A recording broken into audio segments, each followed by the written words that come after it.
There we go, now that's working.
Awesome.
Okay, we're fighting some of the Magic Sisters.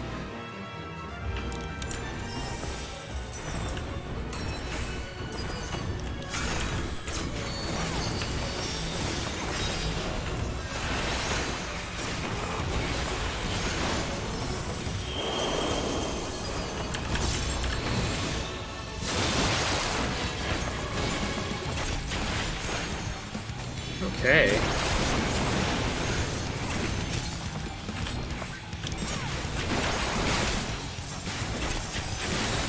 Whew, she's casting a lot very quickly.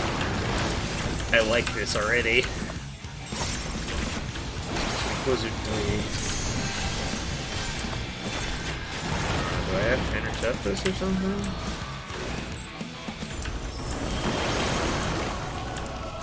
Oh, those change cast points. Okay.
There's a lot to keep up in this fight.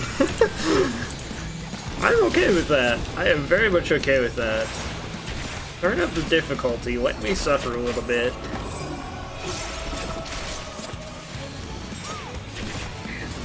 Remember, it gives me the choice, so...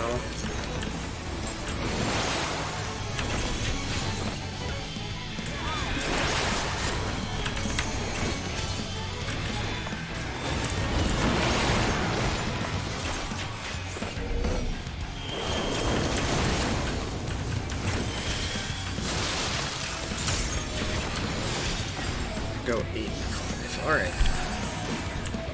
This is so weird to deal with.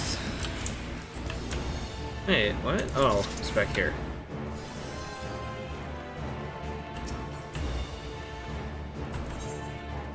520, don't need those. Yes.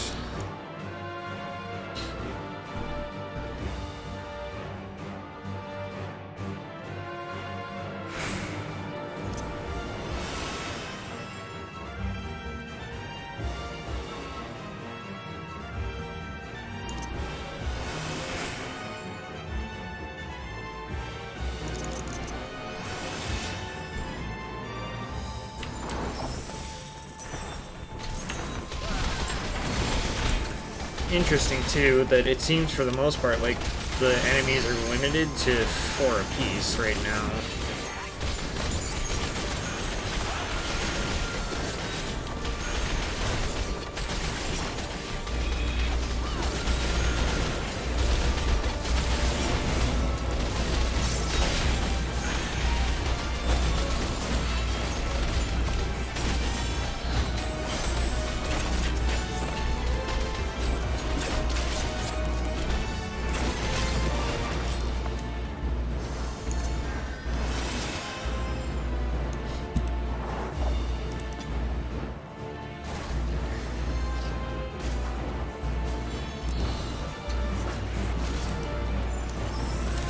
Just keep letting our tank pull.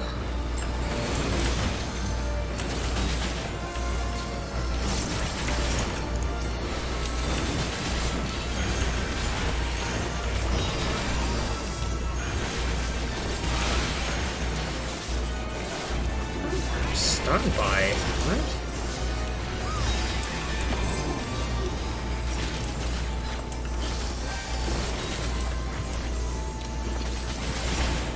Oh, right, I don't have to...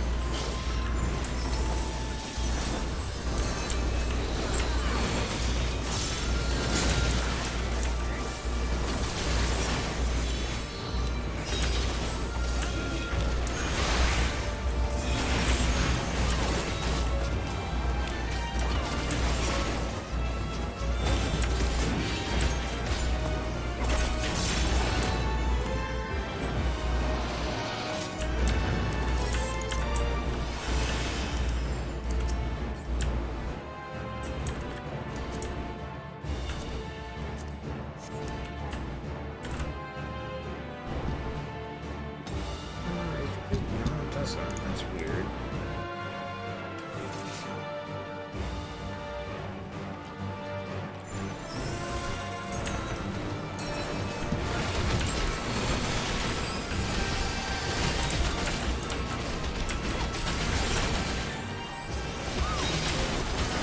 This case.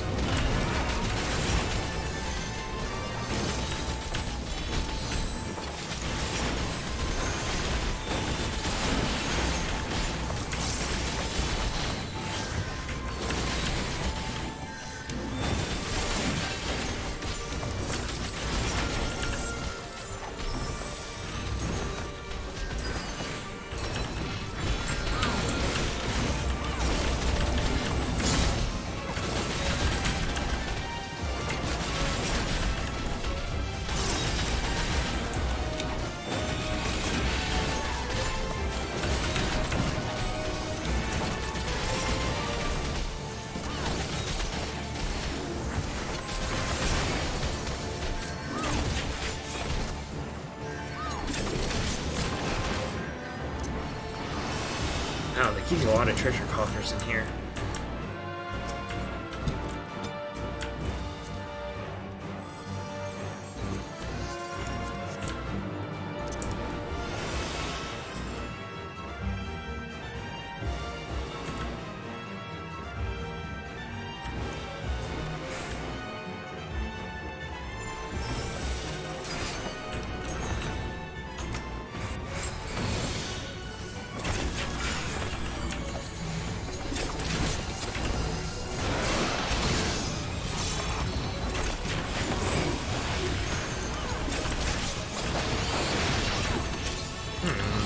interesting.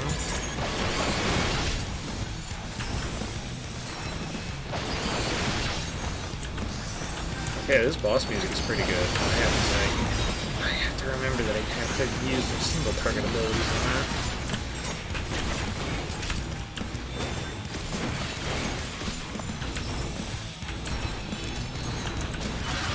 Oh, it shows the right area to stand in.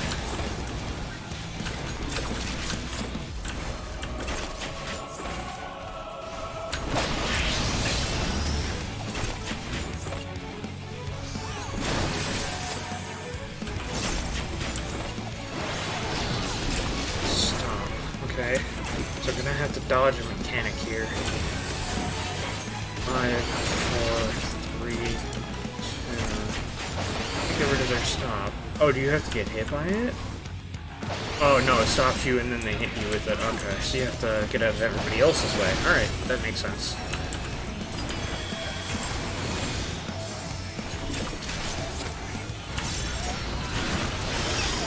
Let's use single target abilities instead.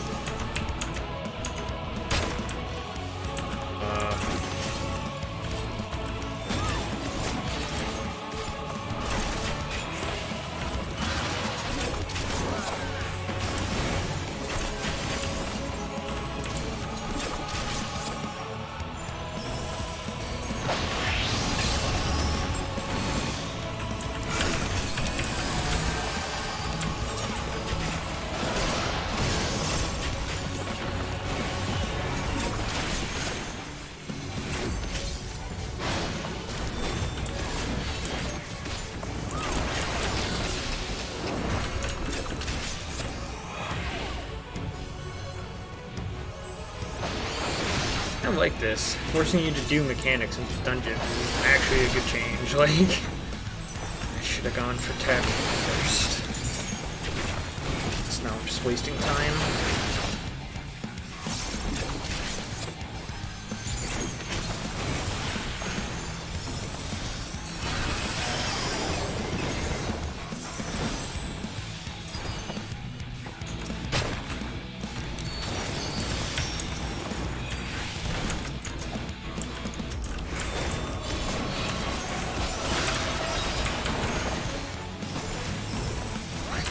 Remember to stop doing that.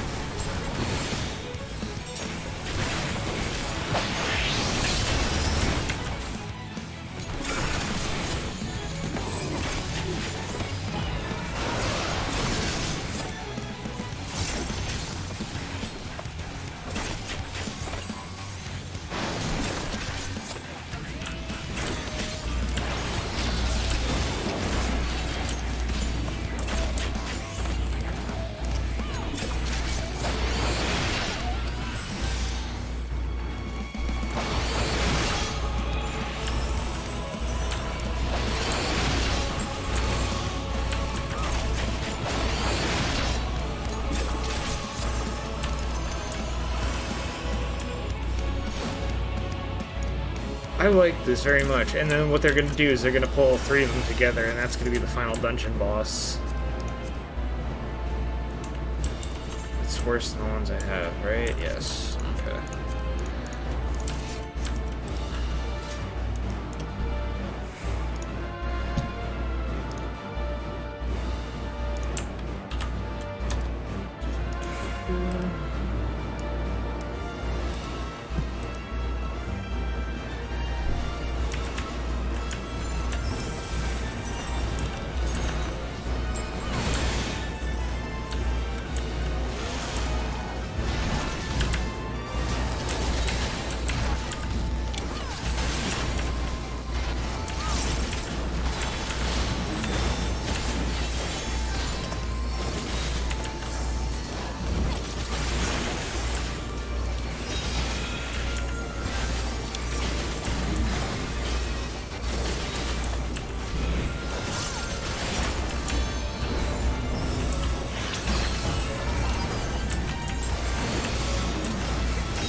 just need to finish getting this all down. Tower looks pretty cool. You know, these are the things that are kind of like bringing the end of the world. I don't remember. These...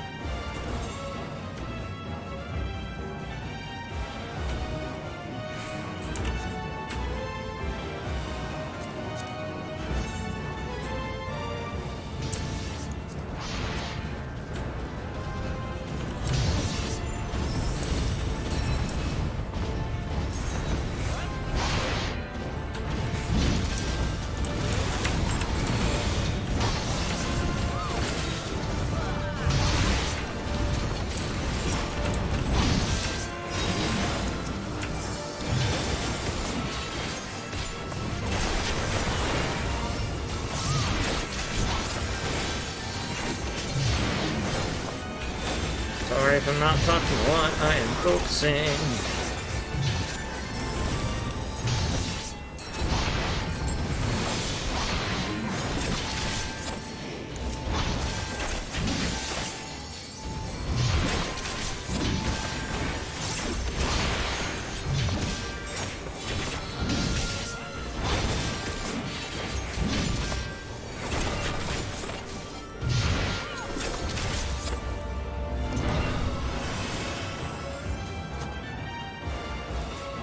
Of course, and everybody just leaves me to fucking roll on my gear after everybody else gets their shit.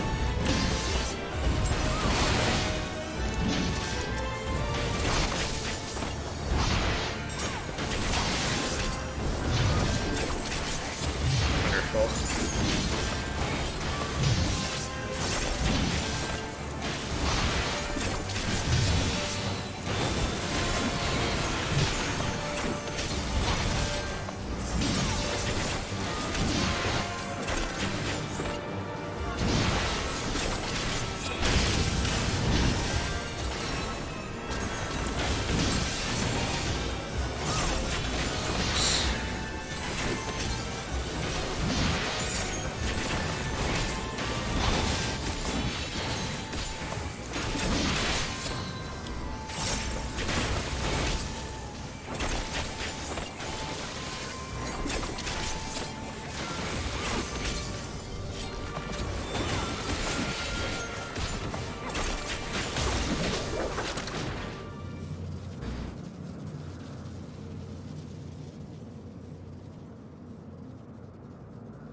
Alright.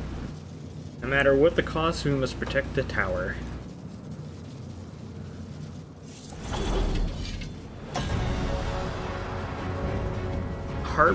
Harbingers elect, the Magus sisters.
Maybe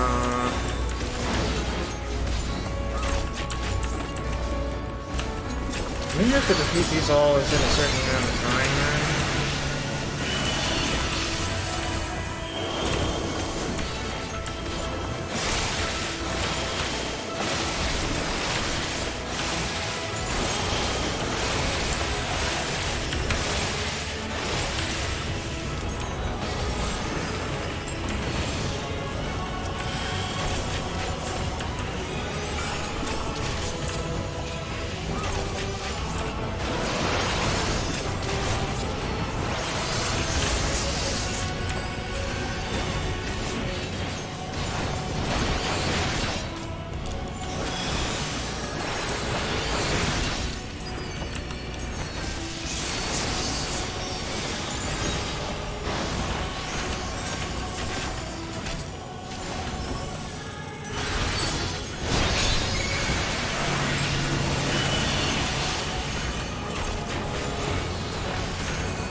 Fucking on. I felt like I was getting no healing.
Yeah, I have to aim my LB, so if you can group them together, like, it makes it easy.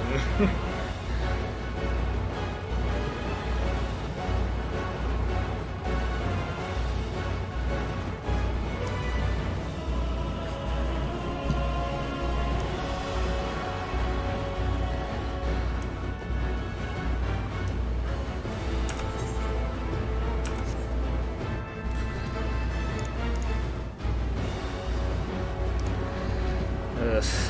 Hey, we have a use for...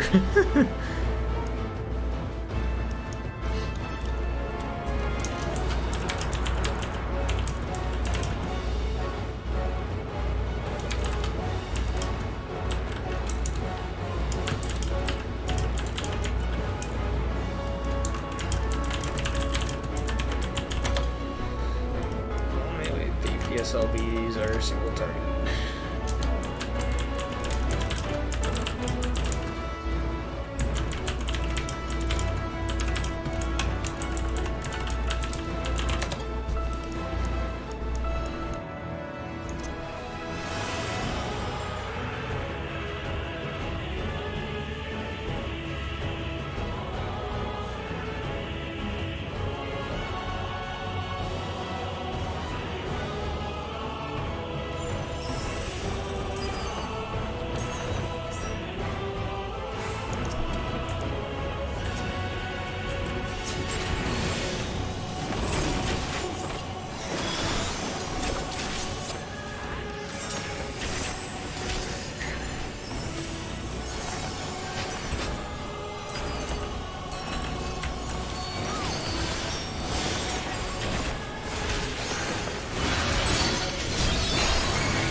Better.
thing. Okay.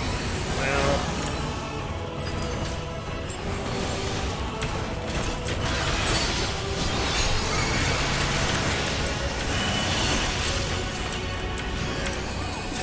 I forgot how piss weak that is.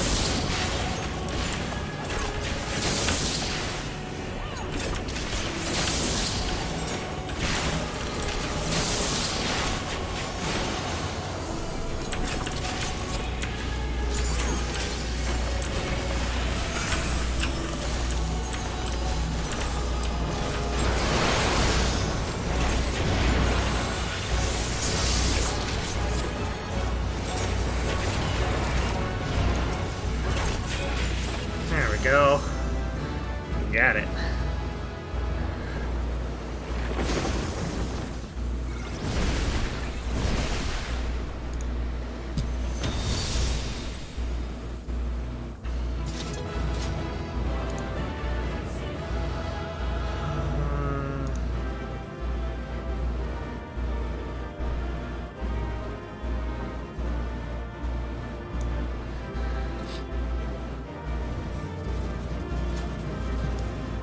Enhanced technical finish. What does that do?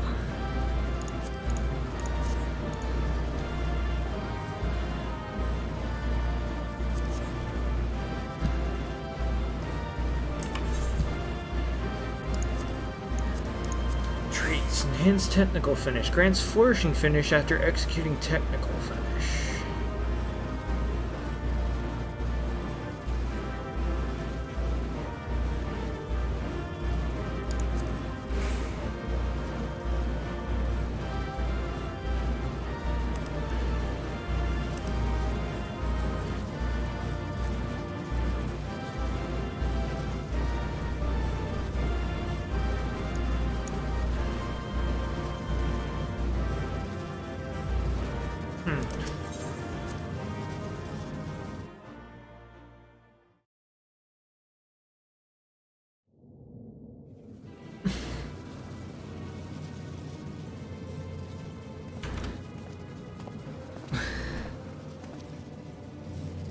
Is everyone all right? We fortified the captives with what magics we could. Have the defenses been disabled? All appears quiet for the moment. Let's hope so. The lower floors were disturbing enough, but this place feels wrong. The ether is heavy and thick, like wading through a quagmire. I believe we stand in the tower's beating heart. What sayest thou, Stola? I see it. Ether siphoned from the land runs up through the spire, flowing to a single point. This is the core we seek. Yet something is off. As large as this structure is, it siphons far more ether than is required to sustain it. 'Tis as if the core is feeding on the energy, consuming it. I need to take a closer look.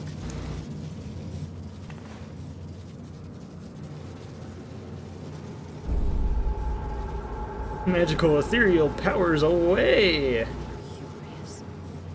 There is something there embedded inside the core. Then Ascian. Oh no! To destroy? It's the limbs of Zodiark, isn't it?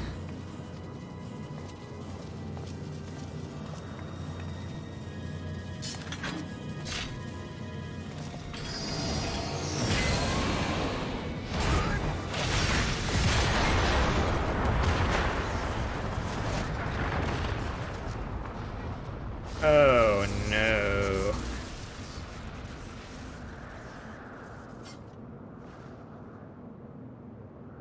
And that should be the end of it. Oh shit. What now? My theory that the tower might come crashing down following the core's destruction doth appear to be correct. Bully for you! And how are we supposed to survive the fall?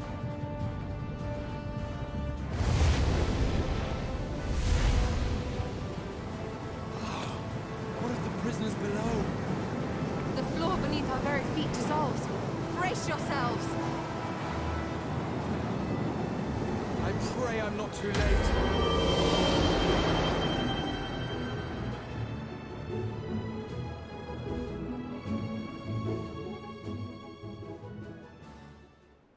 Hey, everybody got out. Ooh.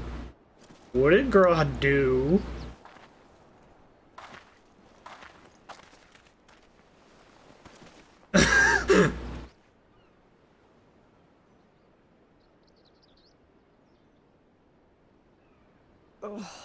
What happened? Where are we?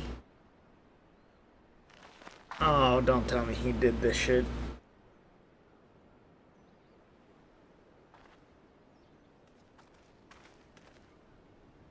By my reckoning, we're still on the island where the tower stood.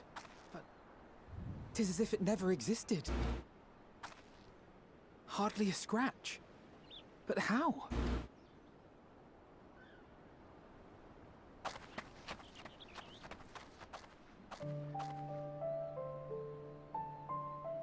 Oh, please don't.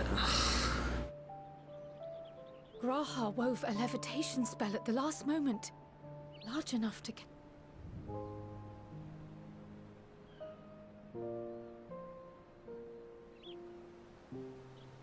That explains the lack of obvious injuries.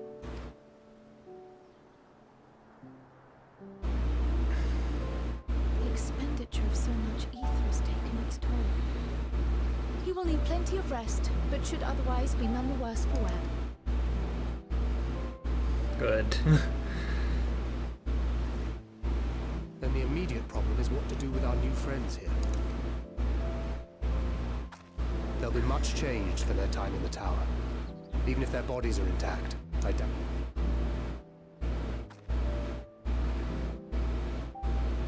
Angelo and I will take care of that.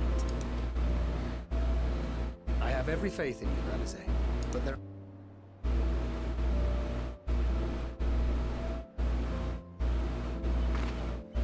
We'll send at once to Eorzea for more porksies, and call on the Hail, Scions! We were watching the tower when it simply disappeared. What happened? The threat is banished, and thy people delivered. They are, however, in need of treatment, and we offer them.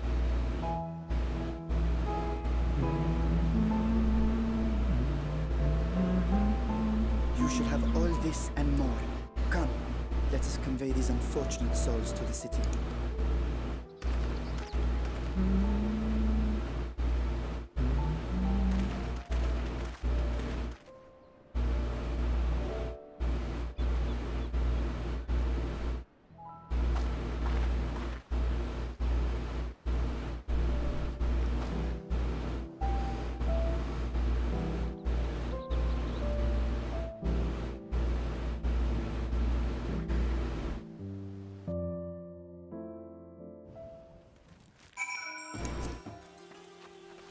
Alright.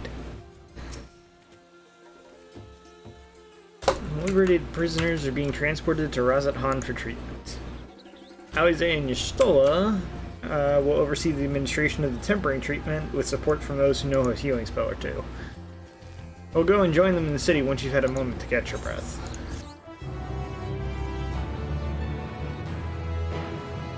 You can now enter the Tower of Zot with a party of NPC avatars. Yep, trust. Ooh, carrying all those Matanga may have been a true struggle. Oh my god. I understand you and yours dealt with the tower. You've rid us of great menace, and I don't know how to thank you. But as grateful as I am, I regret that we couldn't take care of it ourselves. This is our home after all, and it falls to us to defend it. Well, to be fair, we're kind of skilled in dealing with things that nobody else can, so... Returned. As suddenly as the tower disappeared, we were gravely concerned for you and yours. I'm glad to see that all is well. On behalf of the people of Razat Han, I give you my heartfelt thanks.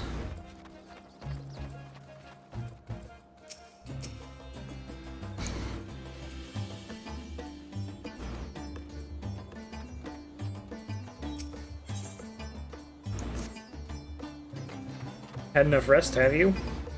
You're never one for being idle. Right. Varshan bade us to come to Megaduda. Meghud.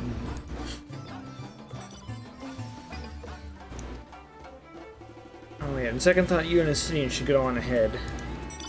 We left Graha in the alchemist carrier, you see. Best to fetch him before he's crammed into the specimen jar. Just you and me. The guardsman at the gate should wave us through.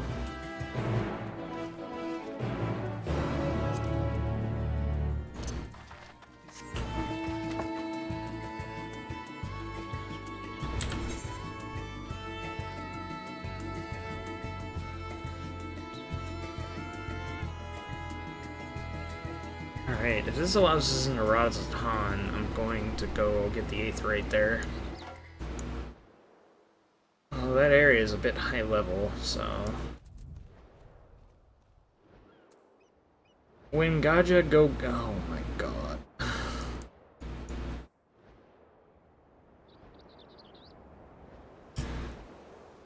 Dude, the name for these fates is getting worse.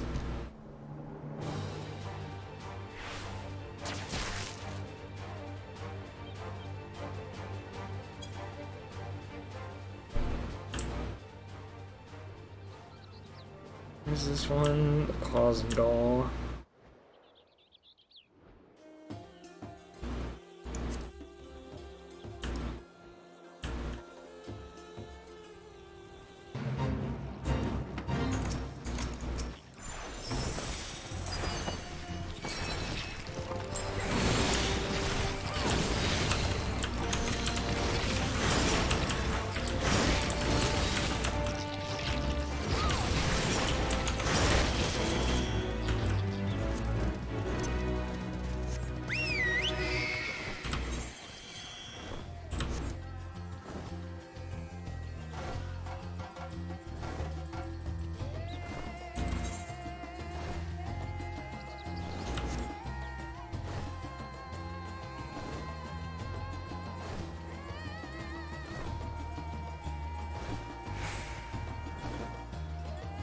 So now, I don't need that. I need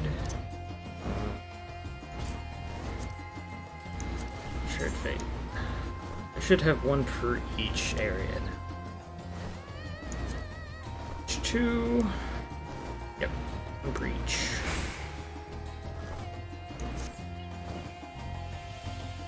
I have to make sure I grab all of those just so I have flying maps and stuff.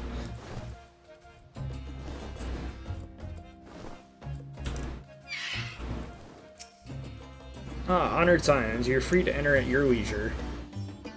As I cannot leave my post, I'm afraid you must make your own way. Should you require directions in the city, the sentry stationed at the fountain atop the steps should be glad to assist you. Okay, so this is another area that you have to talk to somebody to enter. Okay. Though I have been to Razatan before, this place is a veritable maze. Rather than risk getting lost, we best ask for directions for the sentry at the fountain. Lead the way, and don't expect me to act as your tour guide like certain others.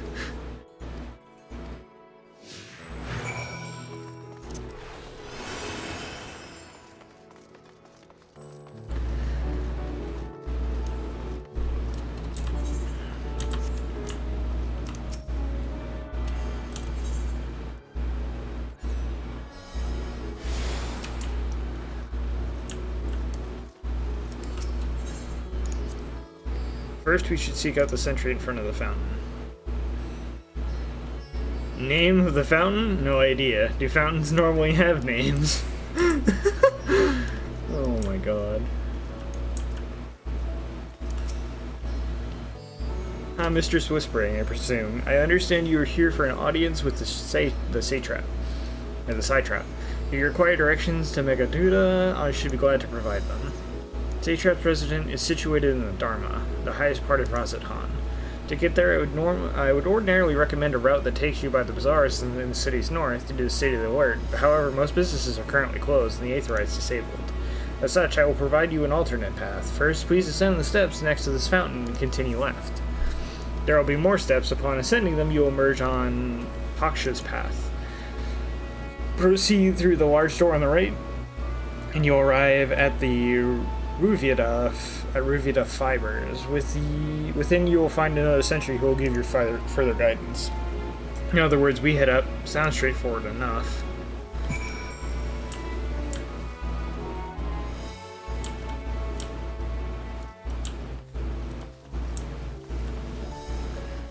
Wait, can I not go over here and attune to the 8th right now?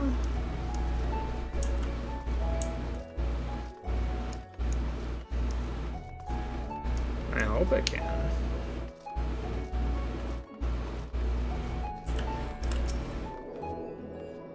Oh, fuck. Come on. Seriously? That's shit.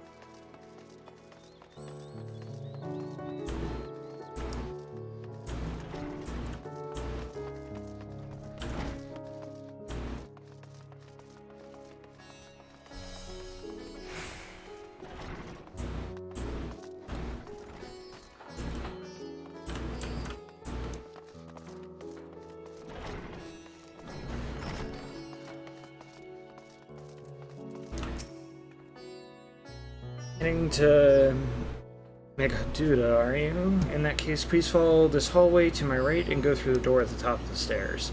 Emerge at the entrance to the airship landing where another sentry should be on hand to assist you. Incidentally, if you ascend the steps to either side of me, you'll find a workshop of Ruvida Fibers. So you're free to observe the artisans. Take care not to lose your way. Quite an ordeal to get to Satrap's residence. It could stand to be more an obvious route. I'd like to...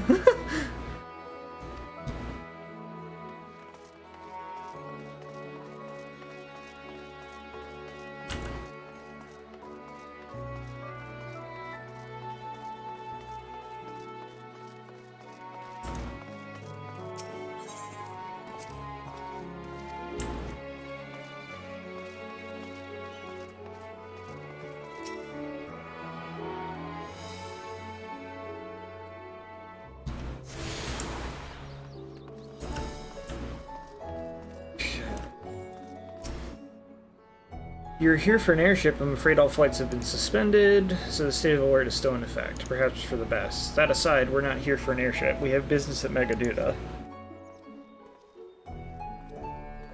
Oh, in that case, permit me to direct you. From here, it's quite simple, really. Ascend these steps and then continue straight ahead and across the bridge. You can't miss it.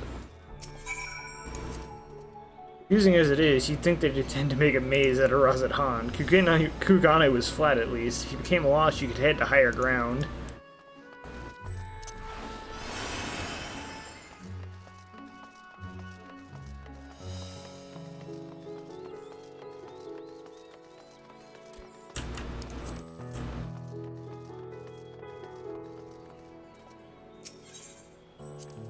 I remember passing by here with Varshan. The situation being as it was, he regretted not being able to show us the sights. Life has yet to return to normal here, but when it does, we ought to pay another visit. Though the city is confusing, the food is quite good. I'm partial to the hamsa myself. The meat's surprisingly tender and flavorful.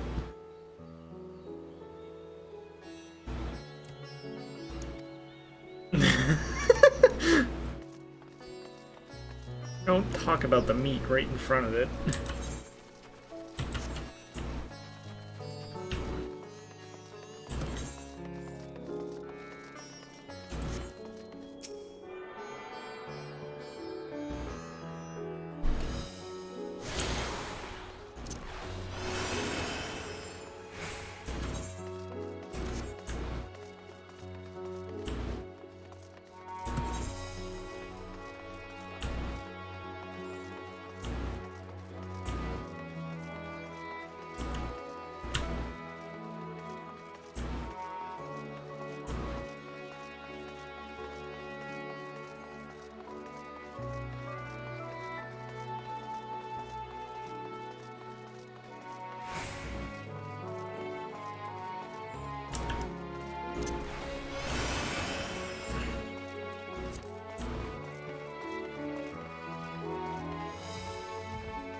try and grab all of these if possible.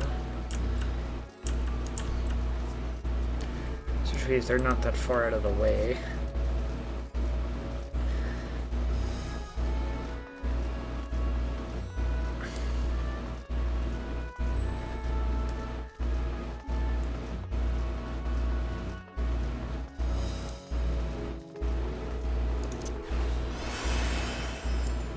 Pretty nice city to be around, so it's gonna be it's gonna be quite hell to walk through all this if you need to do anything here.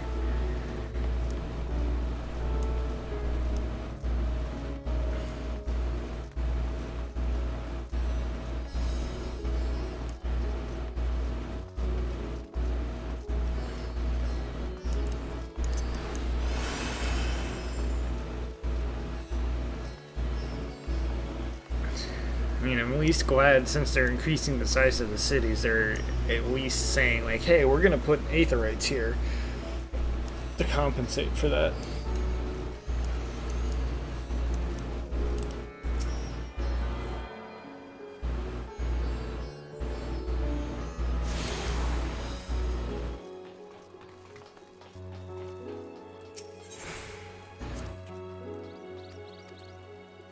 Nothing new. Alright, guardsmen. Greetings and welcome to the Megadua. May I inquire after your business? If you're members of the Science of the Seventh Dawn, come at the invitation of His Excellency. Audience chamber.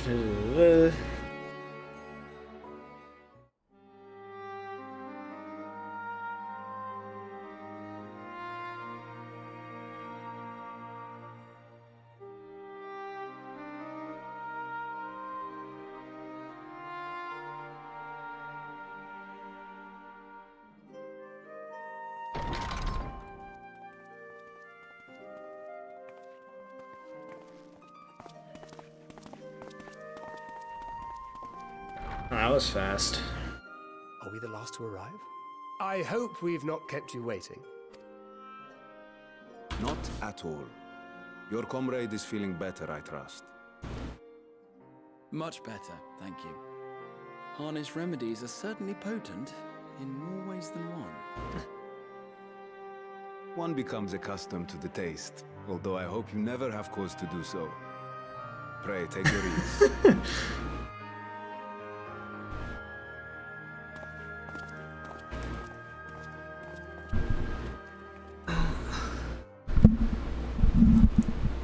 Full glad I am to see you all unharmed.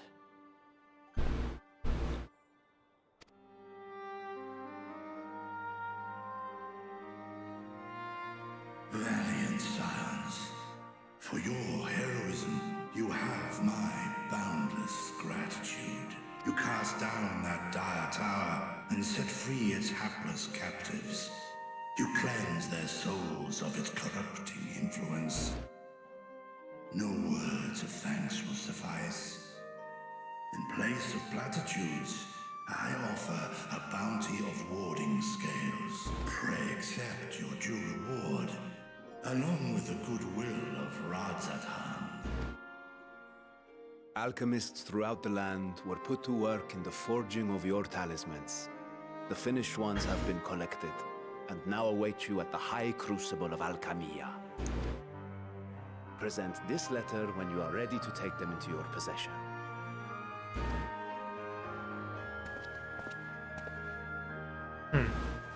So now we can provide warding scales to the Eorzean and Eastern alliances. We are humbled by your generosity. Know that the inventive wisdom of Radzathan will be vital in restoring serenity to our star.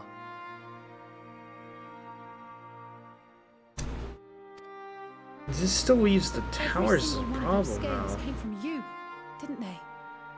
You must still be in such pain.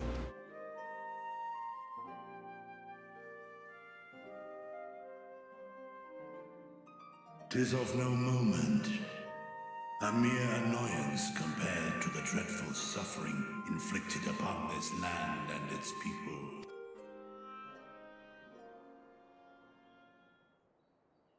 Oh wait, we have Midgard some here. My involvement in the Dragonsong War afforded me a glimpse of the myriad sorrows which consumed both dragon and man. Though you were half a world away, such tragedies as befell your kin must have affected you deeply. And yet, you chose to live among men. In the age when that conflict first bloomed, my choice had already been made. In some distant place, man slew dragon, and dragon slaughtered man. Yet no hate could I muster for those smiling faces which did look to me for guidance. Not even my brother's righteous rage could rally me to his cause. I huddled here, secret and still, hoping against hope that which I had built would remain untouched by the chaos.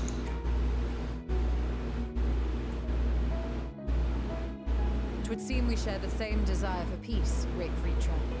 To that end, I wonder if we might trouble you with another question. The Telophoroi are intent on recreating the final days, an apocalyptic event which we know to predate the sundering of the star. As the longest lived among us, know you aught of this terrible cataclysm?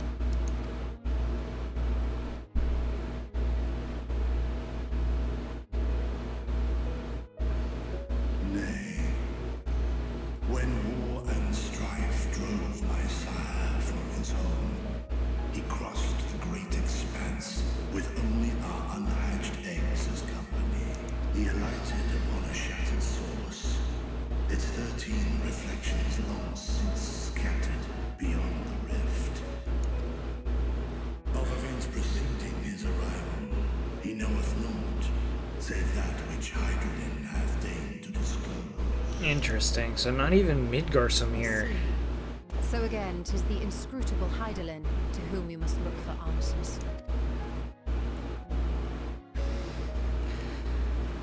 Jesus. Seek you to divine the will of this star? If so, I have a tale which may afford you some small comfort.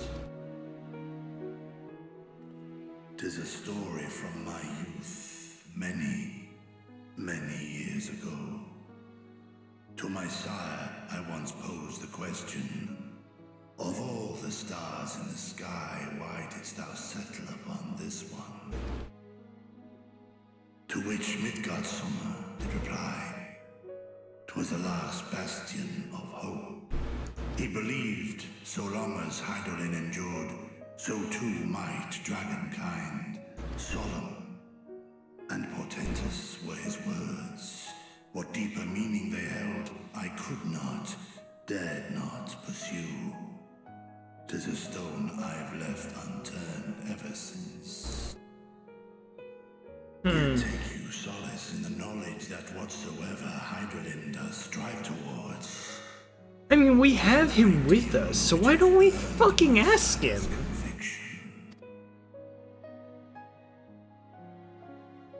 Or did we just forget that point? You've given us warm reassurance in a world gripped by cold uncertainty. While I'm sure we all have a great many questions, I think it's time we collect the talismans and be on our way. We must take our leave, but please do inform us if we can provide any further assistance.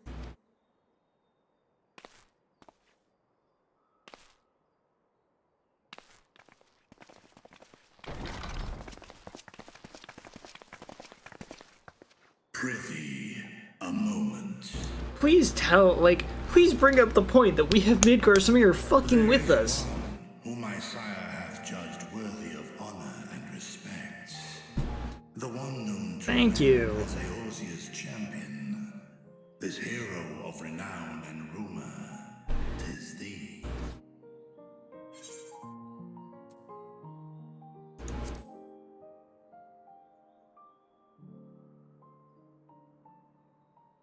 I know of his clash with Omega, and the long slumber which was his price. Yet even closed in sleep, My father's eyes are far from blind. He is watching over thee, watching over this world. 'Twas a revelation most pleasing that thou, a child of man, had gained Midgardsormr's trust. But alongside mine elation runneth a rivulet of dread, for upon thy life's reel wind too many threads of fate, power, wheel enmeshed with woe. Amidst this tangled knot thou shalt know no rest. 'Tis an endless confluence of forces, a struggle without surcease. More terrible still is the attrition wrought upon thy companions, as they are swept up in the storm of thine existence.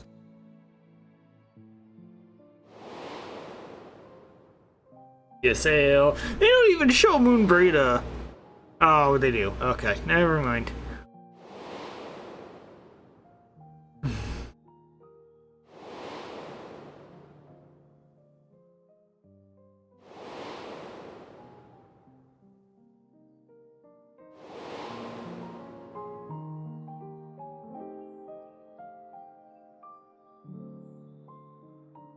Take heart and protect them well. They will be your strength and your salvation. The hope God. you need come the end. Even cowering behind my curtain, I know the suffering of the powerful. I have watched my siblings driven mad by loss. Thus do I exhort thee to spare no effort to keep thy loved ones safe. Yeah, even though we'll try to do that, they can still really kind of die anyway.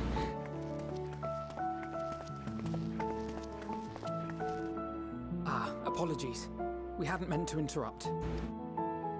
It's just that we do have a history of suddenly collapsing, and when you didn't follow us out...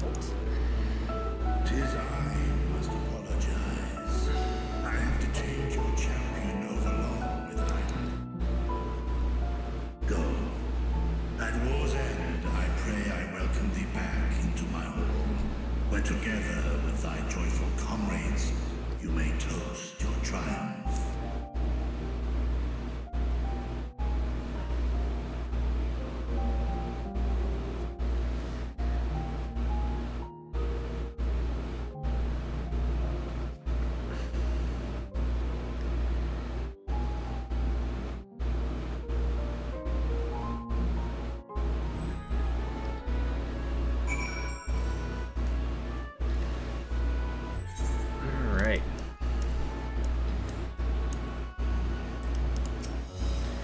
Our apologies again. I hope we didn't force you to conclude your conversation prematurely.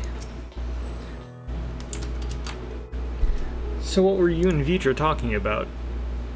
Nothing. Very well, if you say so. The others have gone ahead to the High Crucible. Let's catch up to them. Like his sister Tiamat, Vitra is possessed of a gentle soul. I'm glad they're on our side. Archon lows. God damn it. The attendant was kind enough to give me directions to the High Crucible. First, let us return to the mulberry orchard.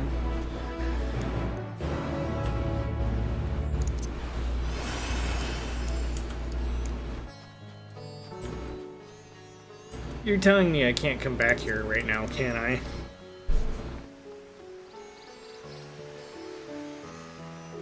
Or at least I can't teleport back here.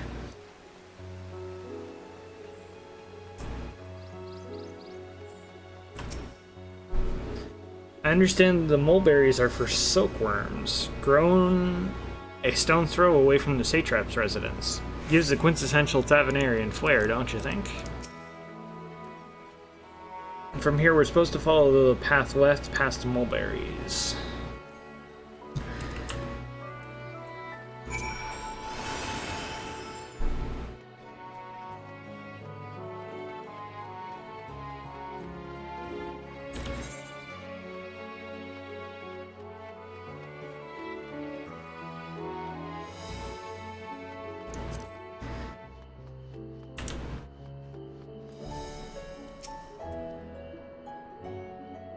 The word "yuge" apparently means bind in the local tongue, and this district is so named because it connects all the other ones in the city. If we managed to come this far, we shouldn't have trouble finding the High Crucible. Where the street turns, enter a door straight ahead and descend the steps. I thought the Crystarium was confusing, but it doesn't compare to Razat Han. The architecture and decorations make it even harder to get your bearings.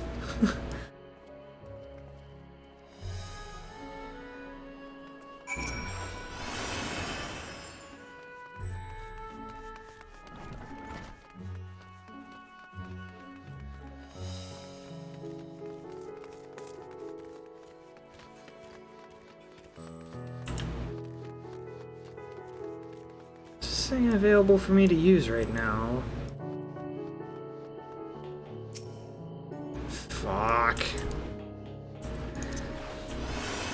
I thought I could try at least. Whew, it seems we're on the right track. Here is the Aetheryte Plaza. So far, so good. There isn't much farther to go. From here, we just need to cross the other side of the hall and pass through the larger of the two doorways. The High Crucible's on the other side. I expect the others have already collected the warding scales.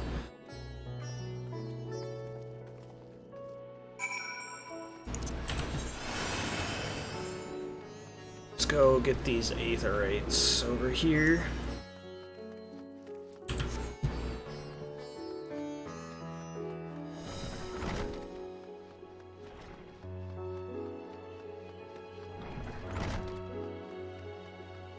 Just so I can teleport around the city a little bit faster if I ever come back here.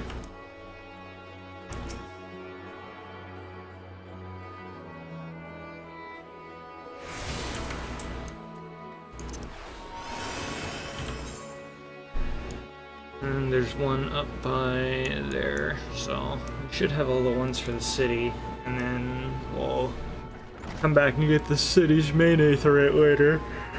When we have the availability to, because they don't want us to have it right now. For some reason.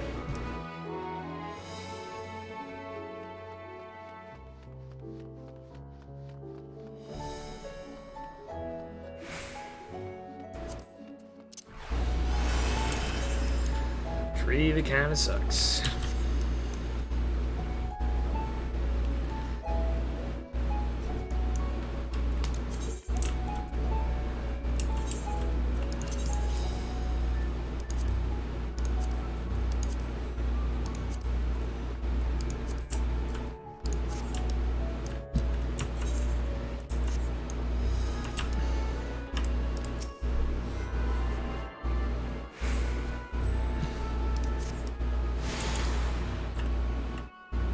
What does this give us?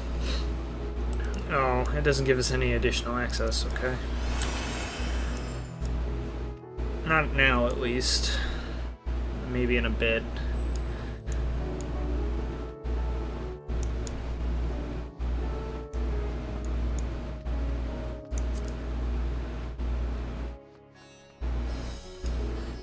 Interesting, okay.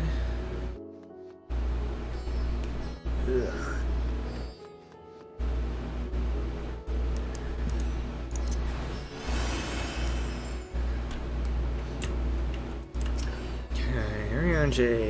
So this land has been afforded a respite. In turmoil, do many others languish still. Our work is far from finished, of course. You took your time. Got turned around to take it. Yeah, kinda.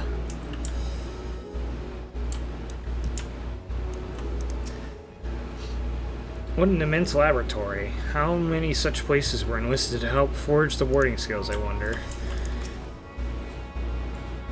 I'm quite well now, I assure you. As they say, the stronger the taste and stranger the color, the more effective the remedy. In my body trying to replenish the aether I spent, however, I'm feeling rather famished. I think a sampling local delicacies in order. Hamsa cuisine could be a good place to start, perhaps? The students had previously turned to Razat Han's alchemist for help with the analysis of the various artifacts. That is how I became acquainted with Dahana. I'm glad we could rescue her and pray that she makes a full recovery. Excellent, you're in time to hear the latest good news. As I heard it after you defeated Nidhogg, his scales found the way into the hands of the Firmin's artisans. Steeped in a power as they are, it's no surprise that they were coveted. Still, it is a strange legacy for the vengeful worm. It's me. We're last, of course, but at least we found the place.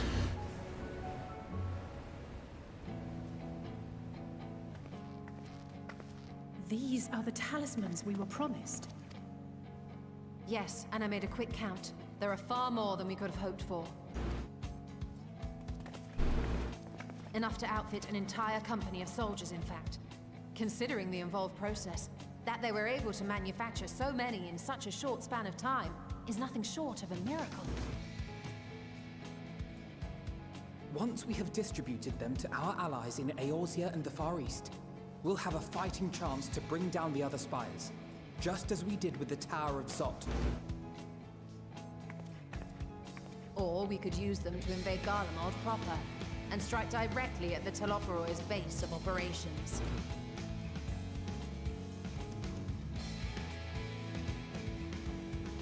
Of course, we would need to consult with various Alliance leaders before such a drastic measure could even be contemplated. To which end, I could set out forthwith and present the idea to each of our allies in person. Pray allow me to undertake some few of those journeys. I find myself restless and in need of purposeful duties. I can head eastward. Bosnia and Dalmasca are just a short hop from here.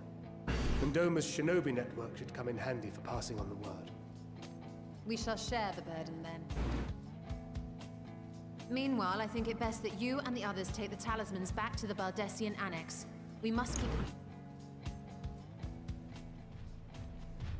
Please, I must speak with you.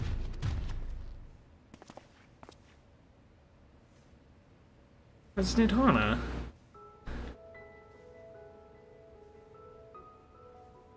Nidana? You're awake? Yes. When I spoke with the carer at my bedside, she told me that one of the scions, a young woman, had cleansed me. It seems I'd been asleep ever since the treatment. But when I awoke and learned you were all still here, I knew I had to come.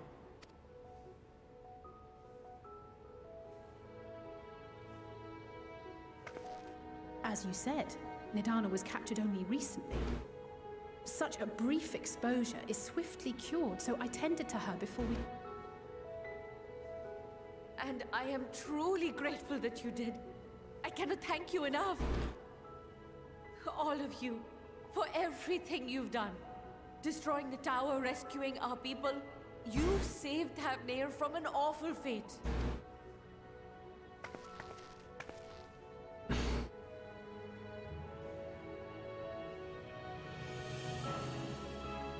Yet who hath truly saved whom?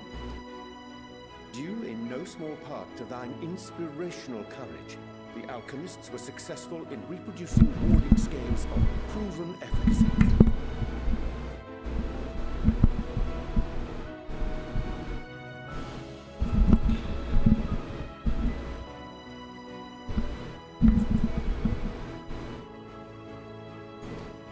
Replications of thy work now stand ready to travel across the seas, unto the hands of those who might wield them against this rising evil. The talisman? Is this true? Yep, it is.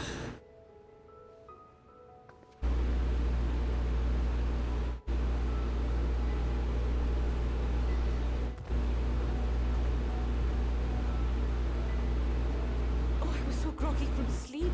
I didn't even think to ask. Our great work sent across the seas. It was worth it. Oh, it was all worth it.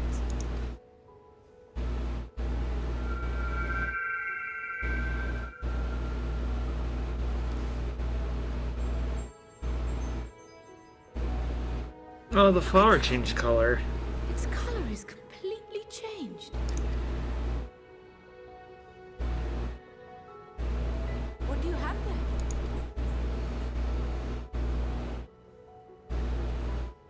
How unusual. I wonder if the effect is a reaction to Akasha.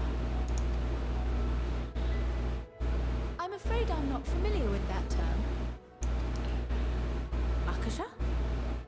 It is one of the unseen energies defined by Harnish alchemical theory.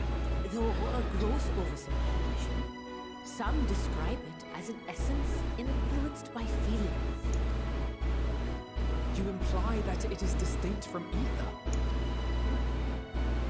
Foreign scholars often conflate the two, but we see them as separate concepts. Ether is an energy which permeates the land.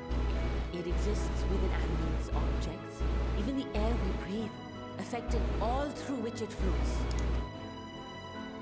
Akasha, on the other hand, exists in a domain beyond our reach. A gift bestowed from on high, or torn from the heavens in some traditions. Interesting. Akasha can neither be created nor destroyed. It is beyond our power to purposefully alter or manipulate. The only thing observed to influence it is an abundance of, I want to say, spiritual emotion.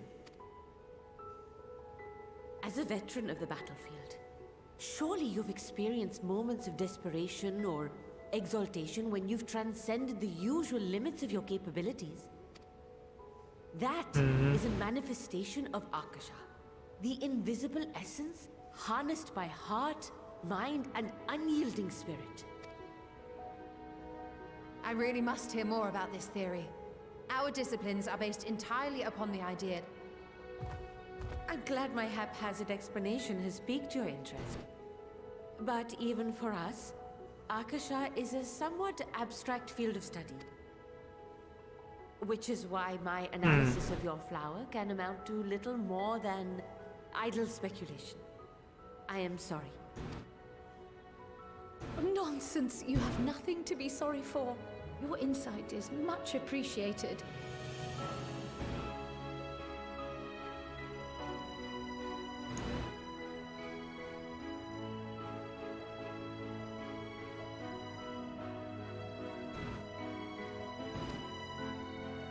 Interesting. I wonder if that's something that could be... Shall we depart for Charlian then? I will see to it that the talismans arrive at the Annex. And we will be in touch once our talks are concluded. I suggest you rest while you can. From here onward, sleep is bound to be in short supply.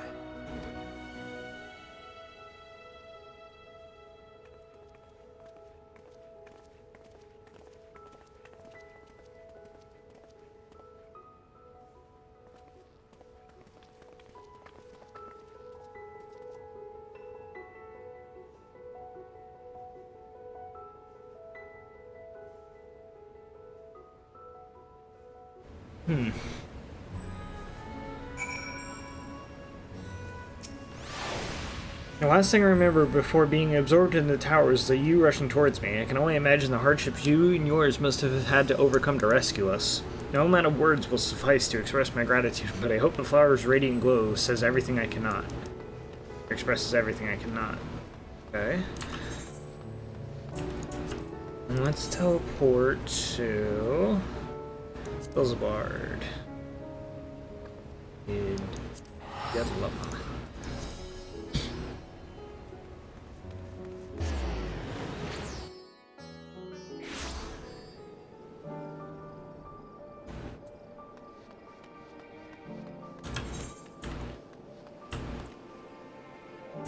There's no way for me to teleport back to there, is there? Okay. Alright, so that's good to have set my teleportation return point back to fucking, Old Sherland.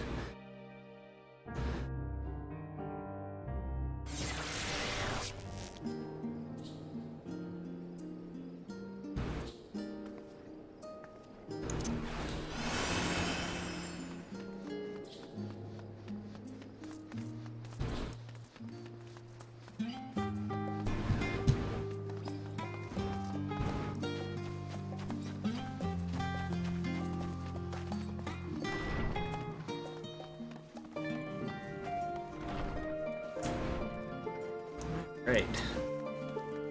Good to be back, and with the fruit of our labor safely in storage.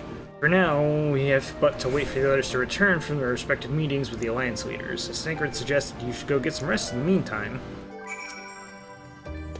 Cryo has surprised me with your recent accomplishments. What an amazing feat to eliminate a tower and pave the way to deal with the rest. While it isn't much, I've changed your sheets and plumped up your pillow. After all, there's nothing like collapsing into a nice clean bed after completing a major milestone, be it penning a thesis or defeating deiform entities. So would you like to take a look at your new and improved lodgings now? Bread.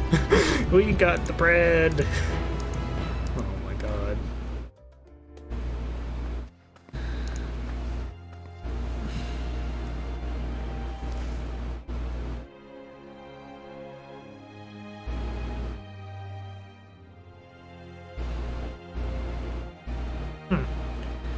It's back to being gray. Take heart and protect them well.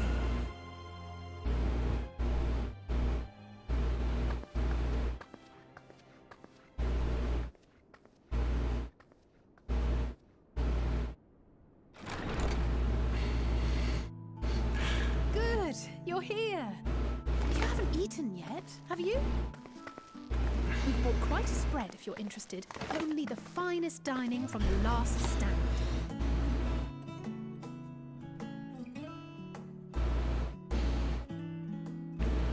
Oh, this is...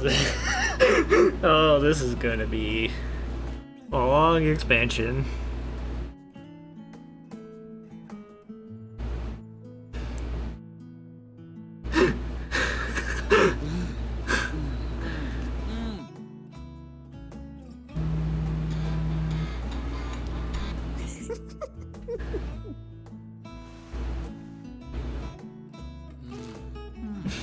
Jesus. It's a big burger. Lest you wonder, we invited Estinian as well. But he refused with a rather grim-faced, "No, thank you." I suspect Charlian cuisine is not to Oh his my liking. god. Oh, I don't know about that. Perhaps our lone wolf just needed some time apart. What? To perfect his brooding stare? Next time, I'll drag him out by the ear, sit him down in front of a Charlian feast, and see that he eats every last bite. An excellent idea. Of all people, warriors must take proper meals and rest if they are to maintain a healthy constitution. Poor Estinian, beset on all sides.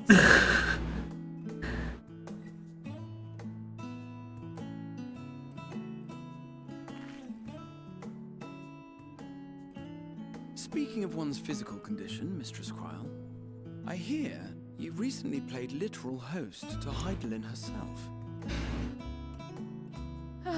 And what an experience that was.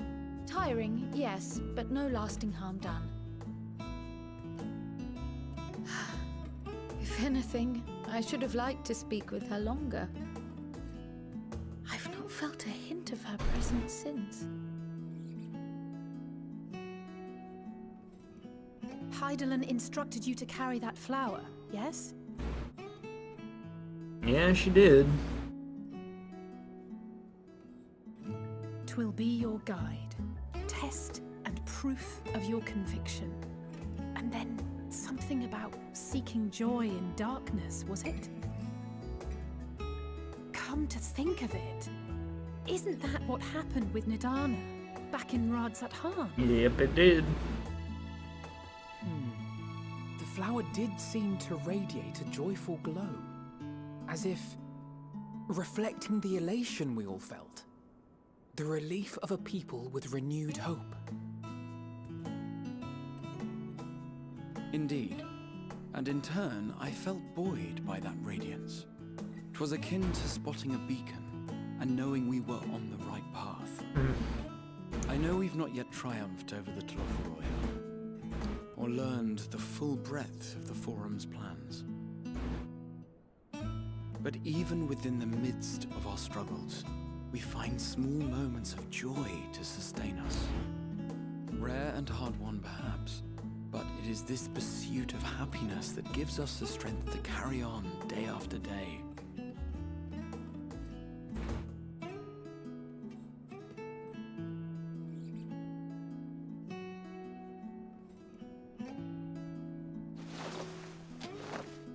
Hey, that's mine. To the swift the spoils. Though I recall that levitation spell of yours was quick enough. Jesus, man. Barely. And even at my best, I'm still too slow to wield it effectively in battle. Mayhap I simply require more practice with this new magic. You unearthed it from the depths of Numenon, I presume. Aye, and from a veritable mountain of arcane tomes at that. 'Twas necessary to facilitate my solitary explorations. Or, to put it simply, you used it to sneak around the Forbidden Archives.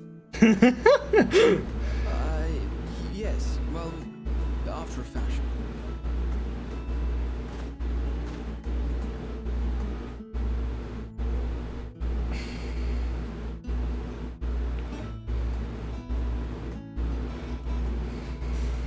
They're tall, you see.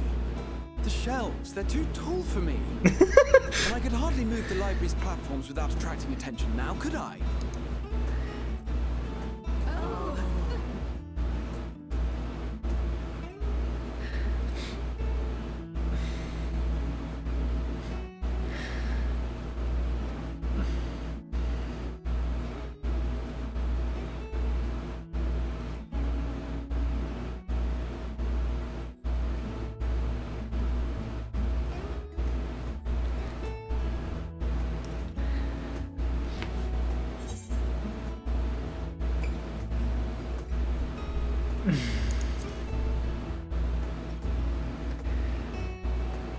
One last cup of tea then. Dickon said this brew helps relax the mind before bed. And gave us some leaves for free.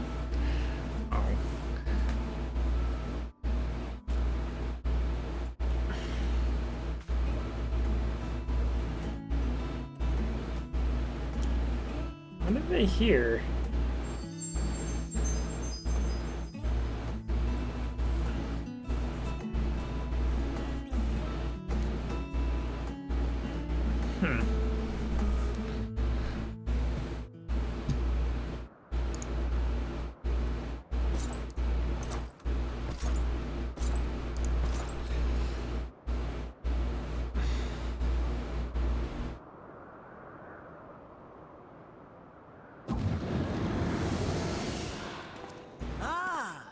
Enjoying the bracing cold, I see. Do you not own a warm coat or a cloak? Something in fur? Or fashioned from the skins of your enemies? Or... well, never mind that. I come to you once more as the bearer of bad news. Our tower in Thavnir has been toppled, and I need not tell you by whom. Given how many we have at our disposal, the loss of a single spire is hardly fatal to our plans. It does, however, slow the rate at which we siphon ether. If they continue to preoccupy themselves with the towers, then all will be well. But should our foe prove bold enough to strike at us here, then the timing... Our foe is bold enough. Of that, I can assure you.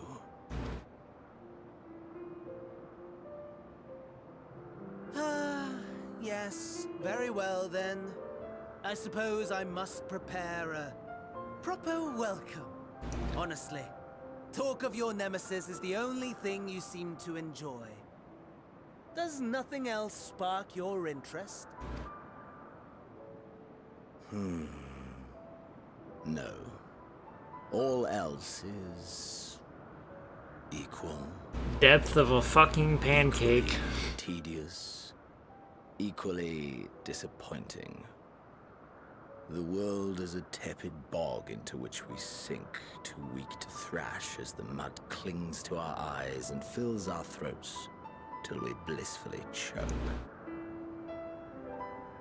But then came the light, blinding and pure and hot, so very hot, enough to set my soul aflame. I basked in the afterglow, until the void yawned once more. And then I knew the muck would never claim me again. There was naught for me ahead, so I drew the curtain on all that had come before. Burn, burn, let the whole star burn. I will have my contest. I will reclaim my moment.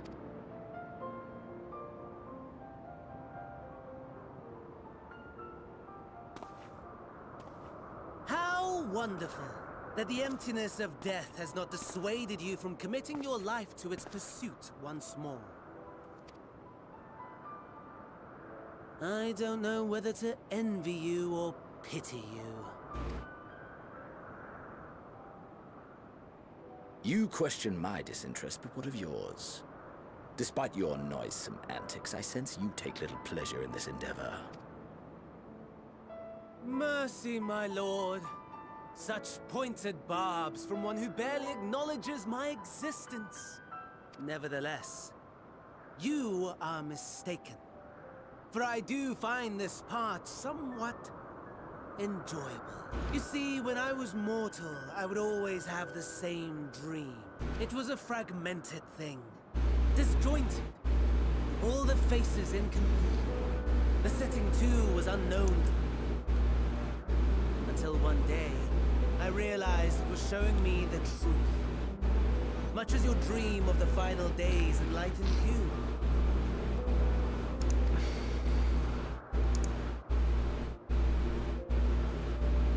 And soon, very soon, the rest of the world will see the truth of my dream, too.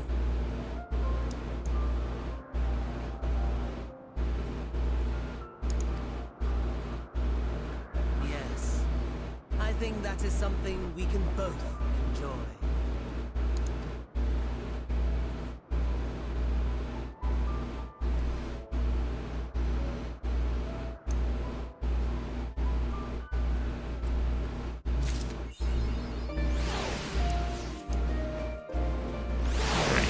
Okay, so we have those quests done. Any more quests here? No. Oops. I hope you don't mind us barging into your room for your late night feast. For what it's worth, it did me a whole world of good to put our troubles to one side, if only for a moment.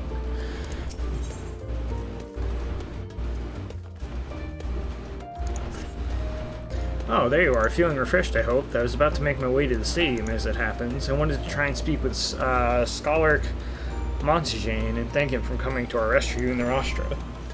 Turns out he'd come here to see us following the hearing, only to find that we'd already departed for Thavnair. Knowing him, he was probably hoping to chew the chud. Chew the cud.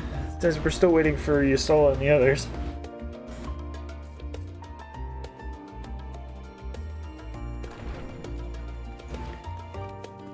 Considering my recent impropriety, perhaps I should avoid showing my face around the stadium for a time. It might be for the best. If the others should return, tell them we will not be long.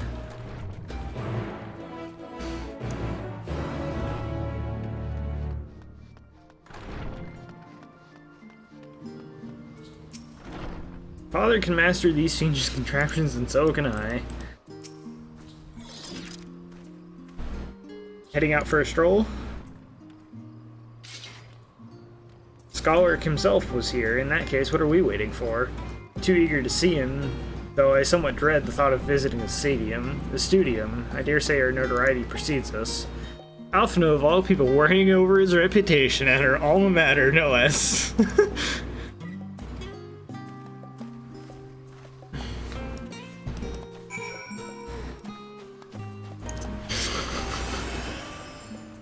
hilarious.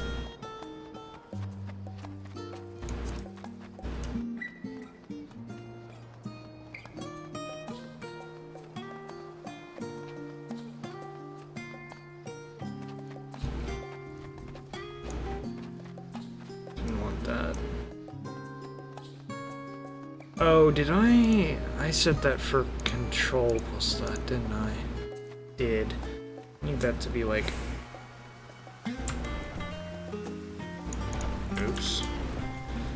That'll help a bit.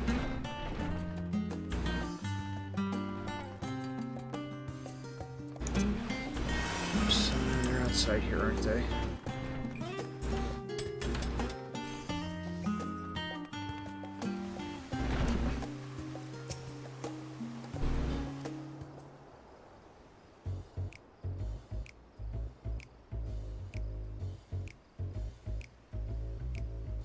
Here it is, the phenomenon. While I expect you to note you made note of it before, one can hardly miss it. This is the first time you've been here on official business, correct? While most of the space is taken up by expansive auditoriums, it also houses numerous laboratories, testing grounds for experimental magics, and a host of administrative offices and so forth. As a center of what would later become the Studium, it was established to promote the study of the aetherological phenomenon, hence the name. Though with aether being a fundamental aspect of nature, its scope expanded to include every conceivable facet of life and even the universe itself. Even then, in the 432nd year of the Sixth Astral Era, phenomenon was decreed complete and the Studium officially opened as a place of learning. With a long and storied history, it is without question the world's leading authority in aetherology, the arcane, the occult, astronomy, and countless other fields, standing proud as Shireen's foremost educational institute. You always enjoy giving the grand tour to new students. Indeed, I've long since lost track of how many times he's recited the same foppish speech, such as his undying love for his old stomping ground. He was in the top form back then, youngest to enter the Studium, graduated with highest honor in magical arts and aetherology, undisputed champion of the debating chamber. You both joined the Studium at the same age, yes? And from where I stand, you're equally both prodigious scholars. Nice of you to say, but Alphino actually entered half a year before me, nor did I do well enough to graduate with honors. I am certainly not the Studium's most notorious master debater. In all respects, I have ever been a shadow. If nothing else, just remember that this is where the legend of Alphino Levier begin. We should expect someone to be fully aware of our recent escapades. However, we will be somewhat more welcome here than we were at the last stand. And I know better than anyone that the adoration the student body has for Alphino. With a bit of luck, it might work to our advantage. Well, there's no time like the present. First things first, let's look for Scholar Montaigne. Other faculty tend to frequent their offices, but unfortunately for us, he's fond of wandering wherever some of his whims take him. Let's split up and ask the students if they've seen him.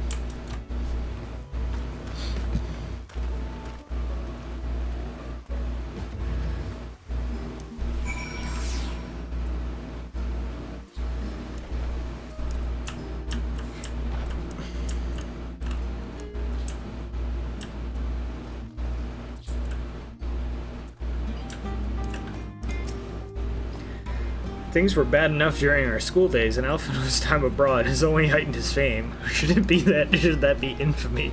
He had his rivals and detractors, of course, though most of them gave that up after his adoring fans set upon them like ravenous dogs. Alphino, on the other hand, never paid them much notice. Oh, Jesus Christ. I assure you I tell you all about it after my business with the Scholar is concluded. Scholar, tell me, my good fellow, does this have something to do with saving the world from catastrophe? Might we turn our attention to Master Letier's graduation thesis? Is it true from your experiences overseas that you were, are the reason you have incurred the ire of the forum?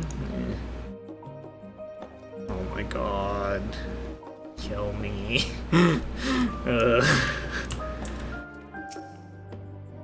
That was Alphino Levier, wasn't it? The Alphino Levier. And he's with his sister and Master Baldessian's granddaughter. This can only mean one thing. An event of epoch-shattering proportions is fast approaching. Spread the word. No, sorry, you said you were looking for the scholar, yes? Knowing him, he could be anywhere, but Miss Eliapo should have a better idea. Wait.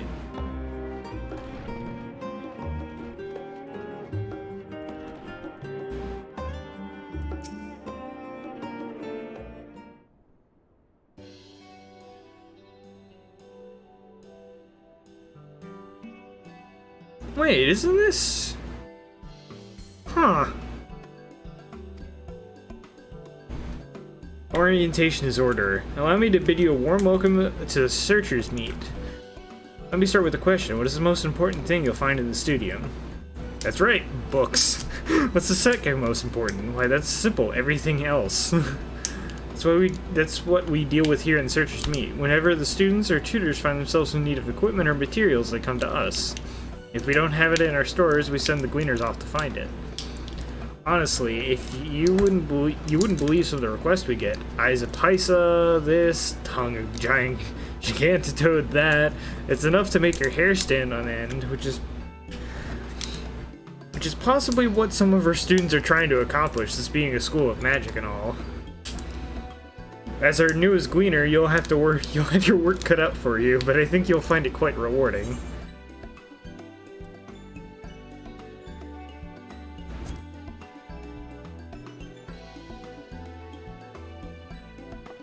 I beg your pudding, you're not a gleaner, then this was all an elaborate ruse? No wait, come to think of it, you never actually claimed to be one in the first place. My mistake. He was here, but now he's not. I did speak with him shortly before you arrived, though. He said he was on his way to Maker's Meet. Go back the way you came in, and you'll see it on the opposite side of the entrance. It's a laboratory of sort, home to many rare and expensive curios, not to mention alarmingly frequent accidents. If you lose your way, just follow the blood-curdling screams.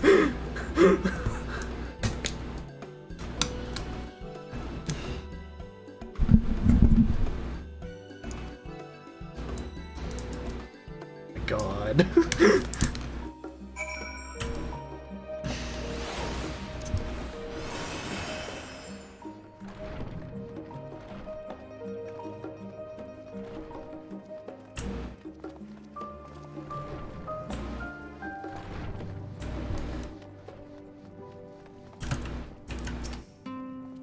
Yes, the scholar was here a short while ago. He offered me advice on my current research project.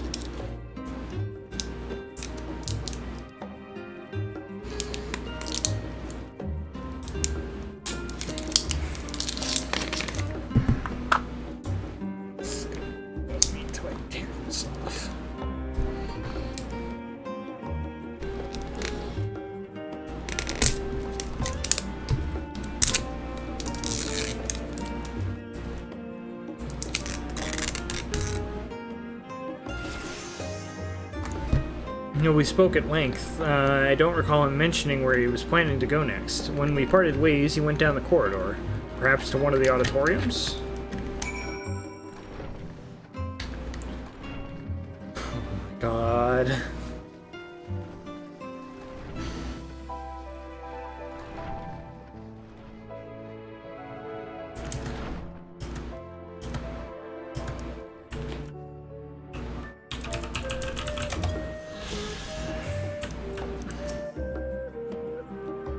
Alright, Mr. Montagane.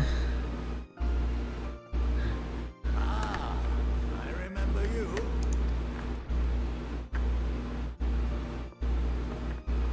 I pray we have not caught you at an inopportune moment. We wanted to offer our thanks for your kind words in the forum.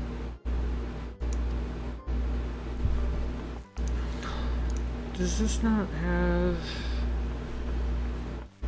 Well, I could hardly let that Inquisition go unchallenged. Why isn't this... That's right. I need this to... Filters. Noise gate.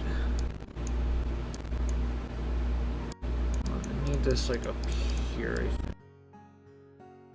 Alright, there we go. I've always believed that curiosity should be nurtured, not stifled. Thankfully, a majority of my colleagues agreed. A slender majority, aye, but a majority nonetheless. Had the vote not gone our way, we would be having a very different conversation, if any at all. Though I'd like to think you would have not given up on our cause. I'm told you paid a visit to the annex afterwards. Let me turn this up just a little. There we go.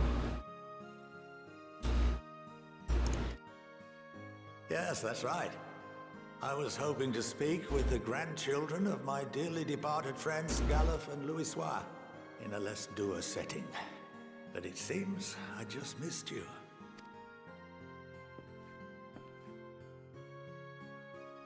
I still can't believe how much you've grown.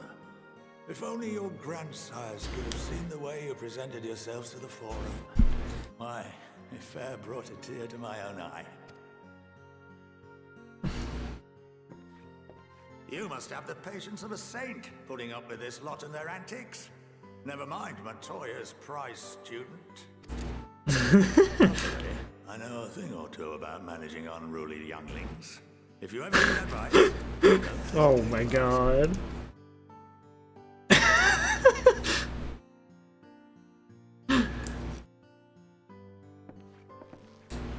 If I may, there is a rather more pressing matter we wish to discuss. Nothing, I'm afraid. Like all humble servants of the Forum, I am sworn to secrecy. Or rather, I couldn't tell you if I tried. Our duty is of the gravest importance. Furthermore, if the particulars were made public, it would incite widespread panic. As such, those entrusted with this duty have been bound by an enchantment, which prevents us from speaking of such matters without the express permission of the Forum. How is that even possible? It's been some time since I last gave a lecture. Please, take a seat.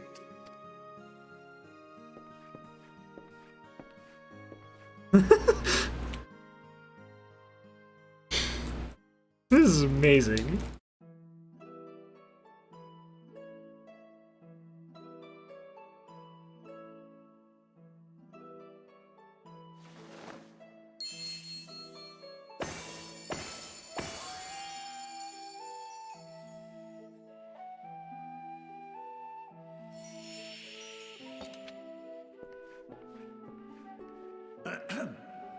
We shall begin by reviewing the fundamentals of etherology.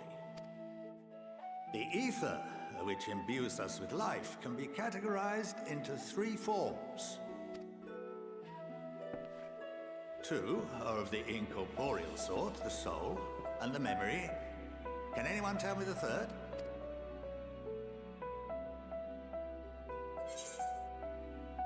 I think it's corporeal aether. Yes, very good. This is the form with which the layman is most familiar. Otherwise deemed as magic. Consumed by even the simplest of daily activities, and replenished by the food and drink that sustain us, this form of ether is in constant flux. In contrast, the ether that comprises the soul is rarely subject to dramatic change. The same can be said for memory, as the two are intrinsically linked.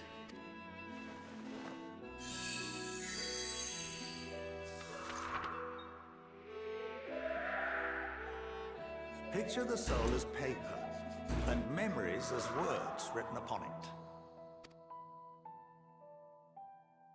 Now, what would happen if that paper was doused with ink?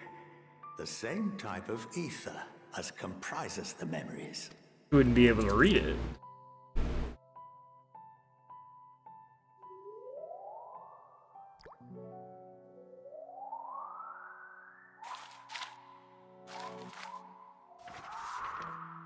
It's no longer legible. It would blot blot out everything that was written. Precisely. We would be unable to recall the memories, and any activities that depend upon them would be hindered as well. Huh. I wonder if this is somewhat of the same principle that applies with tempering. Was observed on a vast scale not so long ago. And what might that have been? Temperings. The 7th Umbral Calamity. The people of Eorzea vividly recall Bahamut breaking free of the Lesser Moon and raining hell, but no one could seem to remember the events that followed immediately afterwards. Indeed. To this day, we have yet to determine whether it was an unintended consequence or a deliberate act. The enchantment which binds me and the rest of the Forum is based on a similar principle. And yes, it is a contravention of the Sharlayan prohibition against the practice of memory manipulation. Only when a new member is inducted and told of our great duty are they subjected to the process of unnecessary evil. You have my word. I should hope not.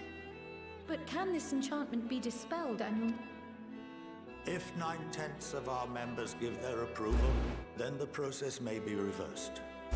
Then, and only then, would Jesus Christ, you have to get over 89 people to say yes to you having your memory restored. Oh, Jesus. Barring that, we must wait until we return to the ethereal sea.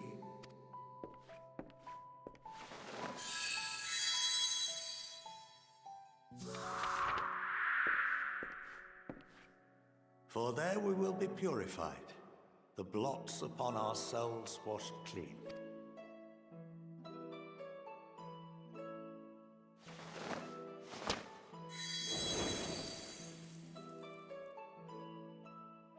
And our memories drift apart and dissolve, rather defeating the purpose, I suppose.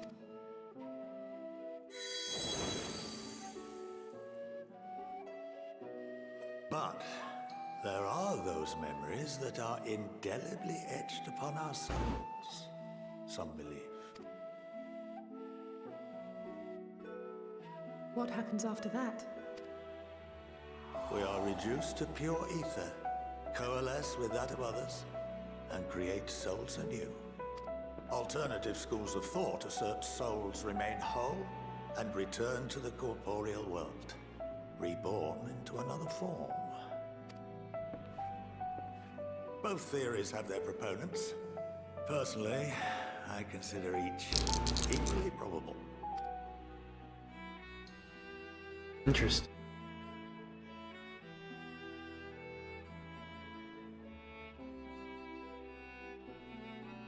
Well, I think that's enough education for today, now that I've given you some food for thought.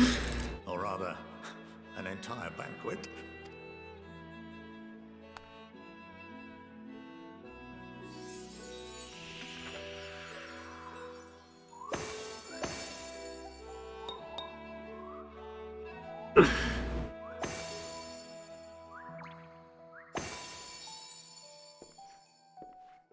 I would remind you that although I'm unable to assist you with certain matters, the resources at my disposal I'll arrange for you all to be given the run of Phenomenon.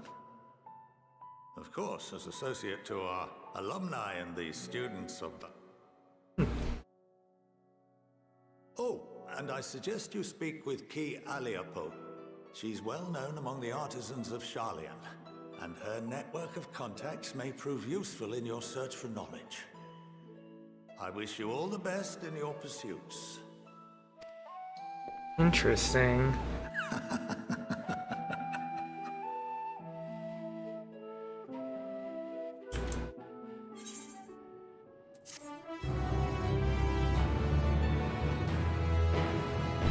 Been granted the run of Phenomenon. If you are game, Kia Leopo would put your good artisanry to use.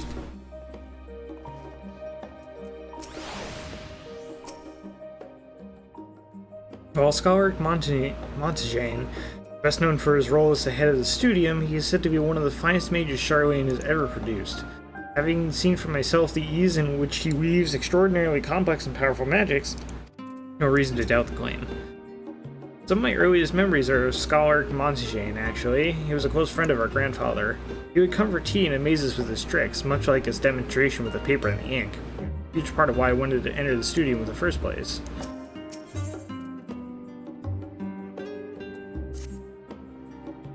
Well, that's giving me much to mull over. I feel as though we're one step closer to understanding the Forum's true motives and the mysteries of life itself for good measure. It's funny, I came here with the intent of expressing my gratitude, only to leave more indebted than before. I have a feeling his friendship and support will be a great boon to us in the days to come. On that note, let us head back to the Annex. Perhaps on the way you could better acquaint yourself with Kioliapo, as the scholar suggested while I share our findings with Raha.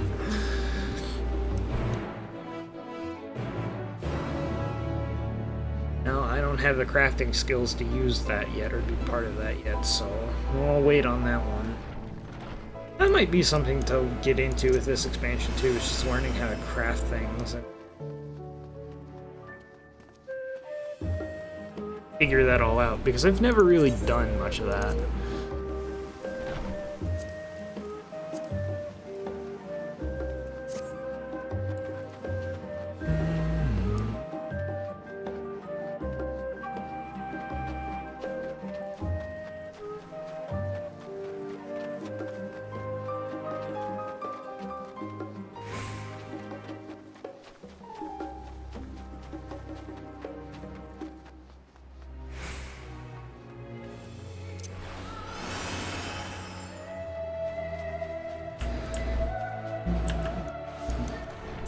Alright, let's see where we have to go to next.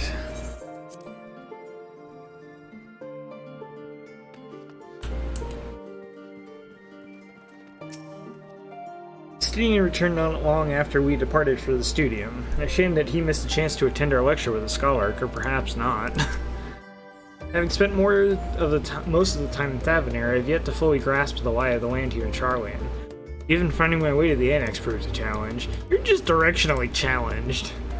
You better not let your guard down around Key. One small favor becomes another, then another, and before you know it, you'll be running to the other side of the world in search of a bottle of wine or some other rubbish.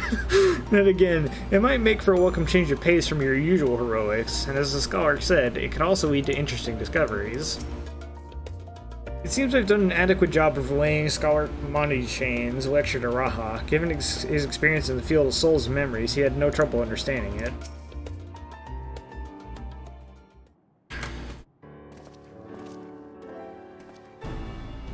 Ah, welcome back. From what I hear, your trip to the Studium proved most educational. While you were away, I received word from our fellow Scions.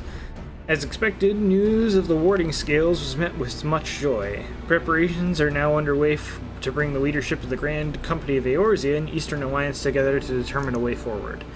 Our friends have asked that we bring the scales in our possession to Limsa, so... The time's come for us to go on the offensive? Too early to say for certain, but that does seem to be the way the winds are blowing. I, for one, think no reason to oppose such a plan, but let us see what awaits in Vilderbrand. Let's start by getting the scales out of storage. Give me a hand, would you?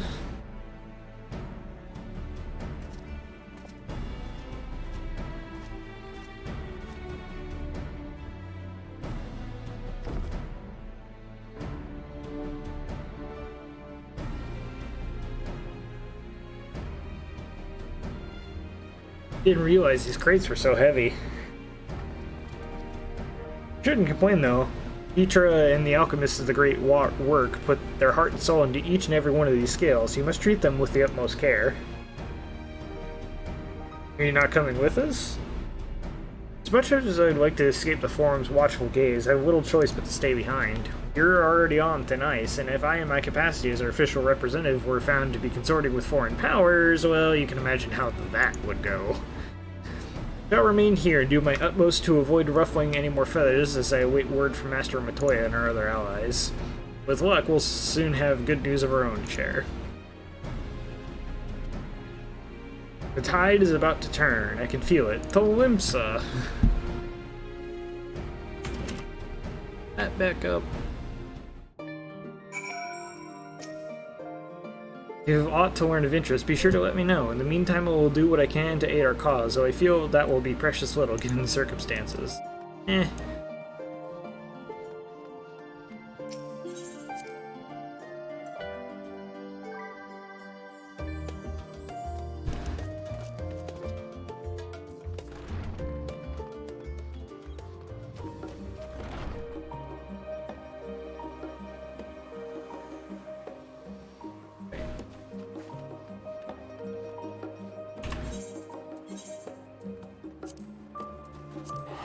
That's expensive, even with the preferred teleport.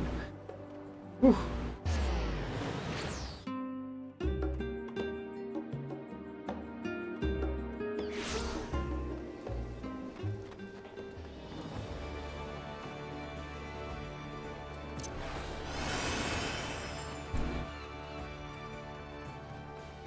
I could have just used the boat, whatever. I was told to expect you. As you may or may not be aware, the Admiral is at present entertaining the Elder Seedseer in the Sultana. 3 of the most powerful women in the world in one room. Do you need a moment to prepare? No. Go in and do this shit.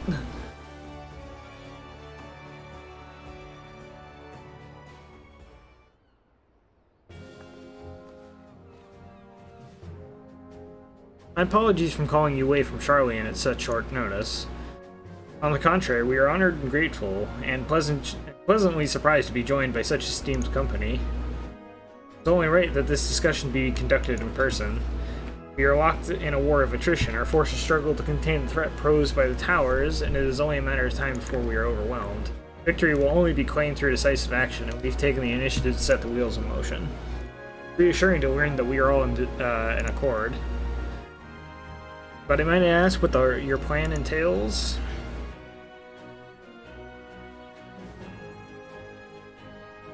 It hinges entirely on the warding scales and our ability to utilize their potential to the fullest. During your time in Charlayan, the allied nations have been engaged on separate fronts, with no end in sight. To make matters worse, a surge in abductions in Kobolds, Sahagin, Exal, and Ananta have given rise to an increasing number of primals as well. Your triumph in Razat Han has given us cause to hope once more. Time has come to free ourselves from this menace, and it is you, the Scions of the Seventh Dawn, who have shown us the way.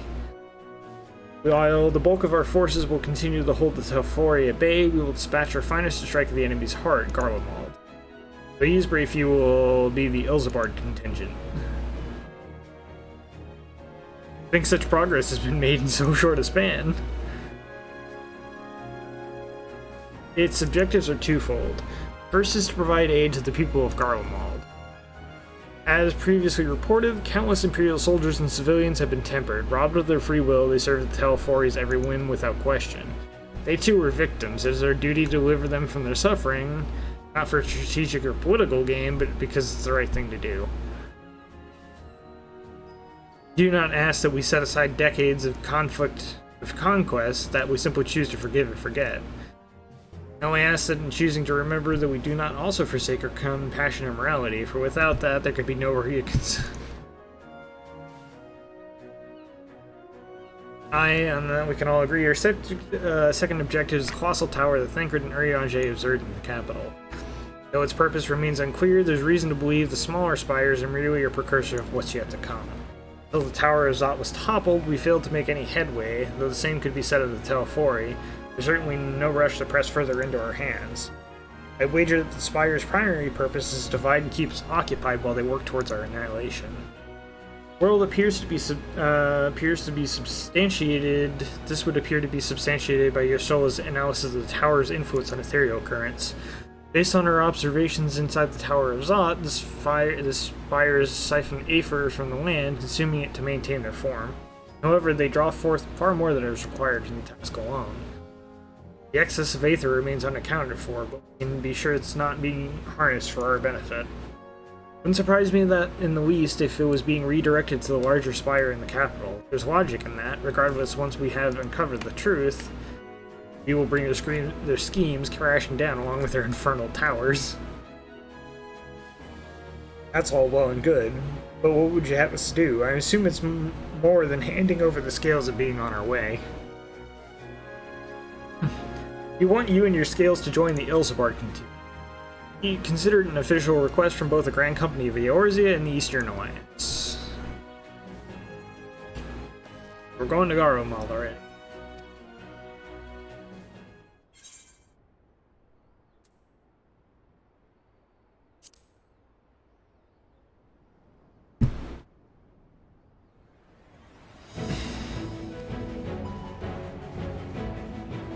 Although Thancred and Ariange have already pledged their support and are on their way to meet the rest of the contingent. They were positive you would come to the same decision as they did. Luckily for all involved, their prediction was correct.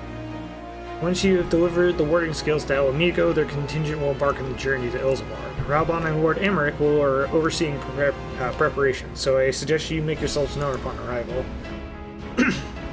Pack warm clothing, furs, and the like. Without it, the cold will do you in before the Lord so much as draw steel. As for Utch, we'll keep the enemy busy while you're gone. They're not the only ones who can create a diversion.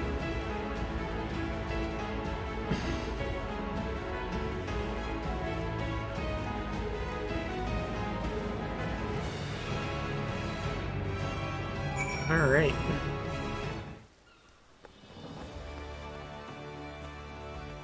Go to the Alamegan Quarter.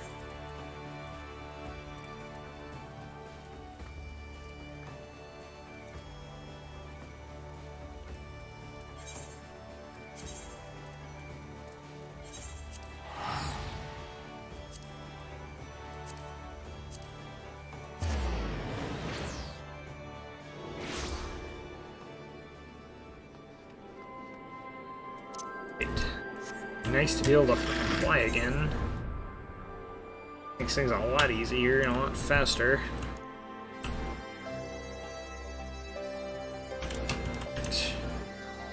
What can do?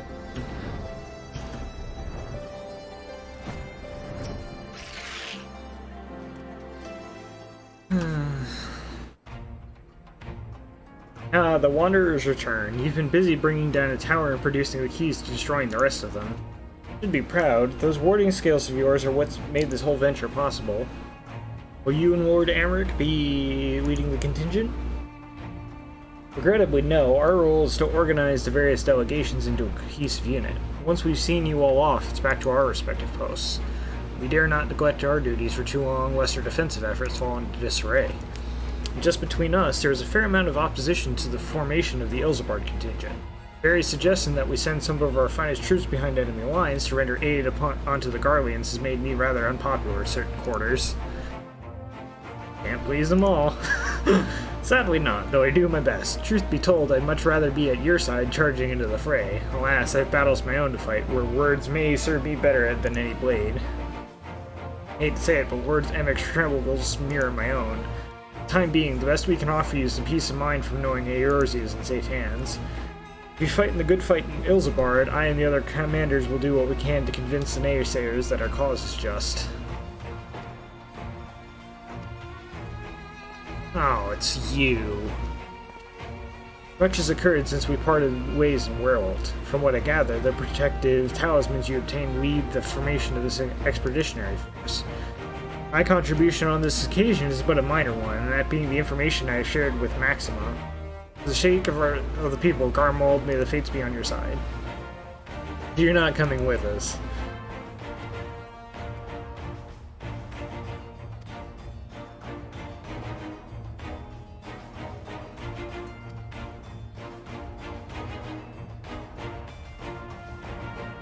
Oh, convenient.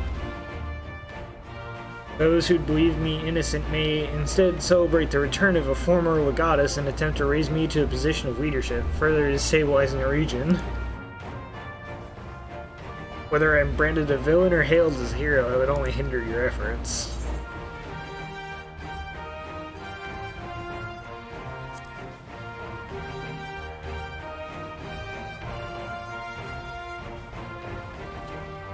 Fair point, but so long as you refrain from announcing your arrival to all and sundry, the average person should have no inkling as to your identity. Although your titles and deeds are common knowledge, only a select few would recognize you on sight alone. Perhaps one day they will learn the Warrior of Light is not a demon to be feared. In light of Gaius' rather unique circumstances, I instead will assume the role of your guide. Though I may have defected for political reasons, my love for Garlemald endures. I would stop at nothing to protect her and her people.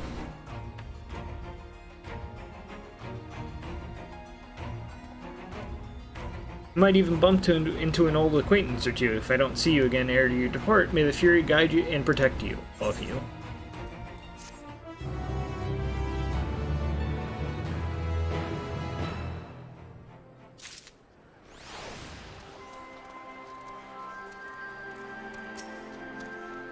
Quick, just to mention earlier that we received a report from our troops that may be of interest to you. While engaged with a lunar primal, a great worm swooped down from the skies above and came to their aid. This worm, as described, was a spitting image of Tiamat. It would seem she too continues to wage war against the Teleflori. Like Gaius, I too stand accused of Varys' murder, though I am less recognizable on sight. Still, it's something to bear in mind once we reach Garlemald.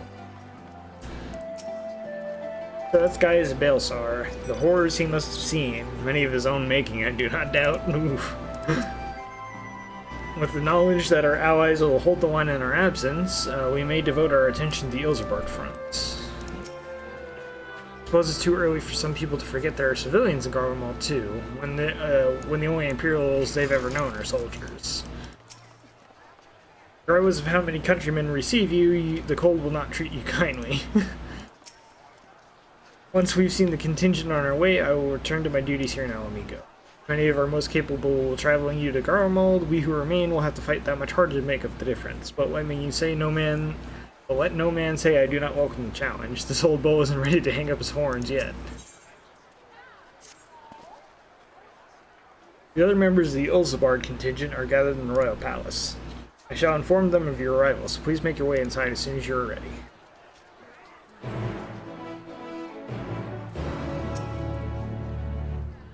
The remaining members of the Scions, your friends, and most of the Ilsebard contingent await you within.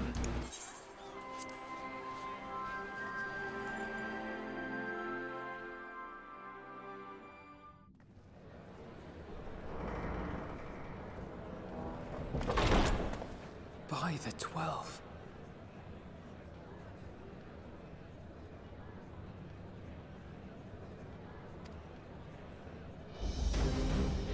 Jesus, that's a lot of people. Okay.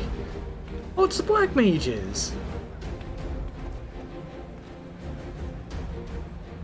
Glad you could join us.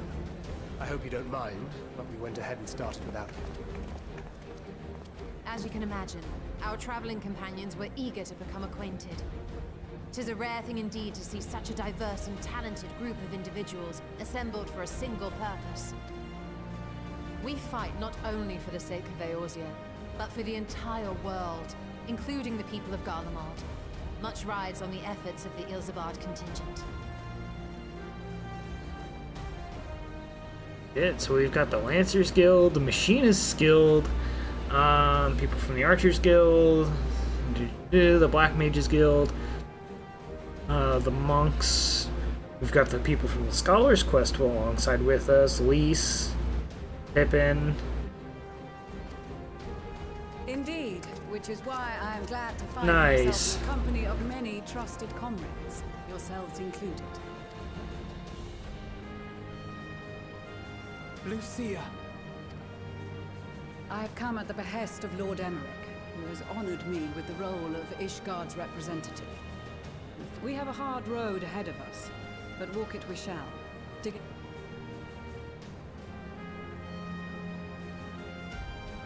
We too welcome this opportunity to work together once more.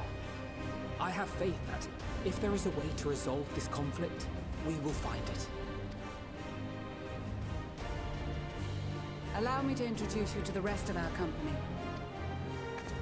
Everyone! If I may have your attention. I know who most of these people are.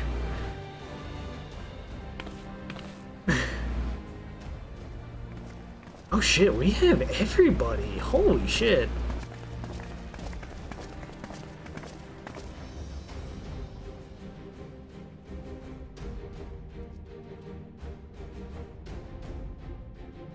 Might I ask you to speak first?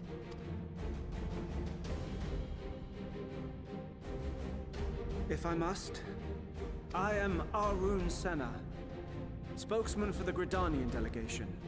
Here on behalf of my esteemed sister, the Elder Seedseer, we shall provide support and protection to those in need during our time in Garlemald. To that end, I am joined by healers selected by the Conjurers Guild, with the Order of the Twin Adder's Finest serving as our escort.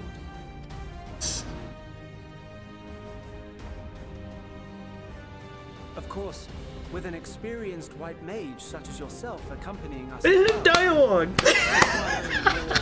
Yes! Will be in safe hands. Raya O sends her regards, by the way. They have dialogue for completing these quests. The Rose Guild. Wait, I know you. The name's Sicard, in case you've forgotten. Truth be told, I'd rather you had forgotten. Any road, the Admiral asked Captain Hillfear to send his best, and for whatever reason, he picked me. Of course, if I'd refused, I'd be the laughing stock of the bloody executioners, and my reputation's taken enough of a keyhauling as it is. But more importantly, like any pirate worth his salt, I know when you're staring down a storm, you gotta trust in the commander of your ship. So if the Admiral wants us to go to Garlemald, not for plunder and glory, but a promise of peace in our time, then that's what we'll do. Since we all know how much the Empire loves its steel, we thought we'd bring along a few smiths to make the most of it. Give them a pile of scrap and they'll cobble together anything you fancy. Of course, just like the Gridanians, we got fighters of our own. We might have come with a more constructive purpose in mind, but we're more... Well, you're certainly raring to go. But then again, so are we. The most dependable warriors of Uldar and Alamigo have assembled at the Sultana and General Aldin's behest. If Garlemald has truly fallen, then the whole place is likely to be crawling. That's where we come in. Naturally, Marshal Terrapin and I will be leading from the front.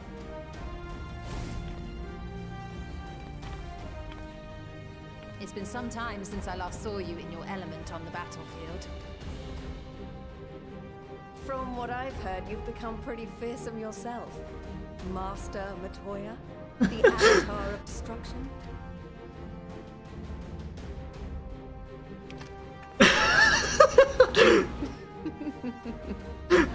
With comrades like these, I know we'll succeed, no matter what awaits us. And then we might finally get a chance to enjoy a good long rest. But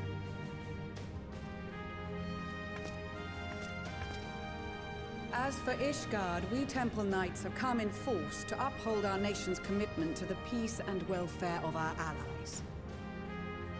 The bitter cold of Garlemald is a formidable enemy in of itself. Our experience fighting in ice and snow will prove invaluable in the days ahead. Accordingly, I have been designated commander of the Ilzabad contingent. I will do all in my power to provide you with the leadership and guidance you require. Hey, I will take it. The four high houses, House Hylinard foremost among them, have arranged for a host of machinists to join us on our mission. Their knowledge of Imperial Magitech is sure to be a great boon. They will address any problems of a technical nature, together with the smiths of... There is another awaiting introduction. Hello. Lord Emanolaine! Ah, yes. Emanolaine de Forton, at your service. Though, lest there be any misunderstanding, I should stress that I've not become a fearsome warrior while you were away. Rather, far from it, actually. But, should the opportunity arise for a spot of ballroom dancing, I will be your twinkle-toed gentleman of light.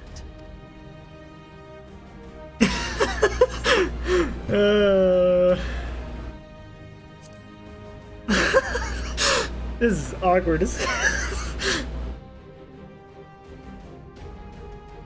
Huzzah! I cannot wait to regale Honoroa with my tales of daring do. Damn it. Our believe that concludes introductions for the Grand Company of Air.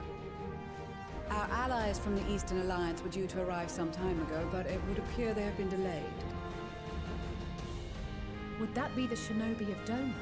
Actually, they've been tasked with relaying messages back and forth between the various Eastern nations. According to Lord Hien, Oh, we're gonna get the warriors has been sent in their stead. Oh, we're gonna get the Warriors of the Steppe again. Out of my way, you preening fool! Sadaharu.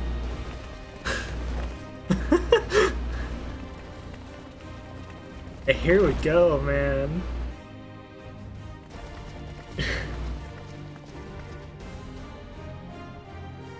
Forgive us. And the Bojans. We are the delegates of the Eastern Alliance. Cyrena, and you've brought company. For battle and blood we come, as the steppe is sorely lacking in both. No towers befoul our lands, so we marched on those of Doma. But now our thirst for slaughter will be slaked. Magni just looks so done with everyone's shit. Sadu Hatun, no. We go to make peace with the Iron Men, not war. Warriors of the steppe, we've heard many tales of your bravery. The soldiers of Boja. Members of the Dalmascan resistance group, Lente's Tears. Ska.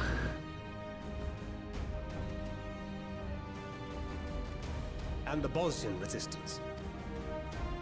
Between them, they have a wealth of experience in espionage, and are particularly adept at infiltrating Imperial facilities. I could have told them that, Jesus. Garlemald's domain is so vast. Dalmasca, Bosnia, Alamigo. All lands which have suffered the tyranny of the Empire. I would never presume to question your motives. Nevertheless, I must reiterate. And they are victims, make no mistake.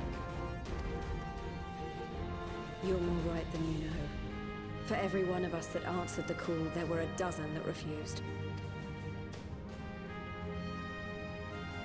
Not only in Alamigo, but everywhere we went. And who could blame them? The Empire's always been the enemy.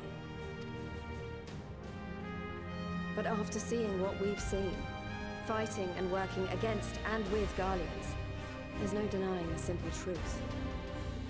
They're just people. No different from you or I. They've got their share of liars and murderers, but so do we. So do we all.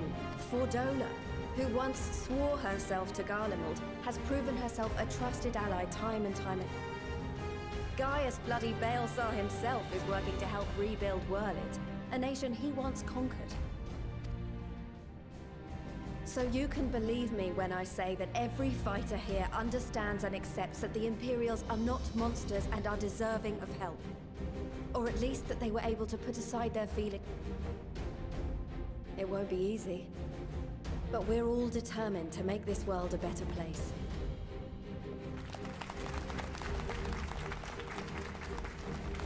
What lingering concerns I may have had were clearly unwarranted. I agree with it.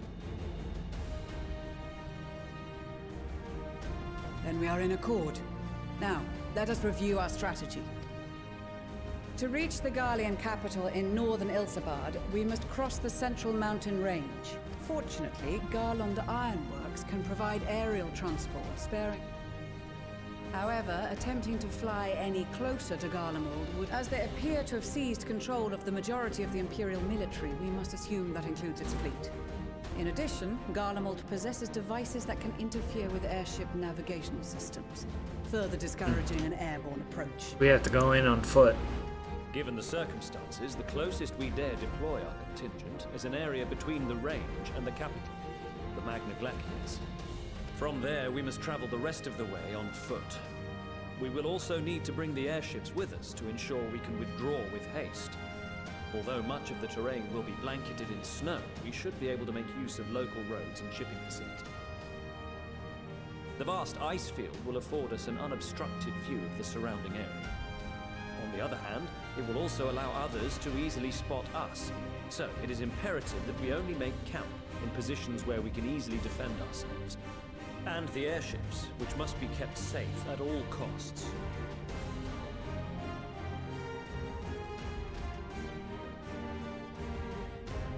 We cannot account for every possibility, so we must be prepared to think on our feet. We will be tested. Sorely tested, I expect. But for our homes and for our people, and a people not our own but in need, we will succeed. Spare no effort in your preparations. Once we depart, there is no turning back. No, I mean, we can teleport, but, you know. Sweet. I wish there was a little bit more class dialogue. It sucks that they only give you the white mage one. If you had previously played a white mage. Oh my god, there are a lot of people to talk to. Oh no. Time's come for us Marines to show our valor upon the battlefield. All who see us will know our name and quake before our might. To victory. Hell or come hells or high water. Oh yeah. In case you were wondering, Ashivia will be staying behind to defend the Twel's Wood with my sisters. She was of the opinion she would make a more useful addition to our contingent and was eager to make good on her vow to accompany me as well, which was flattering, but ultimately it was decided her skills would better be put use in her home and keeping her homeland safe. Until the Empire fell, Garleans were the only ones who were allowed to impose tariffs upon the sea. Weren't easy pickings, but I made myself pretty gill. Since they've been so generous to me and mine, perhaps it's time I returned the favor and gave them a little something back. I'm here representing the Marauders Guild, and it's my job to keep the Smiths out of harm's way, mind you. With them and hammers theirs, they put up a fair fight themselves. With a bit of luck, this will be over before you know it. Maybe when this is all over, you can pay the Axemaster a visit. He still tells all the new recruits about the time he killed Kajata and avenged the boy's parents. Heh, I remember like it was yesterday. We came as quickly as we could. We would follow your example and devastate the Telforia with the full extent of our powers. Worry not for your brothers, Lucy. We will return soon enough. I'm so glad I found you. I have a letter from you from Master Hammond. Now let's see here. I have every confidence that your fist shall bring the Telforia to their knees, and should you espy any beautiful maidens thereabouts, perhaps sing to them my praises. Charming, master. More fool me for thinking that the sweater would contain something actually inspiring. That's just oh my god. I cast my lot with the Populares to bridge the divide between Garlemald and her territories, that all may be united in common cause. Is that... But we were disparaged as a radical element. The center is looking to destabilize the Empire from within. Many friends and even my parents perished in unfortunate accidents. I too would have surely met the same fate had I not defected. Nevertheless, I still dream of equality and peace for us all. As the world itself stands on the brink of collapse, I hold out hope that one day that dream will become reality. Well, if I'd known what a social gathering this would turn out to be, I'd have to dress for the occasion. Still, this seems the perfect opportunity to mingle with the other guests. But I'd be correct in assuming those ladies over yonder are Serena and Sadhu of the Steppe. Perhaps I shall introduce myself, though I don't much look at the fellow with the enormous axe. It isn't whispering. It's thanks in no small part to you that the manufacturer's future is looking brighter than ever, my friend. I am pleased to report that I and a handful of my colleagues have been selected to join the contingent. Ere the expedition has ended, even the Temple Knights will be singing our machinist's praises. Once they have borne witness to not only our mechanical proficiency, but our combat prowess too, of course. Such nervous to enter the battlefield, perhaps. I shall be out there alongside you as a Temple Knight serving your fine van. Though I may not look it, I was the Azure Dragoon upon once upon a time. I certainly won't be shown up by you or Estinian.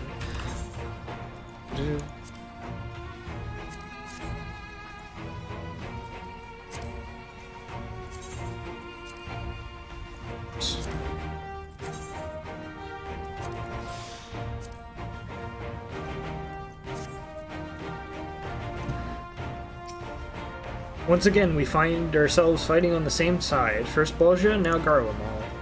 It may seem strange that I'm here agreed to aid the Imperials after waging war against them for so long, but here I am. It's time we put the past behind us.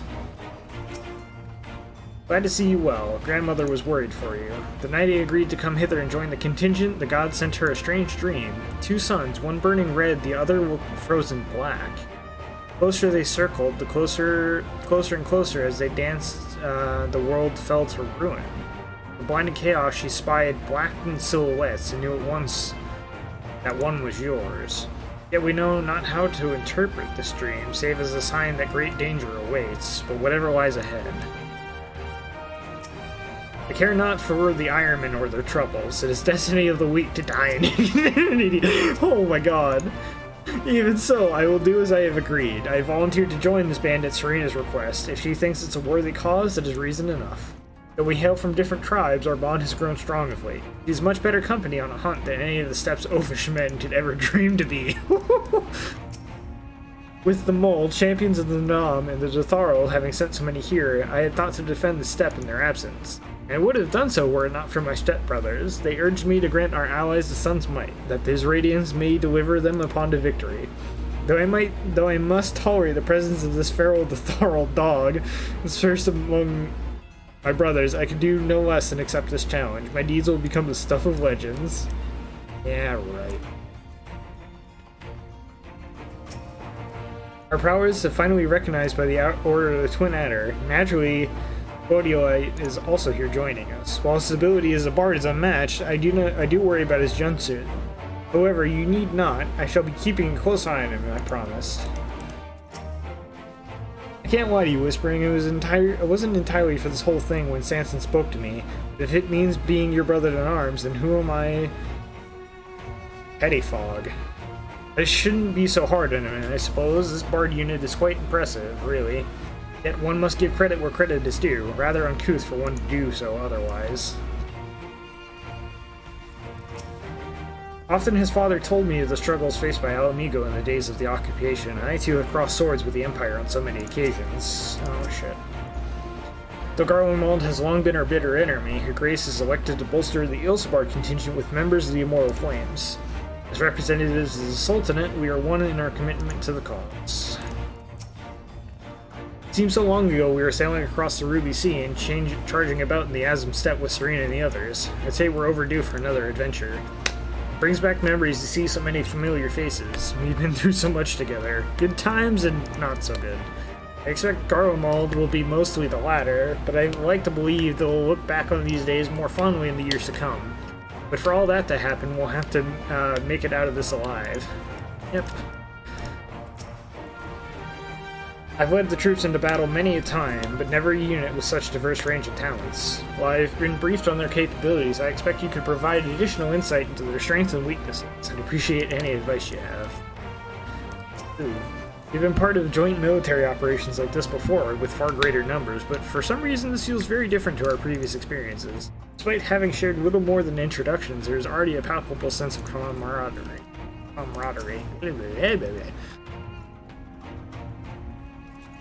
I did not expect to see the other former Erdegrun here of all places. As well as he knows, I'm not one for verbose greetings. We shall instead let our lances do the talking once we are on the battlefield. And we'll see if the other has been diligent in their training. This is extraordinary to be in such company. The finest of our allies have to offer. With comrades such as these, we're bound to succeed. I'm certain of it. Half expecting to find the man who taught me red magic amongst our number. He's nowhere to be seen. I suppose he's had a share of unpleasant experiences with the Empire. So have we all. Perhaps there's some other reason. Yeah, there's another reason. Well, in any case, I have a feeling I'll see him again once it's all over. He'll be pleasantly surprised how much my swordplate's improved since we last met. Blessed are we to have made countless steadfast allies, aware our journey's course. Indeed, we are joined today by many new acquaintances, who in time shall we call our comrades, mayhap friends. I have close ties with the Scouts of the Eastern Alliance and various resistance groups, and they're an absolute joy to work with. Besides the delegates assembled here, the Amalja and several other tribes offered to send troops on their own. Unfortunately, due to their physiology, many would struggle to simply survive. Ooh.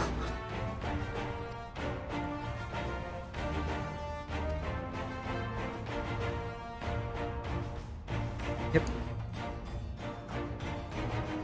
Jesus, please don't make me give out all of these.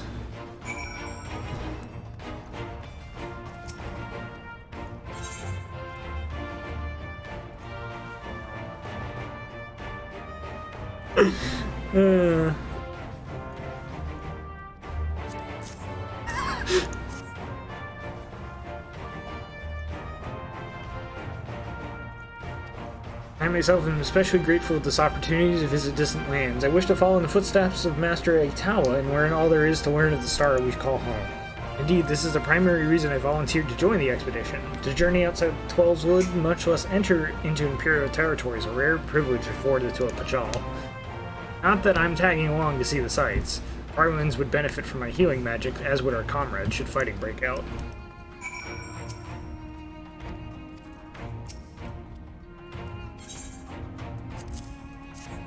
Right. Ah, them the scales everyone's been talking about. Pretty little things, ain't they? I reckon they'll be worth a gill or two when this is all over, but we'll hold on to them for now. One more thing. I know what you're thinking. Why did they send Ezenir instead? Buggered if I know. All the Admiral and Captain Hilfear told me was that they needed someone to help safeguard the future, and here I am. Can't say they haven't got a sense of humor. Or some of you might be wondering what good a pirate is on dry land in the middle of the sod snow of all places. Well, me and my crew will do whatever needs doing, so let's set sail, or however the saying goes on airships. That's a set of warding scales I spy? Not that I would know what they look like.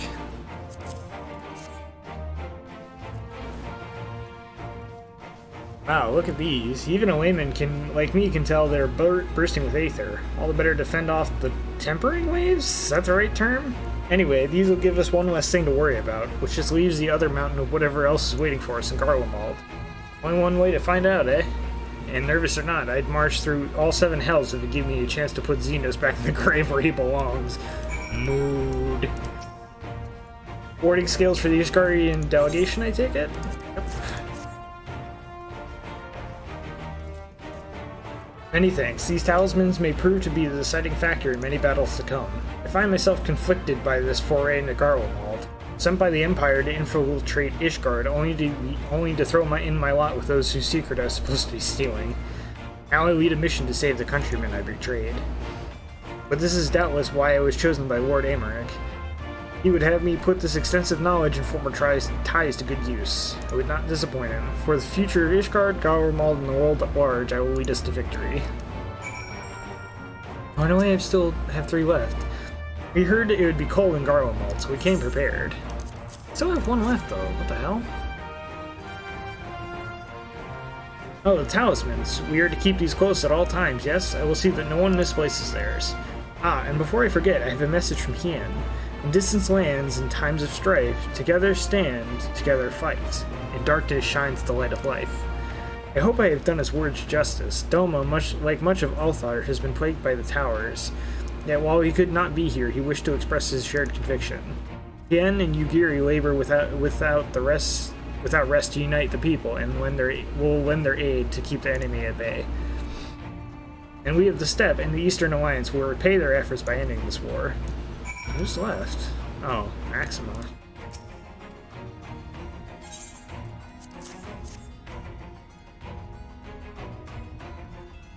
Thank you for this, and going to such incredible lengths for the sake of my people.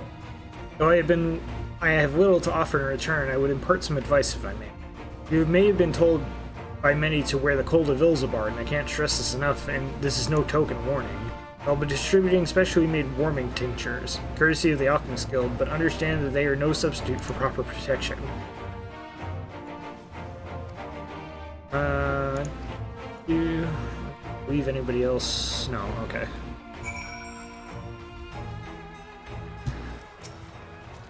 Something of a constant refrain that we require warmer clothing. My present garb may be lacking, her collar notwithstanding. Concoctions to fortify the flesh against wind and cold are commonly sold in the old markets, though they are of dubious provenance and efficacy. It's said, however, that in many recent days the Alchemist Guild have produced a tincture capable of such a feat. At the achievements of their Thavenarian counterparts did spur them to action, they are not to be put to shame. This coat is quite warm, but I have something rather thicker for occasions like these. There's no telling how long we'll be out in the open, so we can't go starting fires willy-nilly if we need to avoid detection. Do you have anything you still need to take care of? Don't need to. Since my revival, I've been lax in expanding my limited wardrobe. Think we have a quick trip back to Old Charlane? I recall a rather fetching coat. Let's go.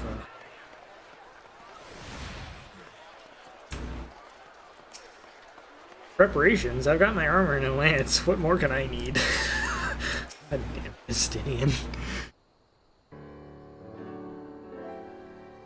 It's our last chance to make ready before we set forth. You needn't worry about Urianger and I. We still have what we wore in Garlemald before. Justinian claims to be quite warm and toasty beneath his armor, and since he spends a fair bit of time up north recently as well, I have no doubt to doubt his words. Most of the others will be borrowing Grand Company stock. The rest of you could do likewise, I suppose, provided you're not overly concerned with style. Not to put too fine a point on it, but I would rather I wouldn't be seen dead in one of those ridiculous overcoats. I only had time to find something in my liking. Oh, Tataru. Clark, is that the Cry of Scions in need of a tailor right here? It's Tataru.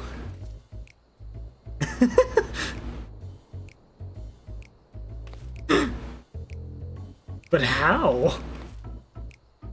I have my ways. Oh yes, indeed. Thought you could sneak off to Ilzabar without telling me. Nothing escapes my notice. Tara's tailoring outfit.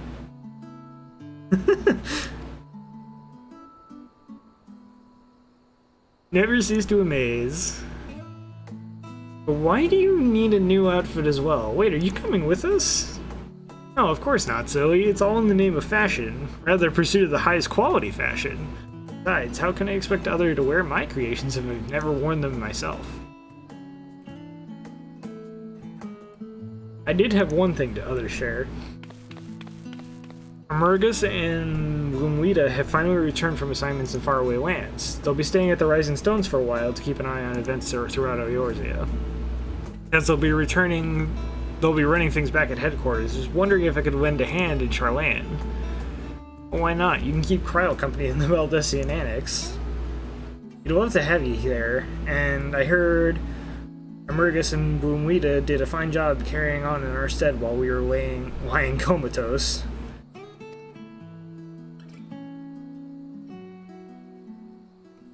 Well, I'm confident you won't go collapsing again, because a certain someone who shall remain nameless isn't in a position to transport your souls to another world. If anything similarly disastrous were to happen, I'll be well positioned to do something about it. Anyway, I've got a few things to take care of, and then I'll make my way to Charlane. Really do hope these new clothes are enough to keep you warm in Garlemald.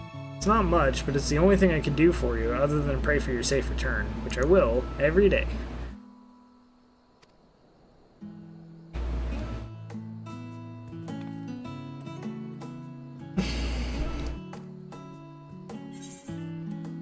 Oh, it's a North Sea coat. Okay.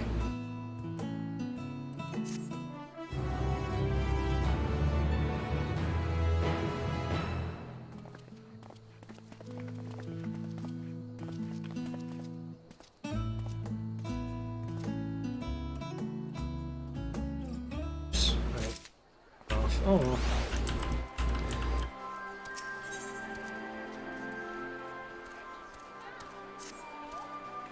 I'm told the airship pilot has been sent to meet you.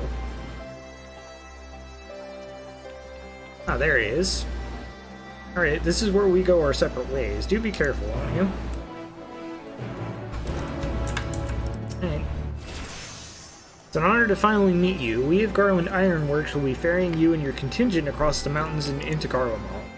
For many of us, it will be something of a homecoming.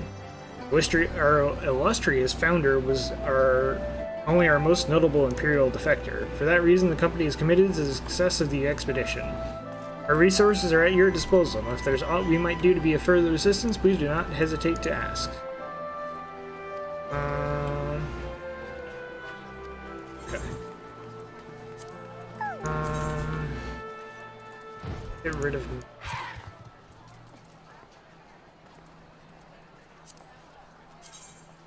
Please, dynamite.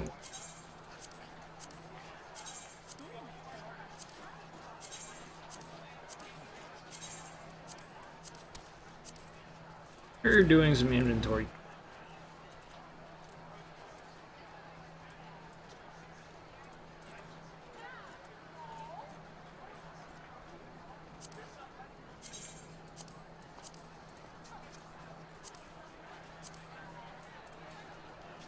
Still need those breach coins.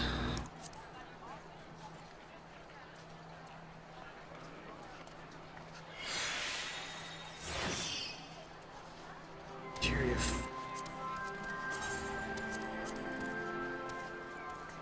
6.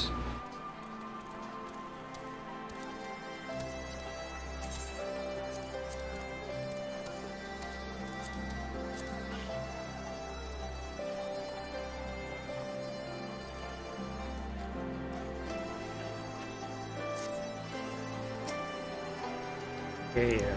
Let's get this.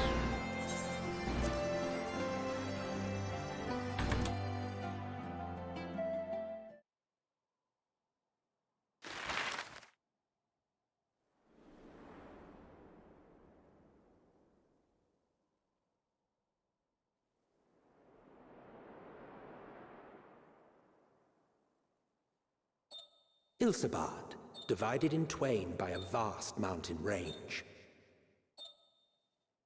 Those who would traverse its jagged peaks face peril at every step. But why go by foot when one can simply fly?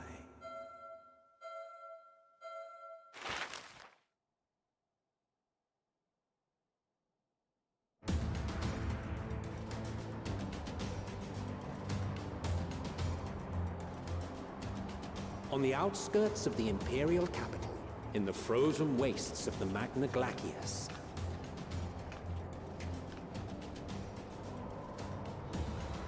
the winds howl in icy protest, as if to warn against further trespass.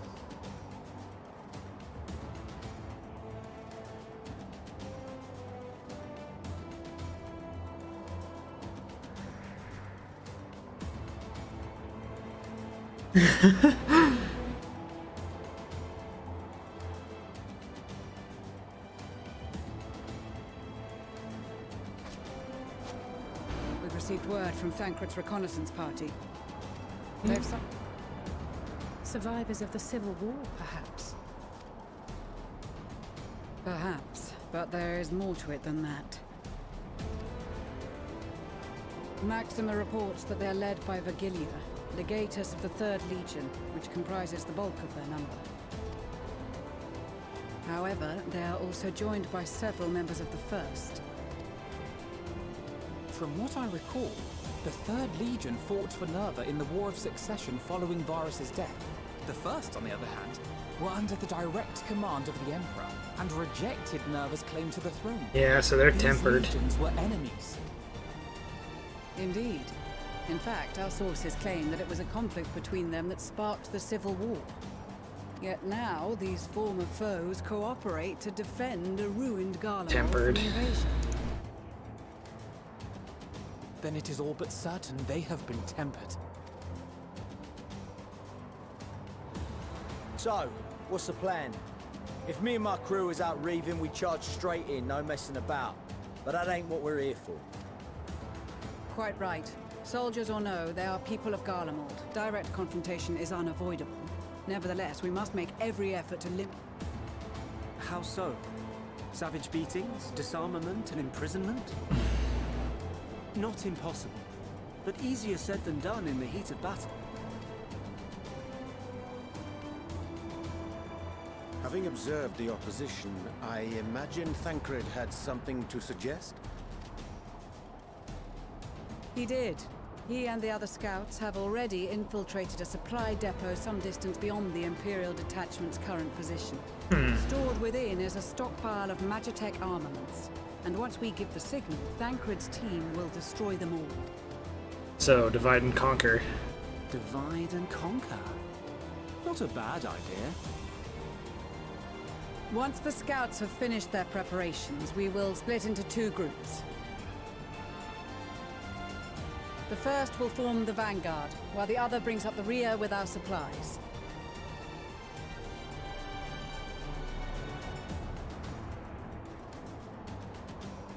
As for the Scions, I ask that you lend your assistance where you deem it needed most. I would prefer, however, that you accompany the rearguard and be prepared to join the van at a moment's notice. Kept in reserve as our trump card, so to speak.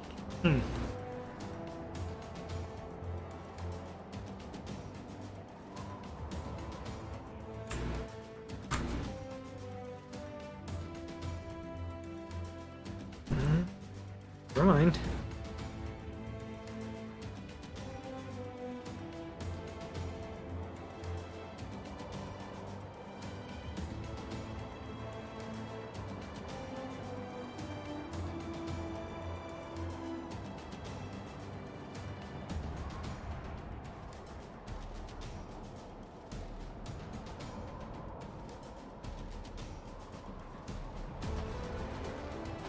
Your proposal was well received. More specifically, they asked that we destroy the Imperial's toys in as spectacular a fashion as possible. Ishtola always did have a flair for diplomacy. She's not an easy woman to please, but I shall do my best to satisfy her thirst for fireworks. All right. Once more for my peace of mind.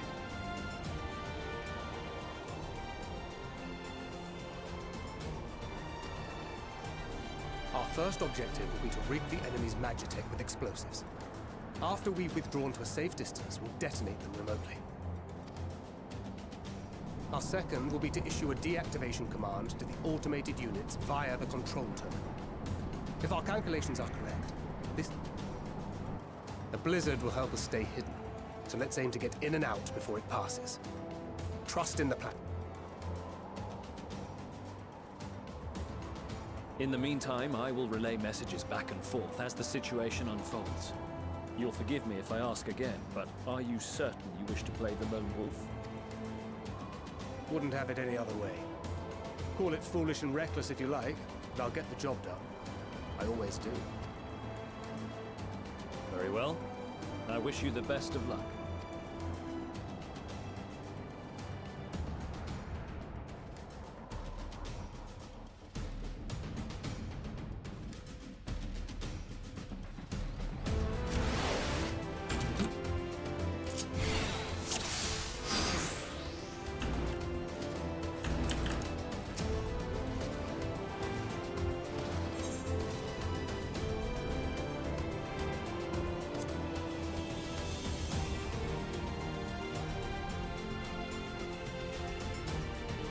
Points.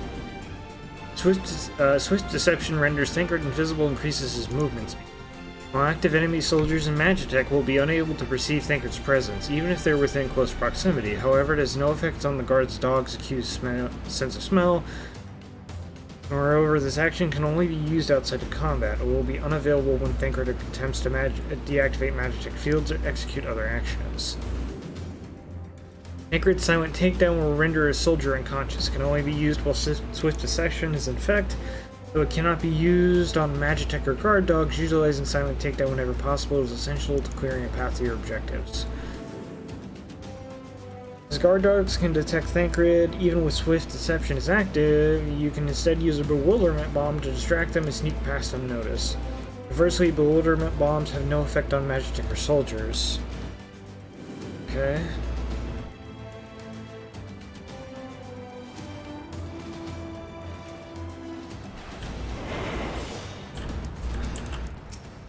Fast. Keep your wits about you. It's time. We only have one shot at this, so let's make it count.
this.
This is Thancred. The explosives are in place. This is kind of cool. I like this. Very good. All is proceeding as planned. Head to the control terminal. It should be to the northwest. Understood. Have the others wait at the rendezvous point.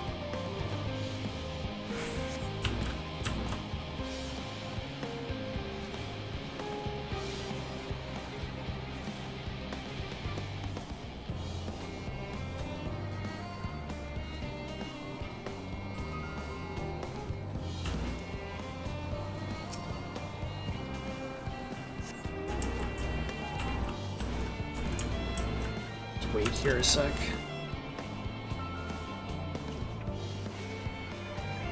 That slasher's gonna come back. Just beat.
Damn, spotted.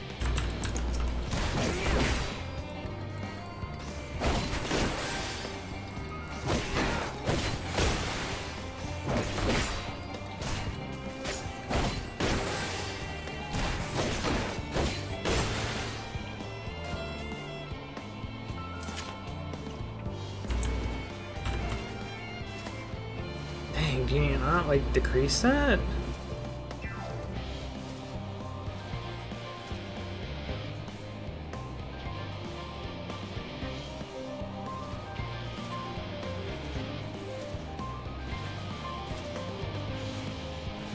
These stupid things.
Jesus.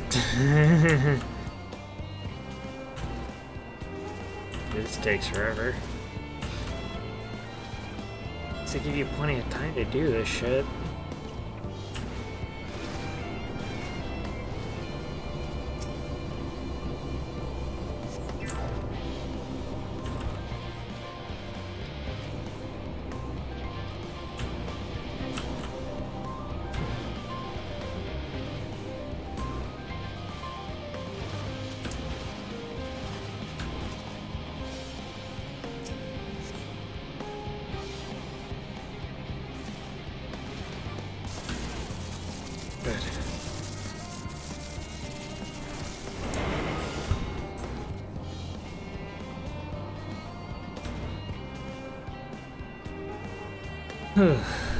That was close. Jesus. Yeah, the biggest thing about doing a stealth mission is just being patient. Like, Metal Gear Solid has taught me many lessons. To my considerable relief. What news from our comrades?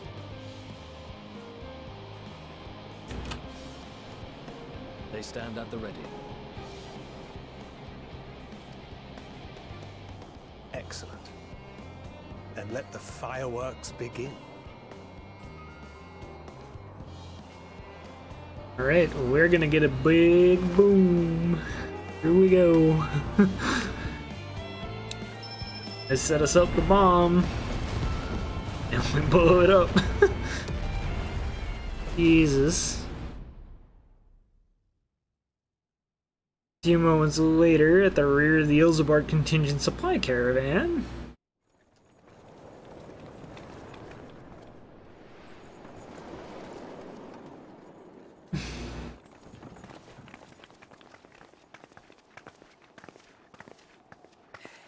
The blizzard's beginning to clear. The Vanguard should be engaging the Imperials any moment now, if they haven't already. Ishtola and the others are with them, so I'll keep that in mind. This was interesting, and I like that they're trying to present new types of instances to try and get through shit. Wait! Something's coming! Uh-oh. Here come the doggos. Oi, oi! Looks like we ain't the only ones who sent out scouts. Keep them away from the carriages! We lose those, and we're as good as dead!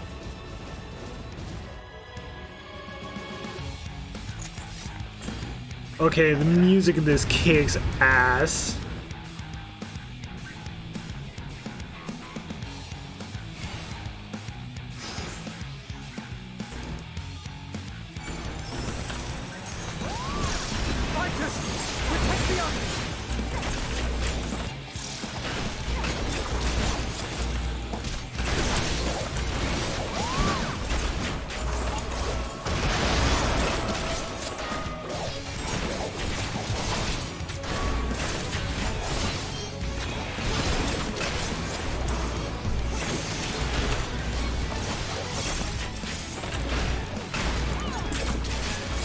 I'm assuming I just need to keep killing as much as I can to...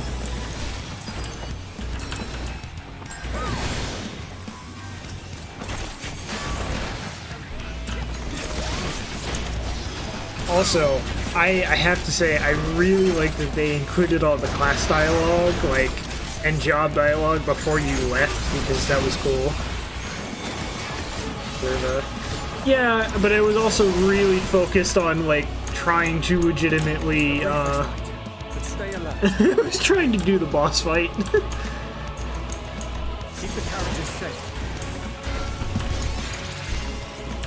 Where's Emmeline? No, here we go.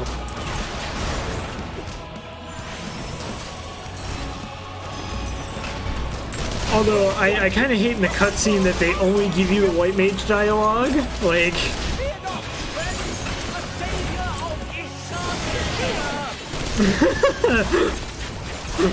Oh my god. We are so fucked.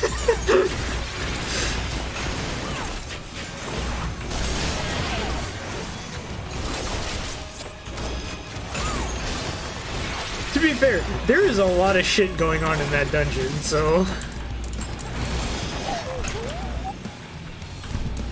A fine display, but the other carriages are still in danger. Go on ahead. We'll hold the line. We will hold the line. We're the only ones struggling. Time we put our backs into this.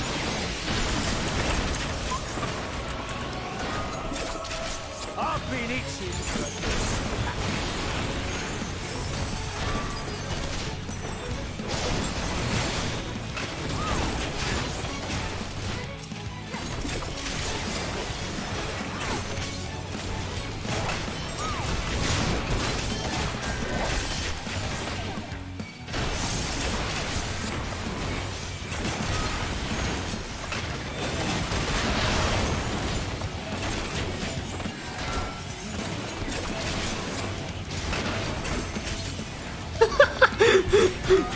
I am 100% behind that, because it would be fucking hilarious.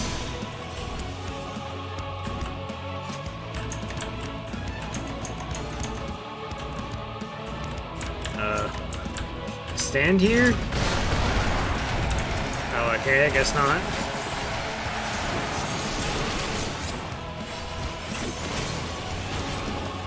Also, I swear, if Dancer feels so weird now that you just get choices on your shit, like...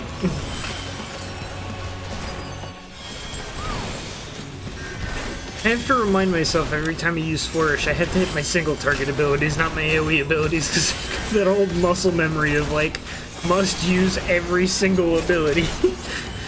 Ugh.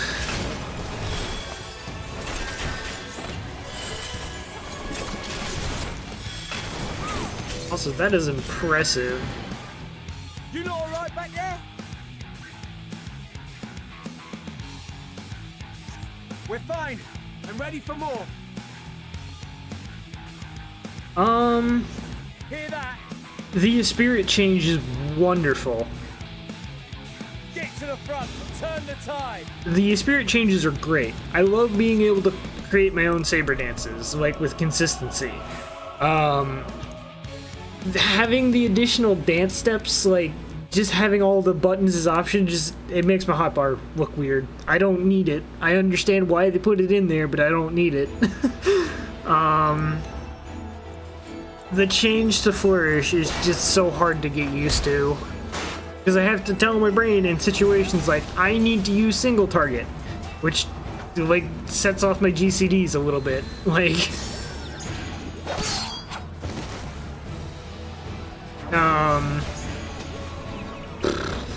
nothing other than that's really changed as far as I've seen right now. It's nothing that won't heal in time. The trouble is, their tempering has made them utterly fearless. Subduing them would be easier if they had the capacity to submit in the first place. Well, this is the path our young charges would have us walk, and that we all agreed to follow.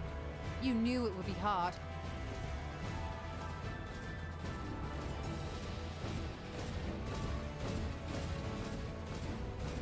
That I did.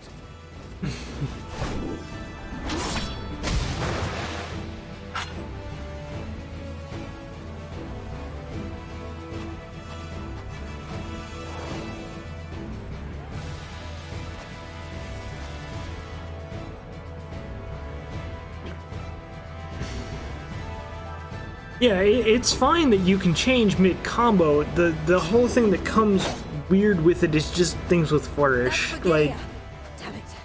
I need to help the others take her down. There's no end to them.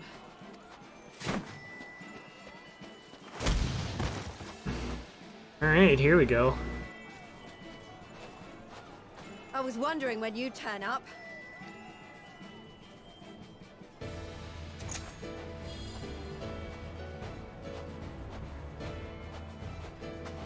There's no stopping us now. Come on, let's show them what we're made of.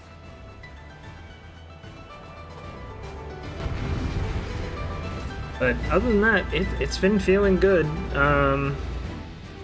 I have only gotten the new updated ability with technical steps, so I can't really say much more than that, and I haven't really used that much, so...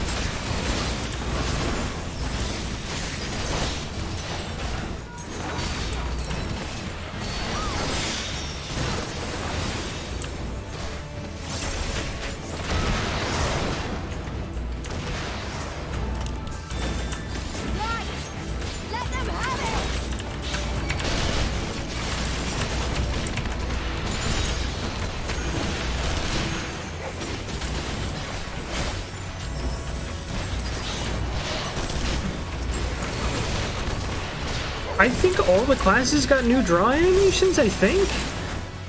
But I'm not sure on that.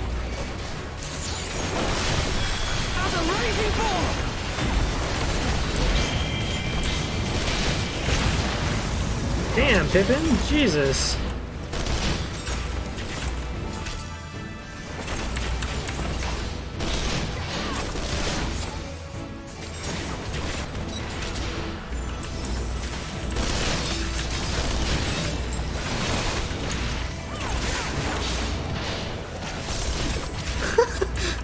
I figured Magnite would get his ass kicked at some point.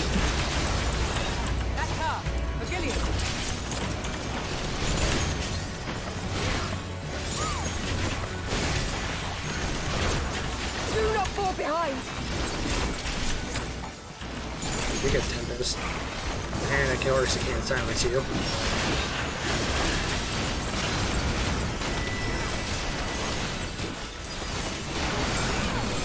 So this is kind of what I mean. It gives you all the options to use when you do Flourish, so it kind of makes it just awkward to use sometimes.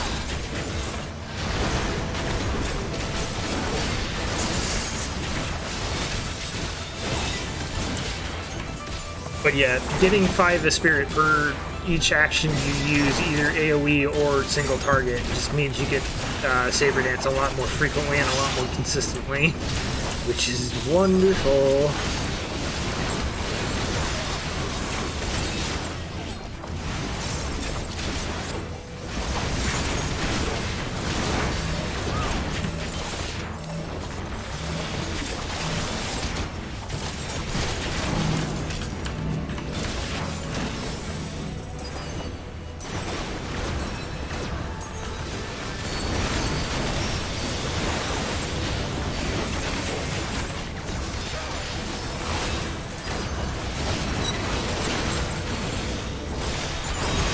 Did it again. Is everyone all right?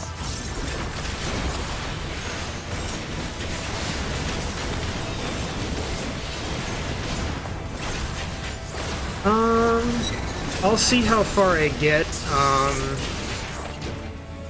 At some point I do need to go get prepared for work, so.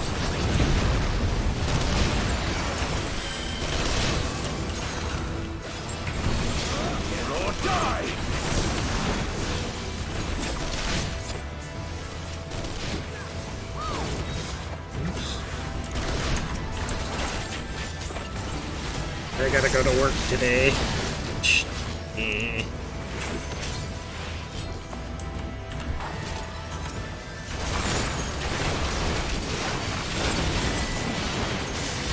Not exactly the thing you'll want to do on a day. It's your name day, but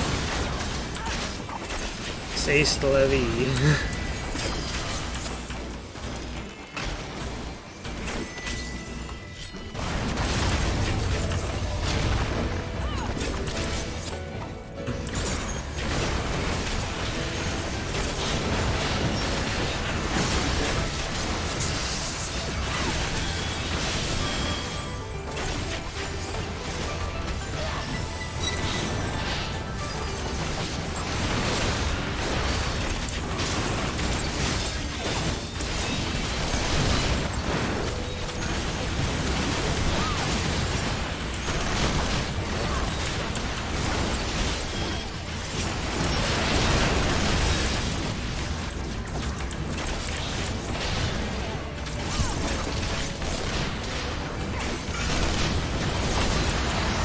use some help here.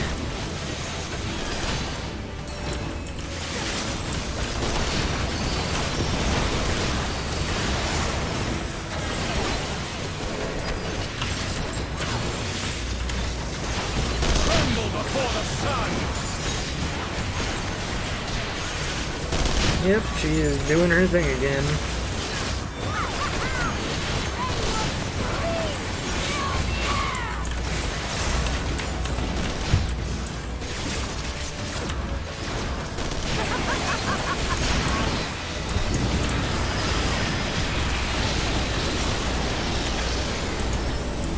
Where's the... oh, okay. I was looking for the Legatus and I'm like, wait, where is she? Huh?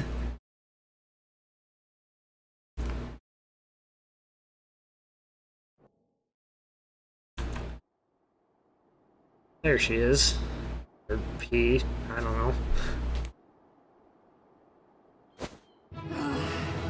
A worthy adversary.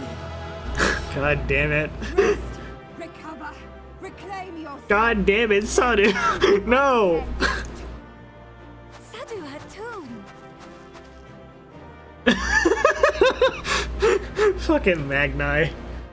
That was the last of them. The day is ours, thanks to your timely arrival. What of the supply caravan?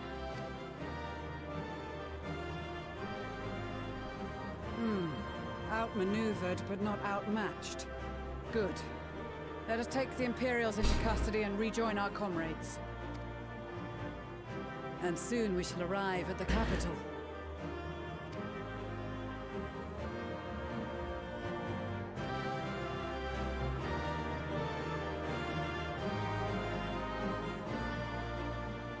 Let me check something while I'm doing this. So cold and unforgiving. Thus spoke Emperor Solus as he gazed upon his barren domain.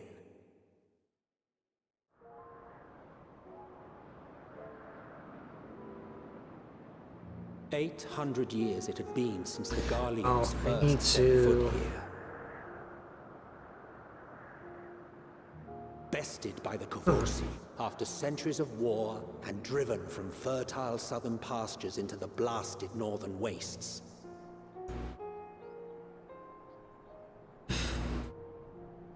In that garden of desolation, they clung to one another for warmth, freezing, hungry, desperate, hated. God, Garlemald is just a fucking like an analogy of what the United States is. Jesus H. Christ. That or Russia. The chosen, forsaken. Holy fuck.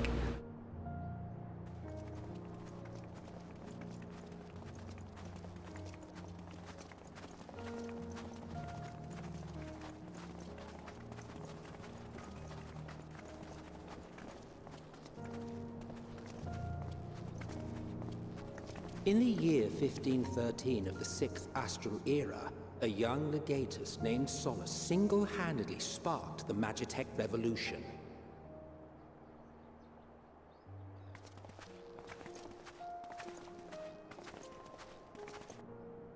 How did he conceive the machina that feed on ceruleum?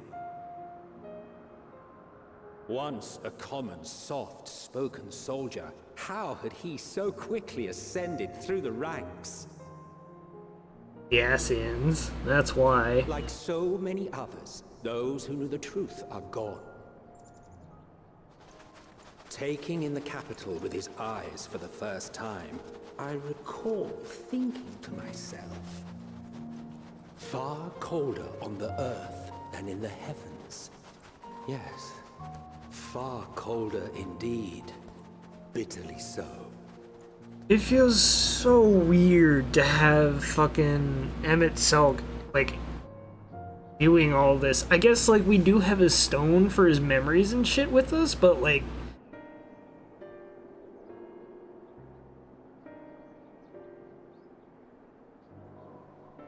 Not so much as a whisper. The roads leading beyond the city walls would have been used less in recent years. Nevertheless, this was one of the most important gateways into the capital. A buzz day and night with activity, aye. Merchants passing through the checkpoint, many of them stopping at the local hostelries. Surely they cannot all have been tempered. Yeah, so that makes it weird though. We can consider the question after we have made camp.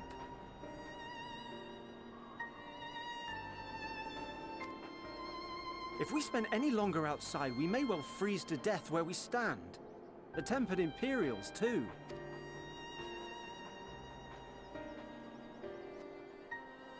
This will be our temporary base of operations. Secure shelter for ourselves and the injured, and dispatch scouts to survey the surrounding area. If we're planning on staying here a while, we ought to give this place a proper name. It probably already has one. Well, the constant sound of ice cracking underfoot makes me think of broken glass. An apt name, perhaps. But enough of this. Broken Glass is the name of the town. Are you fucking kidding me?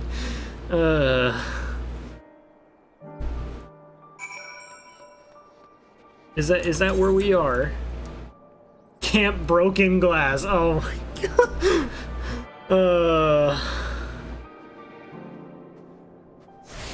Elven Rhyme, Horea Campy, Monitoring Station 6, Tapper's Den,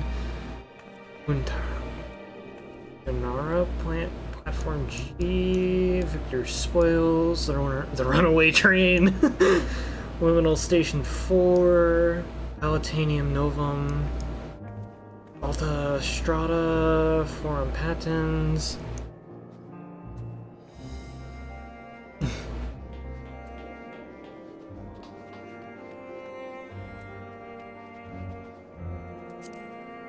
Camp Warrior White Dice. Shouldn't be long. Oh, I need to put those back up. Shouldn't be long before we have half-decent camp with so many helping hands. I was concerned with the snow might hinder our progress, but our Ishgardian friends are used to working in conditions like this. Alright, let's go talk to everybody before I start doing main scenario quest stuff, because there is dialogue. Greetings, first to Storm Lieutenant Spring. If you wish to know aught of the current situation, you come to the right person. Name's Roshilda of the Alamegan Resistance. When I was offered a place in the Elzabard contingent, I leapt at the opportunity.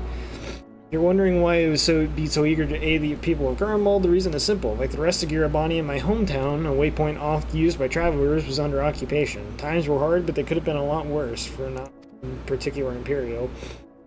Those soldiers were quick to dish out a beating. He stood up for the townspeople without regard for his own reputation and safety. Thanks to him, my family made it to the end of the war more or less unscathed. Camp takes in its name from the ice covering the ground and the cracks when you step on it, much like breaking glass. To think the Garleans made their home in this blasted wasteland all those years ago, not only to live but thrive, it's given me a newfound appreciation for their hardiness and determination to survive against the gods. Okay. Let's see. Our comrades certainly haven't wasted any time establishing a base for operations. Between guarding our supplies and keeping an eye on the tempered as they undergo treatment, we are certainly kept busy.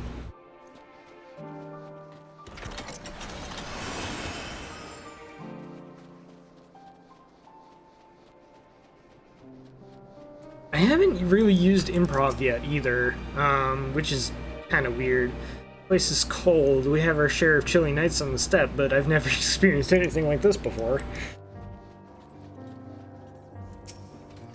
Many of us took quite a beating on the Magna Glace, but we all helped each other hobble through the snow and wind, sparing an area thought for which delegation we belong to. For now, we're all firm comrades, through thick and thin. I have a feeling something's gonna happen where that might break. We'll see. Quartermaster here, it's my job to make sure the camp remains both well supplied and well maintained. Okay. We've come too far, risked too much to worry solely about our own hides, for there is so much more at stake.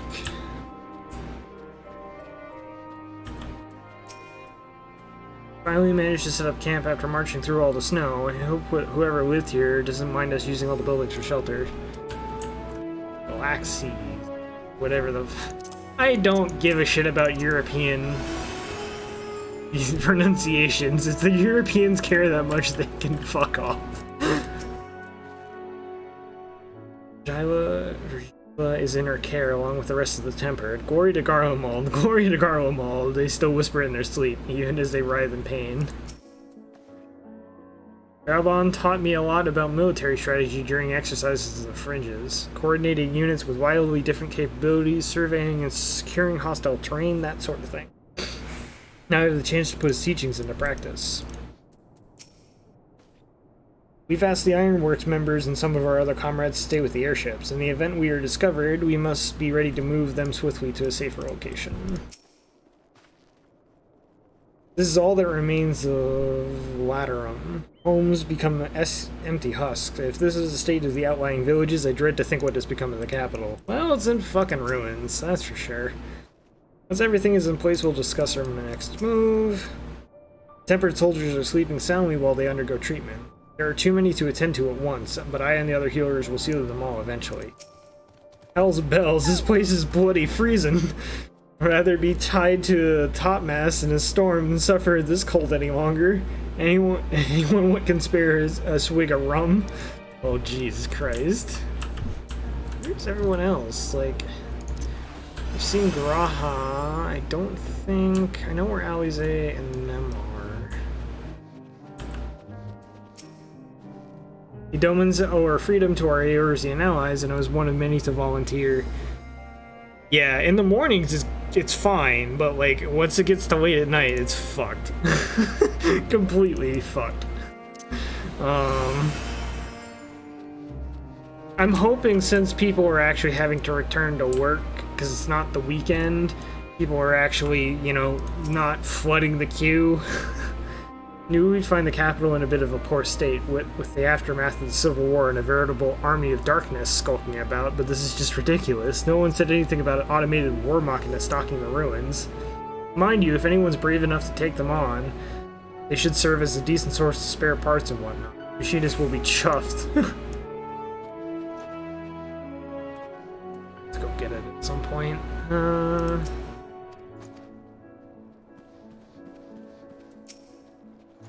Don't go shouting this about, but the truth is, during the occupation of Alamigo as an Imperial conscript.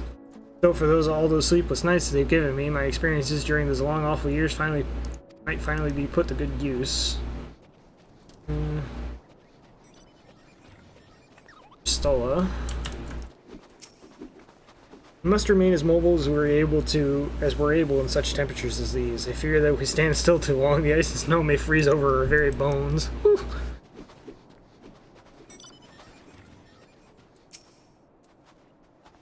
Rather unwell. Huh. That's odd. I've already attuned to the Aether Ring. Okay.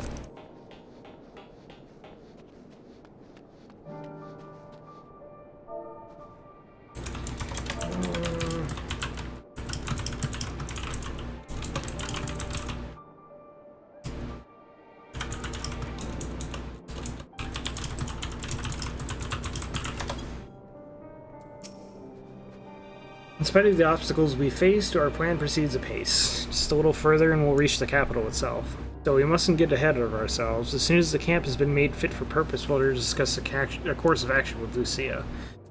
Would you mind asking Ysola and Graha to join us in that building in the northeast of camp? Alice and I will meet you there.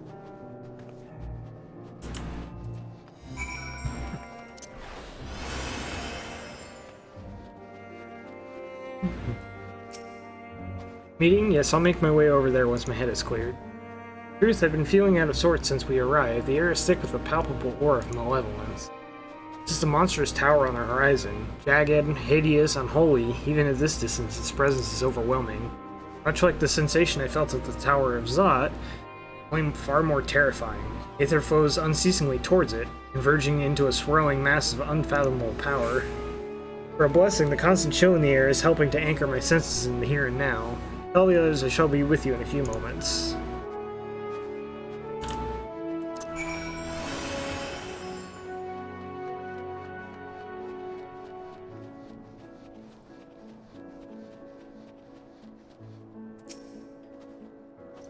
You'll be pleased to know most of the tempered have been quartered inside nearby buildings and receiving treatment as we speak. You, however, feel no small amount of guilt for commandeering civilian homes. The occupants may be long gone, but everything is exactly as they left it. Considering the length of time that has clearly passed since, one would expect to find them ransacked. Strangely, there are no signs of anything being stolen. Possible that everyone fled at the first sign of trouble, though it seems to me that they left far too many useful possessions behind. Although there is no conclusive evidence, I strongly suspect they were tempered. Sorry, I was merely thinking aloud. You mentioned a meeting? I'll make my way there. So, yeah, it would not surprise me if a lot of the people here were tempered.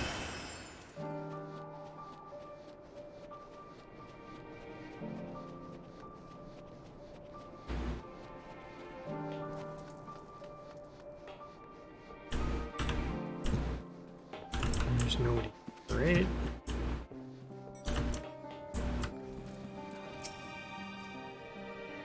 Yep. When everyone is here, we will begin.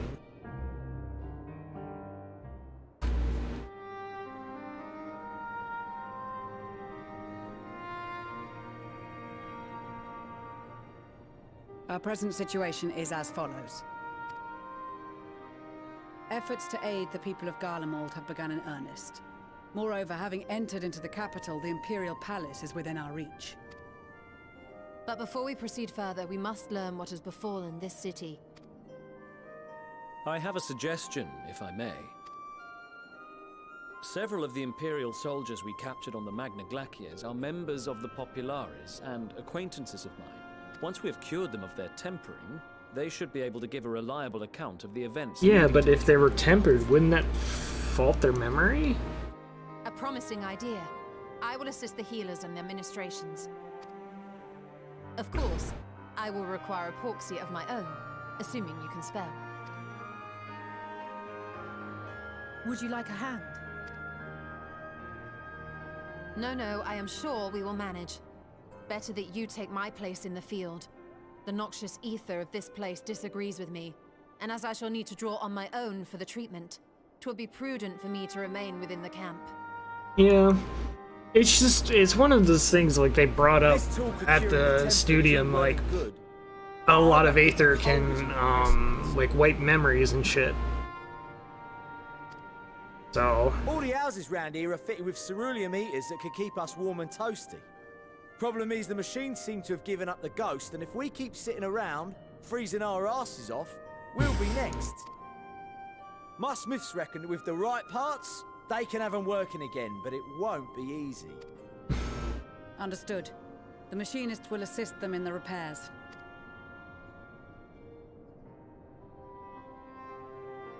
The rest of us should either stand watch or survey the area. We've made our presence known to the Telothroi. They will be searching for us, if they have not already ascertained our position. That we have seen no sign of them since the battle suggests they have yet to do so. However, I suspect they may be biding their time. Or perhaps we are beneath their notice.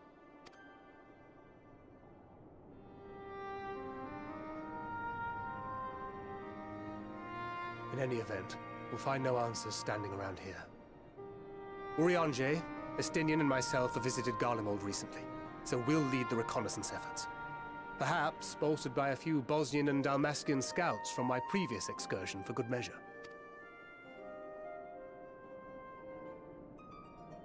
oh, it feels so weird seeing him in that fucking coat again. Ugh. Well now, this is turning out to be a rather sizable team. With such numbers, we should be able to cover a I haven't wide seen that area of fucking coat since 3.3 or 4. I don't remember. It was the Warrior of Darkness fucking I have a feeling we'll find a use patch. for that vanishing spell of yours. Twould be my honor to be of service, though I doubt that you of all people need That leaves us with guard duty.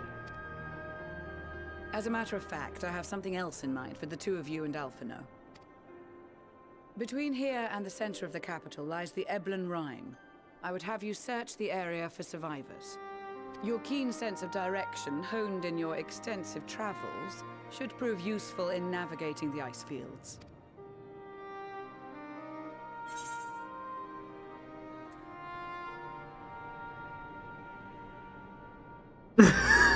Ice shields, I love ice shields. No, I don't.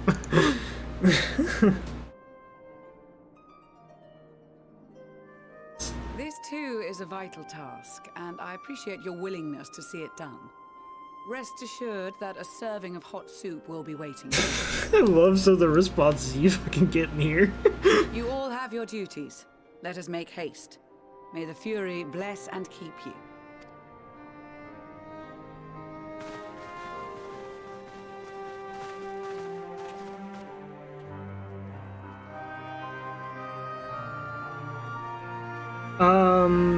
No, this is the choker I got from the Tower of Zot. So the minutia. Oh right, that requires new dark matter. Shit.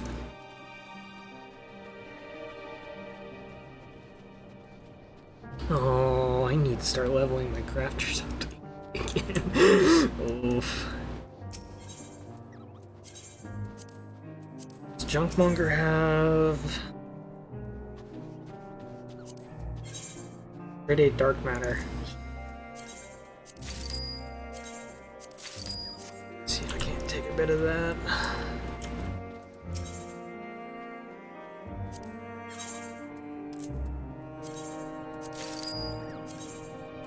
Could cover me for a while.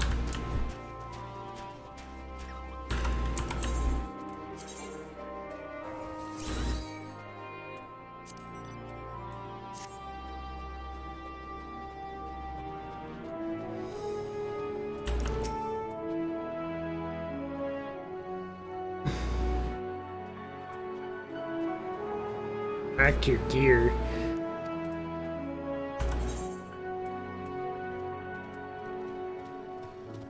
Oh, no! Oh no!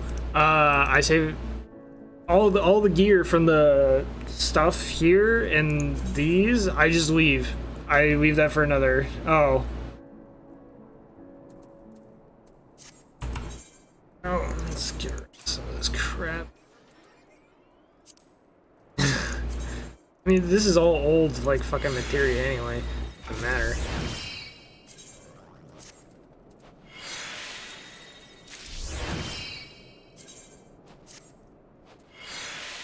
Is there a thing for these?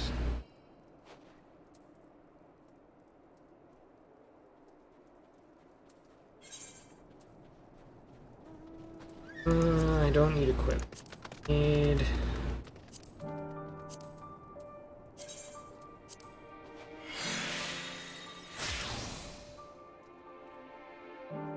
Oh, extract. Oh.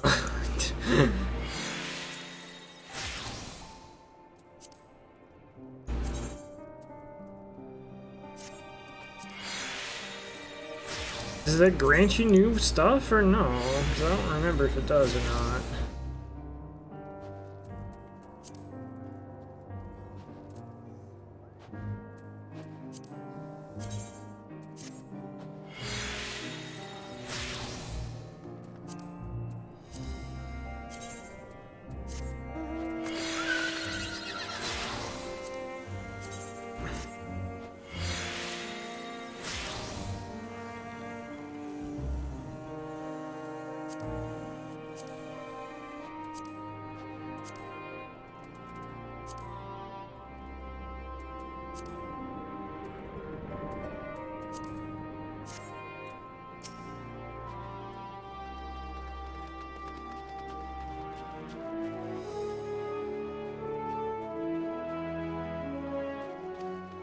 You realize too that while the people of Garmalt have spent their whole lives in conditions like these, even they'd be hard-pressed to survive away the warmth of their homes.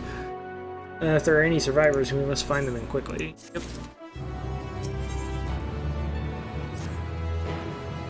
What ho, chums? Been giving something useful, something to do, have you? As it happens, I too have been ordered to make myself useful. I swear to God, Emmanuel just kind of reminds me of, like, freaking Papyrus. Since you asked, we're to scour the Ablon Rime for survivors. Wander around the ice fields for the off chance you find someone. You'd take forever to finish the job without the benefit of my expertise, or more specifically, my telescope.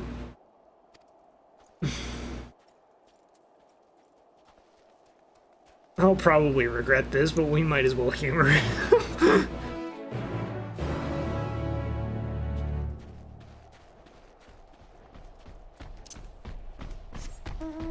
Age his wings? What the fuck?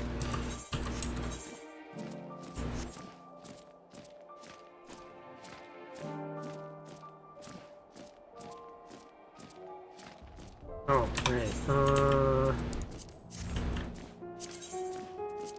Just in case people need that. I'm surprised by how many wild beasts there are roaming about the place. Perhaps now that the soldiers are gone, they're free to wander and forage as they please. The few buildings I can see don't appear to be residences. They still warrant investigation, though.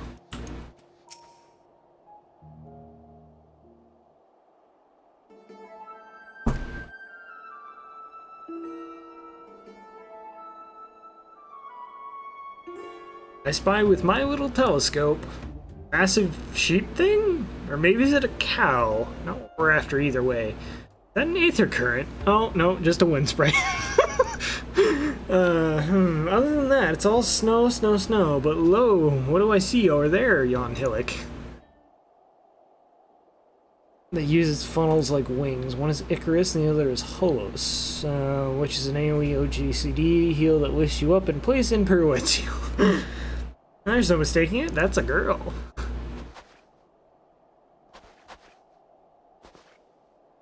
The survivors show me. Over there, behind that tree, it looks like she's running away from something, though surely not us. She wouldn't even know we're here unless she had a telescope like mine.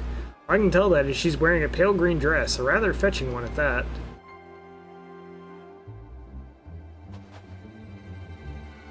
She'll be a long time gone by the time we get anywhere near her, but we should be able to follow her footprints. I'll let Lucia know where you're heading. And take these warming tinctures with you. Now, do these actually serve a purpose? Must be chilled to the bone. Okay. Quest items.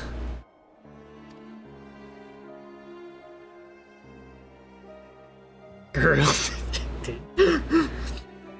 The man chivalry, my honor demands I do no less. Unless we... Oh my god, he's a fuckboy!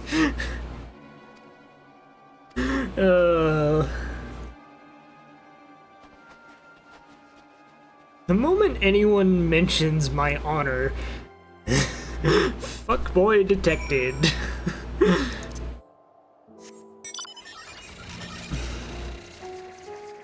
My honor and my chivalry...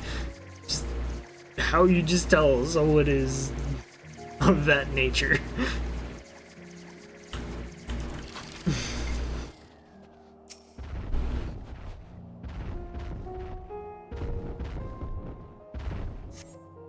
So fresh footprints lead east. I love though how they're like, oh, is that an aether current? Nope, that's a wind sprite. Just because they know the players are like, aether currents, must find aether currents. Footprints appear to be heading to be the same as you saw previously, and they lead towards the building.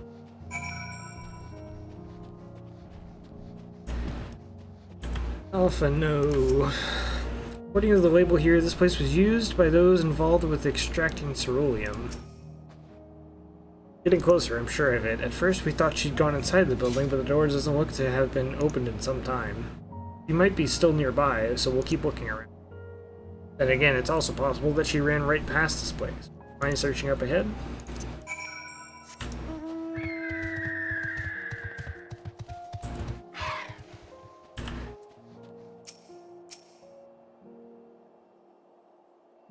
Oh, I didn't do...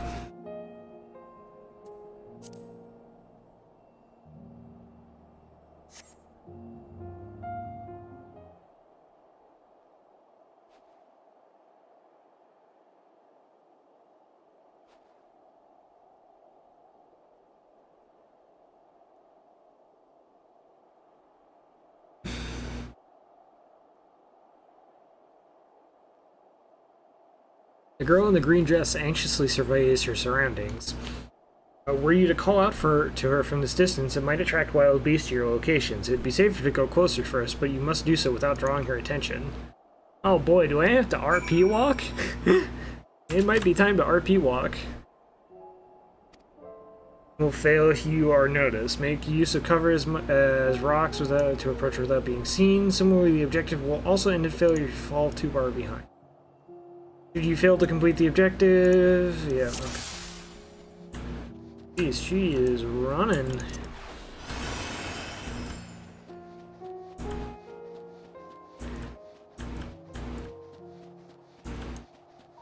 Line of sight, okay.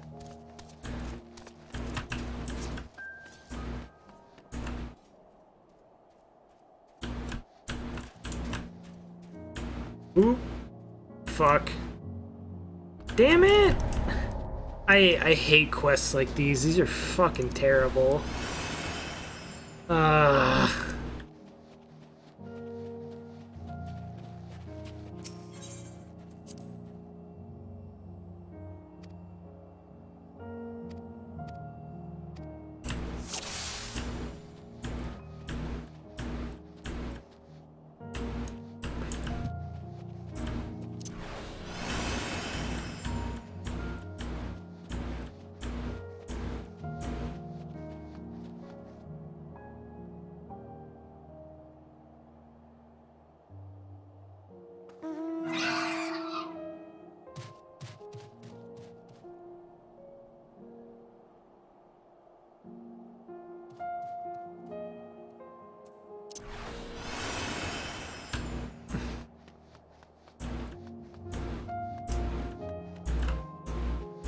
Really fucking hate following quests and shit like this are the worst.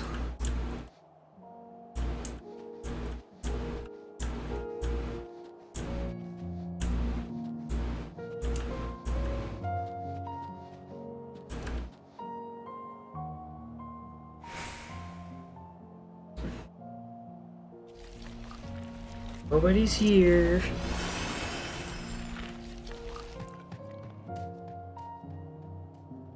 Oh yeah, I am running, like... I'm just trying not to get ahead of her, that's why.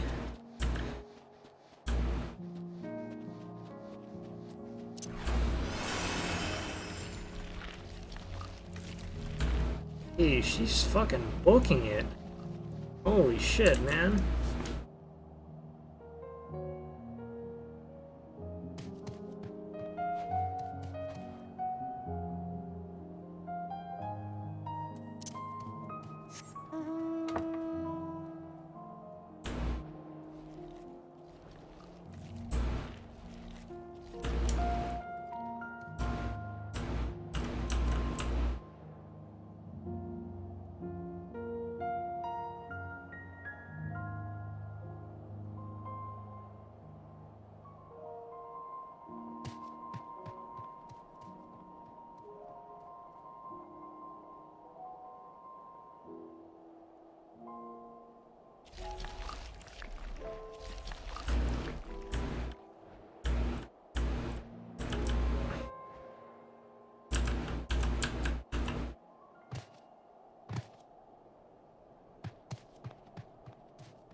The final spurt.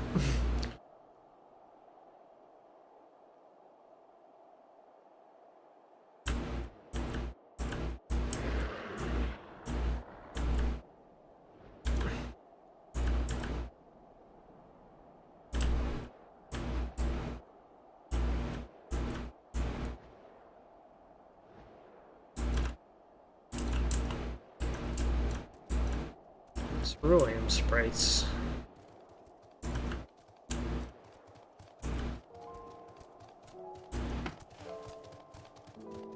Duty complete.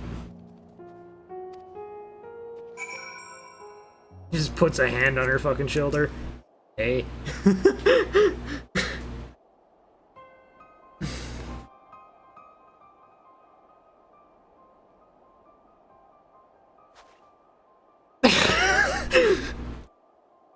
Who are you? stay back. This house is packed with explosives. Take another step and I'll blow this place sky high. Jeez, we just want to talk.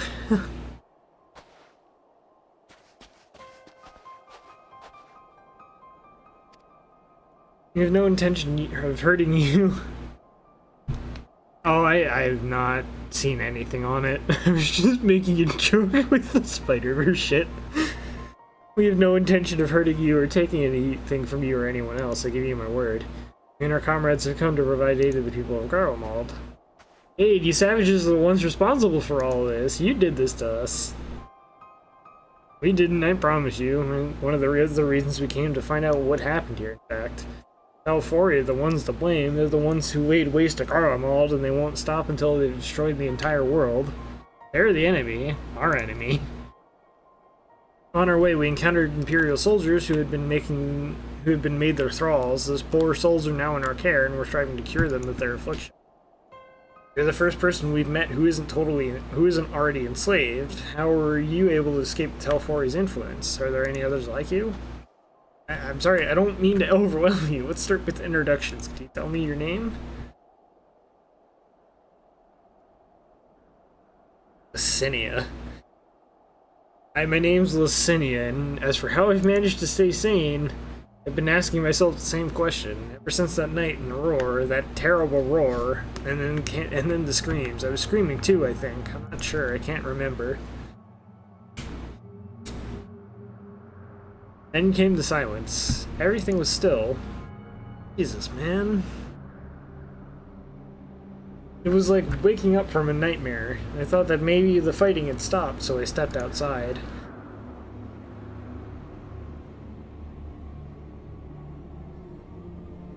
As if your hells are real, I saw one that day.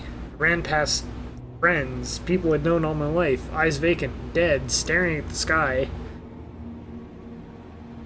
Others were mad and violent. I saw them struggle with soldiers, but I didn't stay to watch. I fled as far as my legs would take me.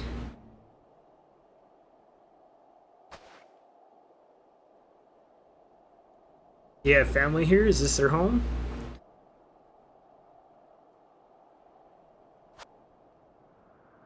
No, this is Victor's Spoils, a mansion for retired soldiers, or it was, but now me and a few others are borrowing it. As for the explosives, I was making that up. I just wanted to keep everyone else safe. I didn't know you were... The truth is our supplies are running low. You said you're here to help, can you? Of course, whatever assistance we can provide, we will. Thank you. I'd better tell the others first, though. Wait here. Oh, this is not gonna go.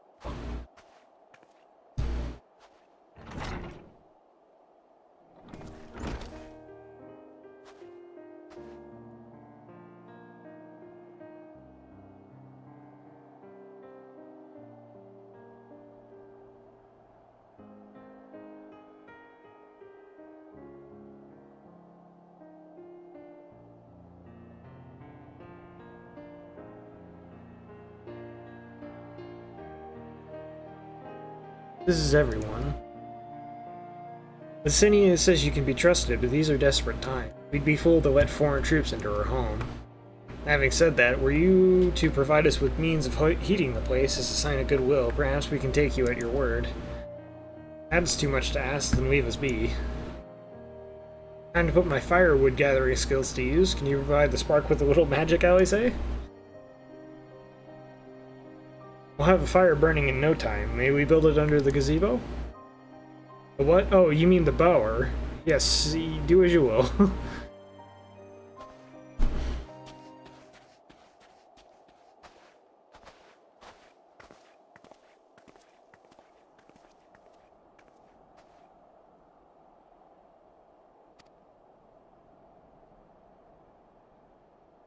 Let's see.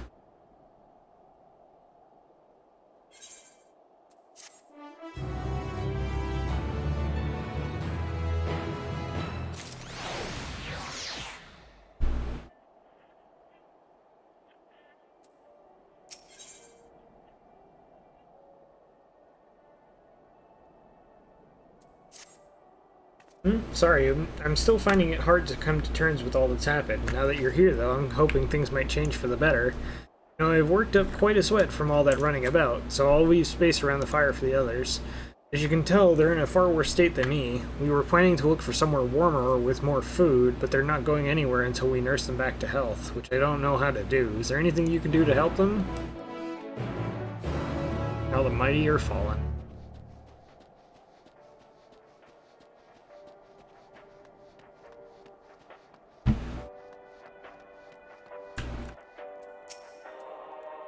All's well with food in my belly and a song in my heart. What they need is most is a decent meal.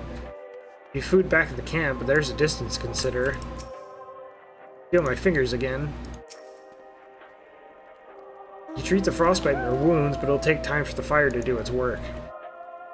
Now would be a good occasion to make use of anyone's tincture, is the one that can warm the body from the inside out.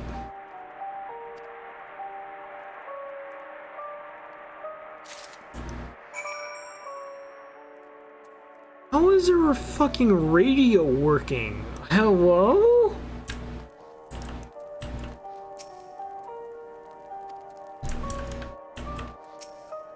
Numbness is beginning to subside, though I suspect once the fire dies it will return with a vengeance.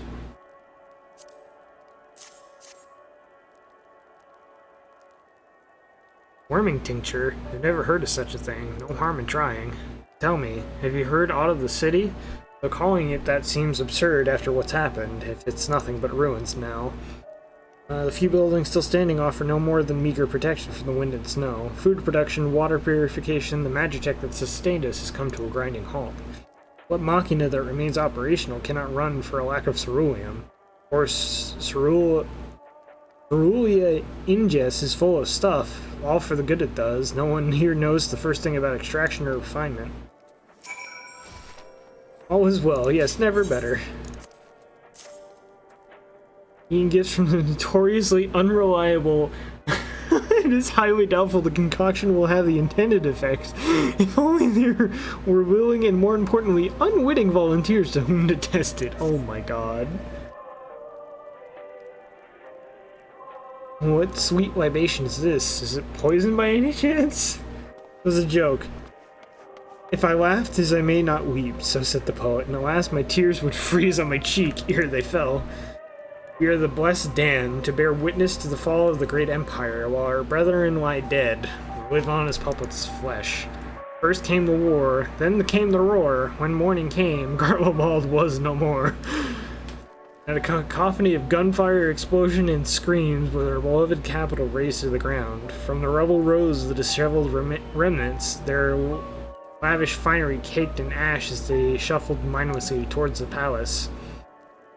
Towards the place, each bearing a fragment of stone or metal, an offering perhaps to the architect of our destruction. A hopeful few tried to reason with the deranged, only to be beaten for their kindness. But I knew better than to plead with the horde. I fled with my health, if not my conscience preserved. Now I wait with my fellow cowards for our final judgment.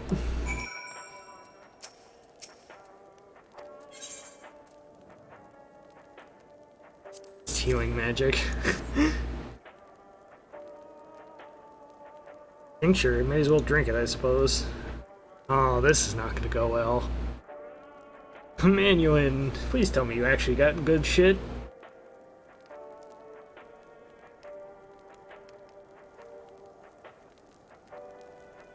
It's a radio. You don't have them where you come from, I take it. We use them to listen to messages sent by others, even over great distances. There are different types, but this model is by far the most popular. Made with quality components crafted from the finest ore, sourced from Locus Ammonius it is. Not all that useful since the capital fell into ruin. The people at the broadcasting station must have either fled or ended up like all the others, because all we've been hearing is the same music being played over and over again. Home beyond the horizon, an ode to the brave men and women sent to reclaim our ancestral homeland of Locus Ammonius. We may have founded an empire in these frozen wastes, but we always hope to take back what was once ours. A solemn reminder that, though we must suffer great hardship, better days will surely come. Despite everything, I believe Emperor Varus yet lives, and that he speaks to us through our radios. It's a cunning strategy, faking his murder. He must have foreseen the catastrophe and chosen to conceal himself, that he might one day make his triumphant return. I don't think that's gonna be happening, buddy.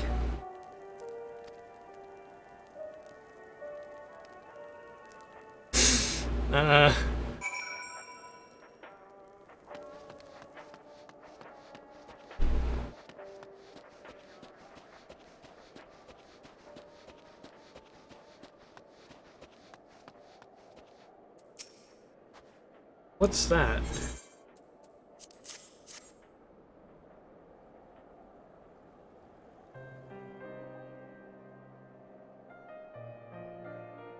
So this is what you've gave the others. Thank you. I'll save it for later. Actually, I have a few things to ask you. Are you part of the group staying in Laterum? I saw Legatus Verilia's troops heading towards the Magna Glacies a few days ago. They're the ones you encountered. Camp Broken Glass, you call it. And Verilia and her men are there now. Verilia. So how did you reach the Magna Glax? Did you cross the mountains on foot? Yeah. Airships. Then there might be a way to... Messinia, where is everyone?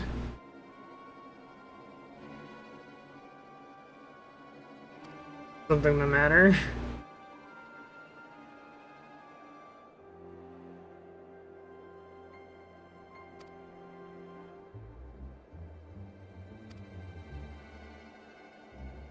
I thought the soldiers to scare them off. Wild animals have been roaming closer to the settlements.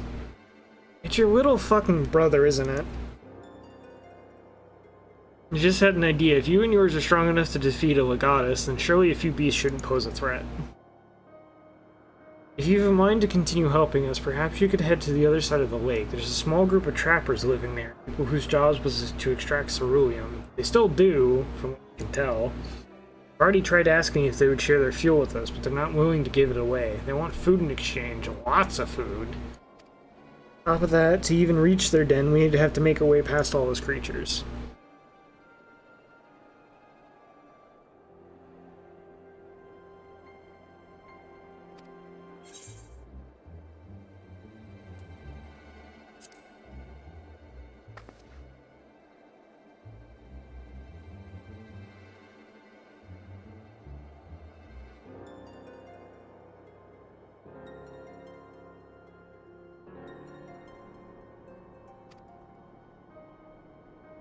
To reach Trapper's Den, you'll have to cross the lake. The ice is thick enough to support a person's weight, but you'd rather not take the risk. You'll take the long way around. Finding the entrance can be tricky too, so it's easier to just look for someone standing guard outside. However you decide to head there, please be careful. Like anything around here is gonna be killing us.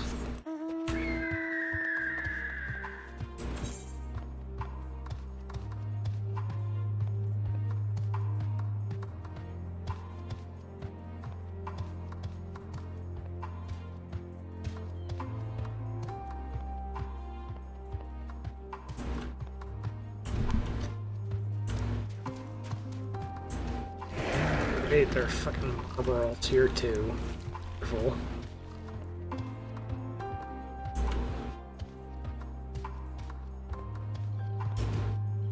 Cerulia engine.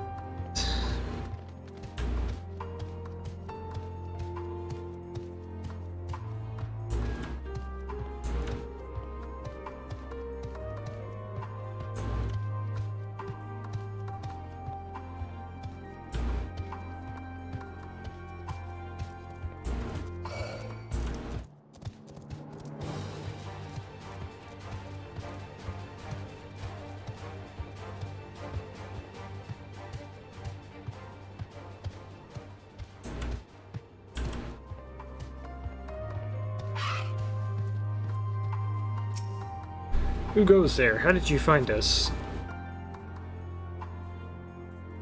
What do you mean I stand out like a sore thumb? If the purebloods over at Victor's Spoil haven't given away our location, you'd never have found us. Those stuck-up arseholes. Though they could come waltzing in here demanding cerulean with nothing to offer in return. Looks like the boot's on the other foot now the capital's gone to shite. So they resorted to sending you to negotiate. I know your game, Sellsword. If they think we go give in to intimidation, you've got another thing. Oh my god.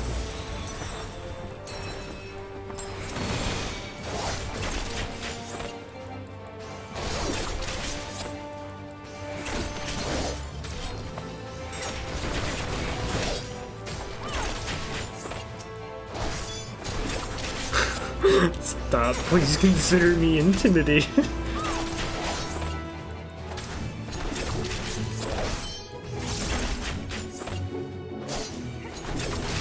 Also, I have to say the battle music doesn't really fit. Am I dead yet?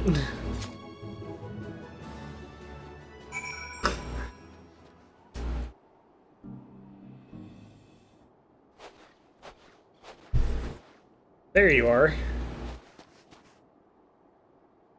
Just after you left, Licinia asked me to go and catch up with you, in case you needed a hand. Someone must have let it slip that I've a little experience in transporting barrels of ceruleum. This is Tapper's Den. Well then, after you.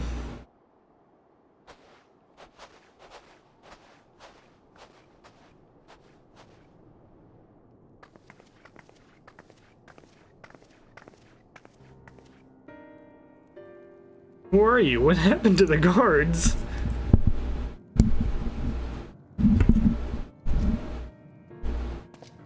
Eorzeans and rebels here to save the people of Garlemald. Doesn't make any goddamn sense. Why in the hells would you pass up this chance to put those Imperial bastards to the sword? That's my question! Let me guess, none of you are Garlean. You were brought here from another land? Kiribanya, Yangsha, Boja, Dalmasca, to name but a few. Some dragged here against their will, others fed bollocks about a better life, all put to work extracting ceruleum. All given the esteemed title of Anne, placing us firmly at the bottom rung of the ladder. But the old hierarchy means nothing in the new Garlemald, says we. About the only things that escaped more or less unscathed, the ceruleum. Yes, still sustaining us, even though our paymaster's out of the picture. We hear you're experts in drawing up ceruleum from the bottom of the lake, but how can you do that if it's frozen over? Wouldn't you like to know? Trade secrets! At any rate, it's not as if ceruleum is used for much these days. But with the city in ruins, we take enough to power our heaters and save the surplus for later. And though it helps stave off the cold, it does sod all about our hunger unless we can trade it away. Speaking of which, be sure to tell your contingent we've got ceruleum by the barrelful. If they're interested, we'll exchange it for whatever provisions they're willing to spare. We can certainly ask, but if you're all free to go now, why carry on living here? Free to go? Go where? Even if we managed to get back to our homelands, there'd be nothing left for us thanks to the Empire. And the knowledge and skills we acquired working here would practically be useless outside of Garlemald, so we're staying here for the time being. As long as there's a need for ceruleum, we'll find a way to get by, even if Garlemald as we knew it is gone for good. Gone for good.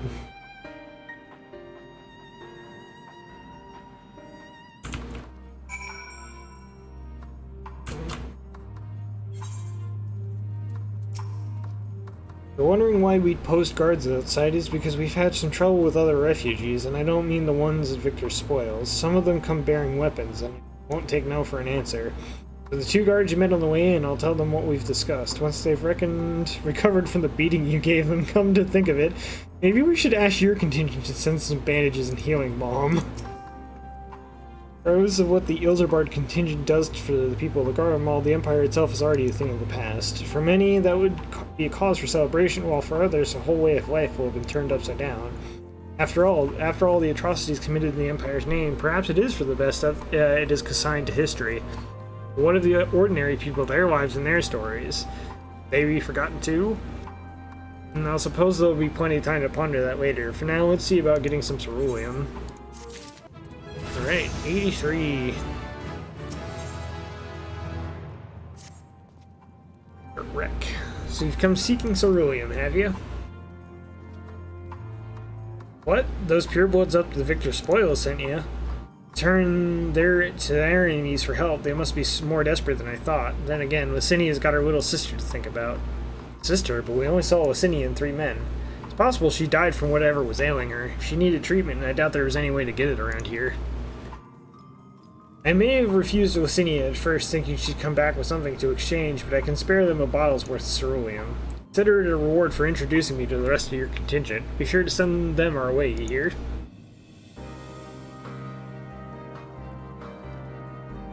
Can't wait. I can't, for the life of me, think why Lasinia would keep her sister a secret from us, but we have to ask about that after we've delivered the ceruleum. I can't wait to fly in these areas. It'll make everything so much easier than having to walk on foot.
Takes forever to cross this fucking area. Holy shit.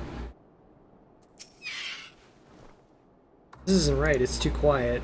Would have thought Alphino would still be treating them by the fire, but they're nowhere to be seen. I'll look inside the house while you search outside. Is that all?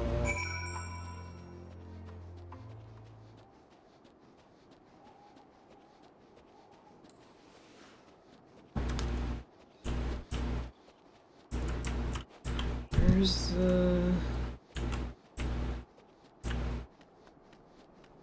Somebody's car. Oh.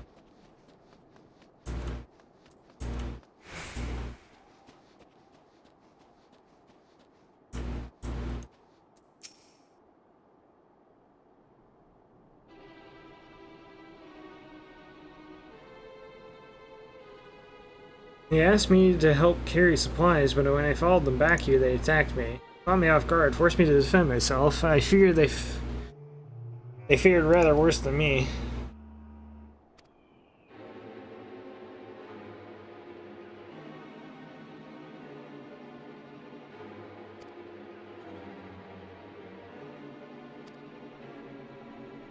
Selves at your mercy, put us in chains, steal our lands.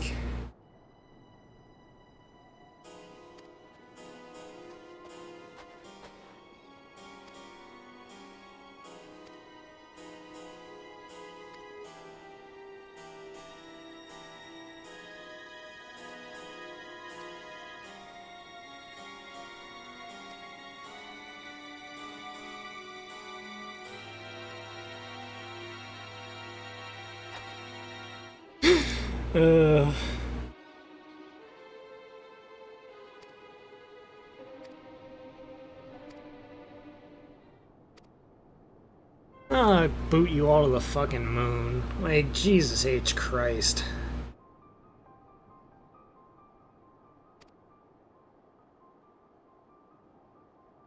Absolute fucking morons with their heads up their asses.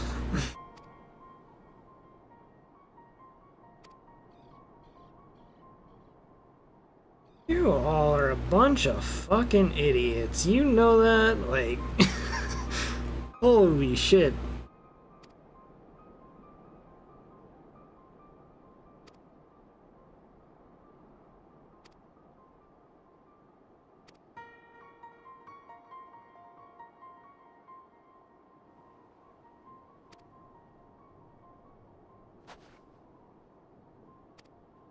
Ay, ay, ay.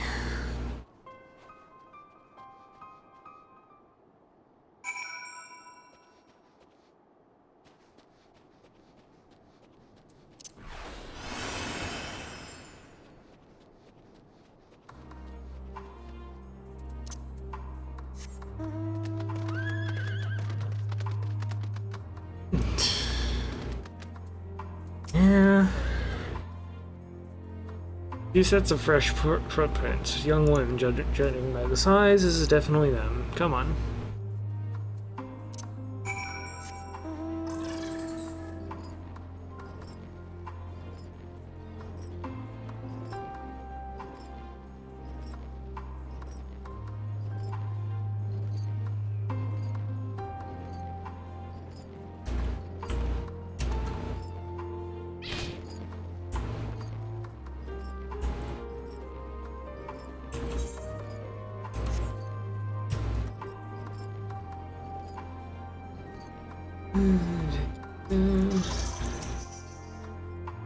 Trail stop at the frozen lake. Perhaps they chose this route just not to leave footprints. I can't think of any other reason. Look at this place. It's crawling with beasts.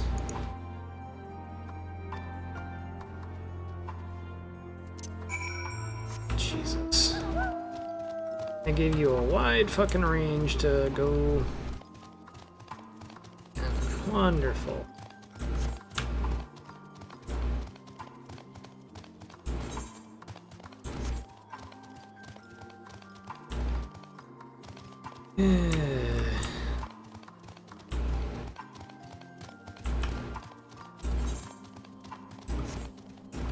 Is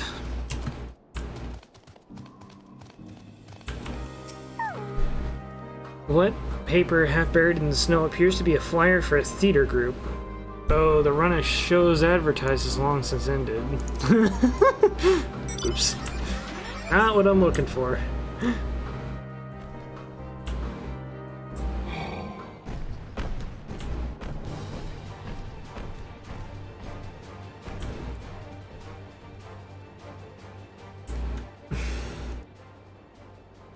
That's probably what I'm looking for.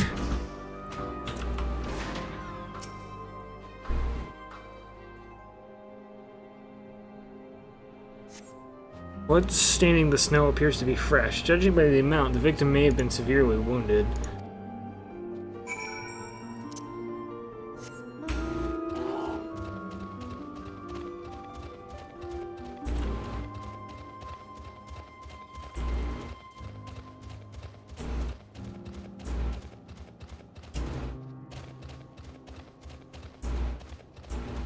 Oh shit.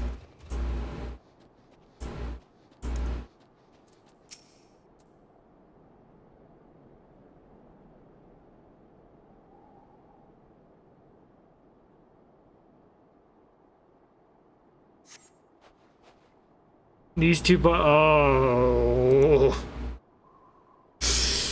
Ooh.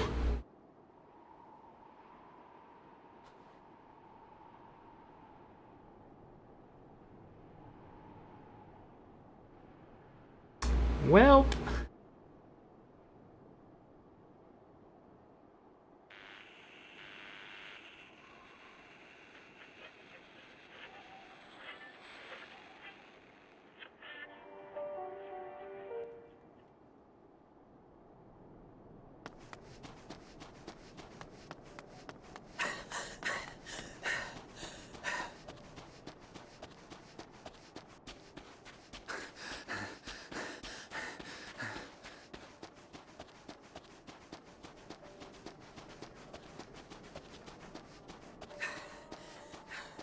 Blood trail. We found one. They were attacked.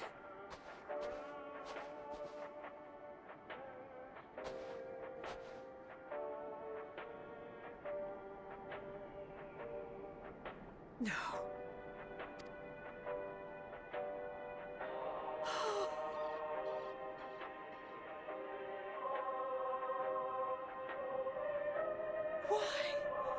Why wouldn't they?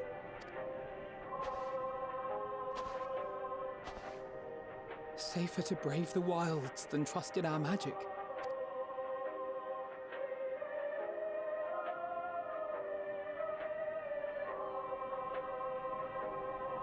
We should have... I'm sorry, but I don't feel pity for these fucking people. Like... I can't. We can't leave them like this. We have to take them home. What if we're only making it worse? Maybe we don't belong here, but neither do they. Not out here in the wind and the cold.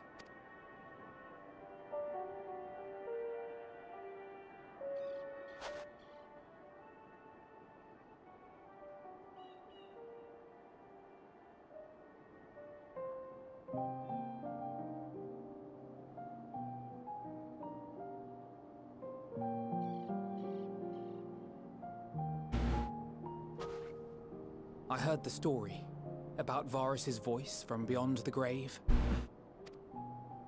Of course, I didn't believe it, but Licinia and her sister did. Perhaps there is something to the tale after all. I honestly doubt it.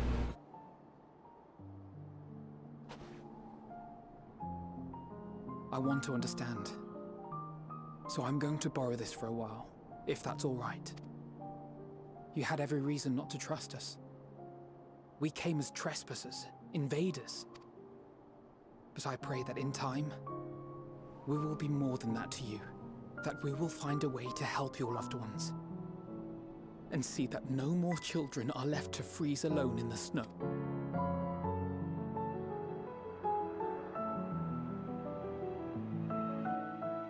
I'll say it again, they had every chance to just say, wait, maybe what we've been told is a fucking lie. Like, you know...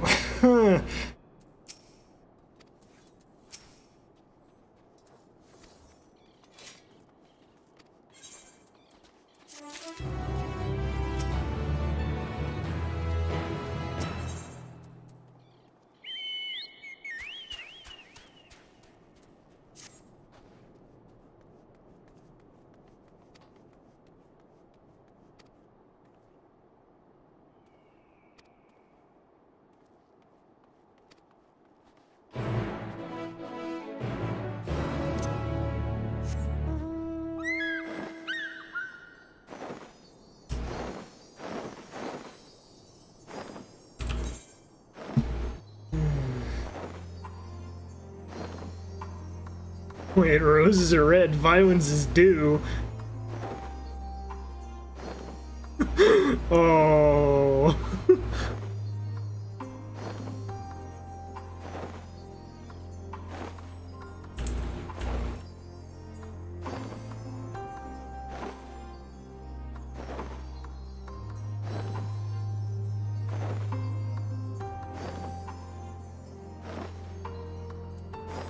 Roses are red, violence is due.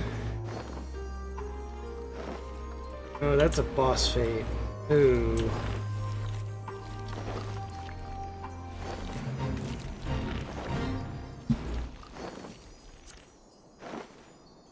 Go on that one.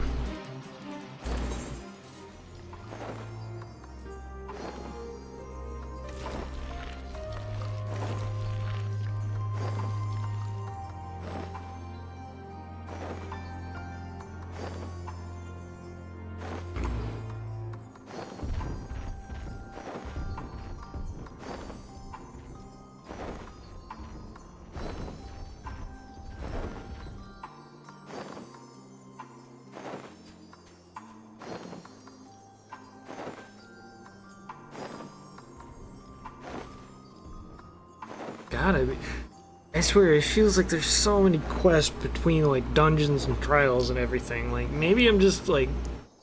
Maybe it's because this is, like, the end of story expansion for this current... Yeah, that's fine. End of, like, the expansion story for, like, this, so maybe it's a little bit longer than I'm thinking, but Jesus Christ, man, these quests are taking forever. Alize and Alphino tell me they finished their preliminary search for survivors, but refrained from saying much more than that. Clearly they are reluctant to provide details.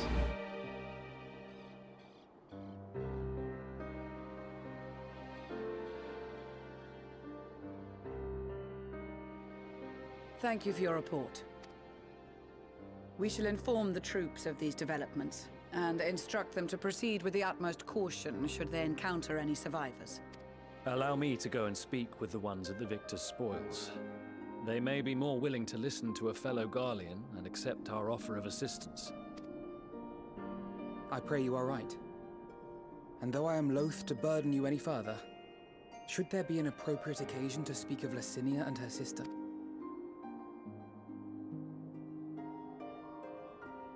I'm sorry to have put you through this. My distress is nothing compared to their suffering. So tell me, what else have we learned?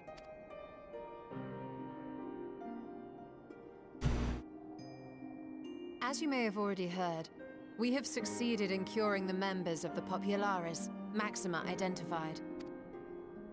They have provided us with some intriguing insights into the current state of Garlemald.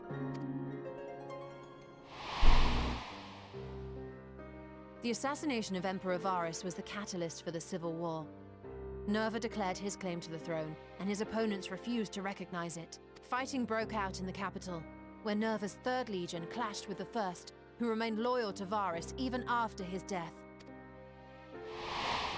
Of course, even Imperial warmongers would balk at the idea of turning their shining city into a battleground. Like burning down the wood to spite the wasps. Neither side would be so mad. Unless something or someone inflamed their animosity to such an extent that they could not help but act against their better judgment. Or they were tempered.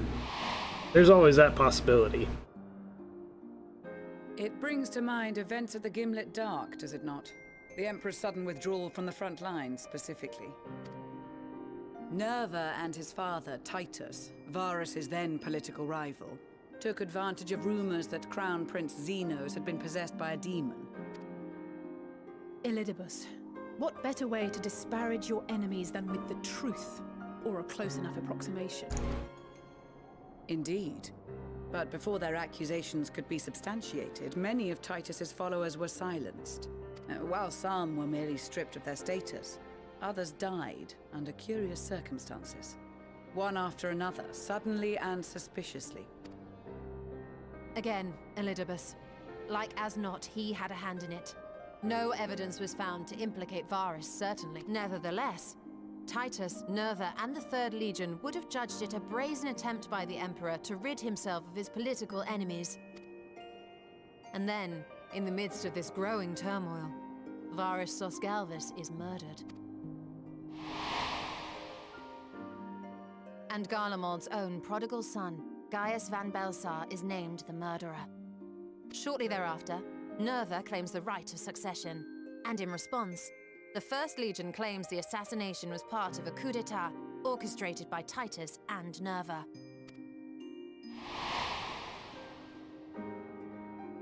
So no one is at fault, and everyone else is to blame.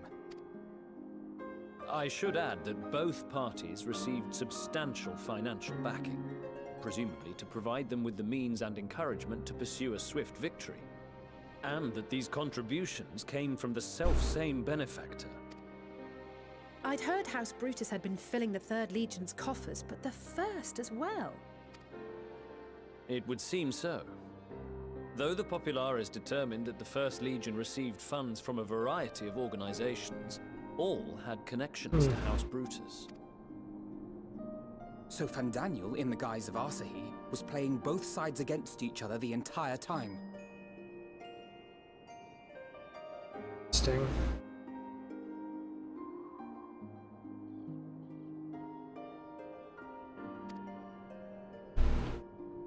The information we gained from my friends does not end there. One night, shortly after fighting broke out, the capital was shaken by an immense tremor. From that point onward, they have no memories, no recollection of any events, including our clash on the Magna Glaciers. But when asked about the Imperial Palace and its bizarre transformation, they somehow recall Emperor Varus giving them orders in their dreams. May the Tower of Babel stand as testament to the glory of Garlemald. This sounds awfully familiar. Oh, joy.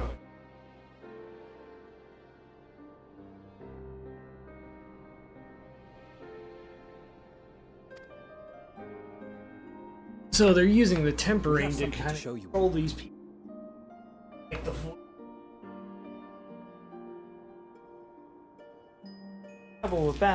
the Tower of Babel, because it's a corrugation of people,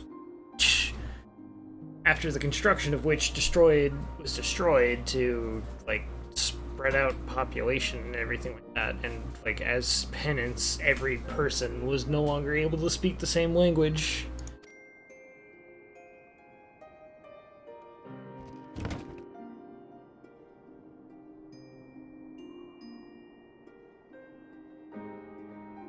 Varys spoke to them through this radio. Perhaps it was a recording, but if not, that would be inexplicable.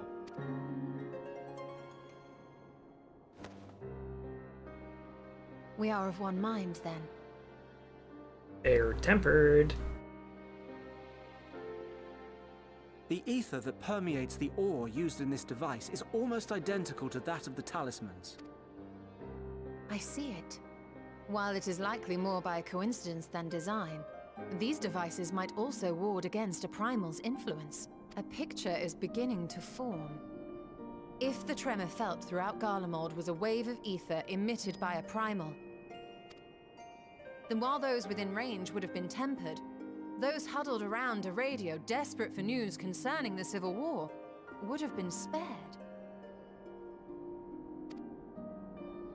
No wonder Licinia kept it close.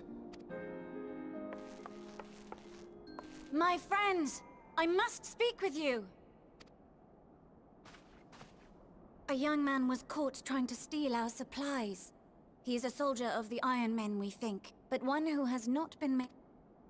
Thankfully, Magni restrained him before blood was spilled. The strange... I think we do.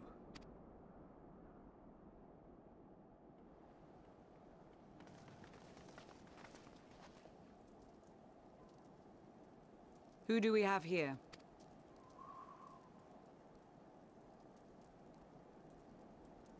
Garleans? Traitors to your homeland! Have you no shame? Fucking head out of your ass. Country's dead, dude. I am Lucia Junius, a Temple Knight of Ishgard. And you are? Iulus Pier Norbanus. And that's all you invaders will get from me. I can punch you in the kidneys. Get more. Like you, our allies in Eorzea and the Far East fight in defense of their lives and their loved ones, even as we... But it is the people of Garlemald who have suffered most. This we know. And that is why we have...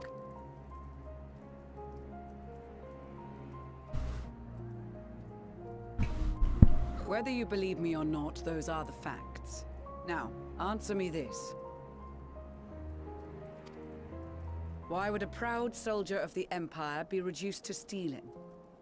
The situation must be dire indeed. If it is supplies you seek, we would gladly share ours. I will not negotiate. If you wish to treat with him, I will take you. I don't much like the sound of that. But if we do accept his proposal, I suggest the two of us and...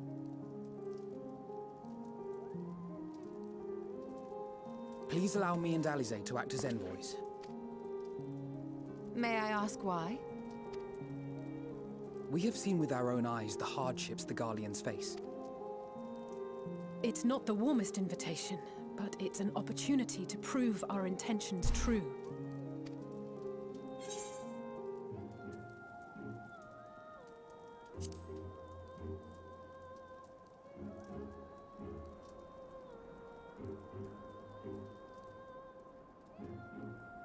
I can see that persuading you otherwise is a lot. Jesus. This is not gonna go well, and I have a feeling we're gonna need to kick more ass. A couple of children and what?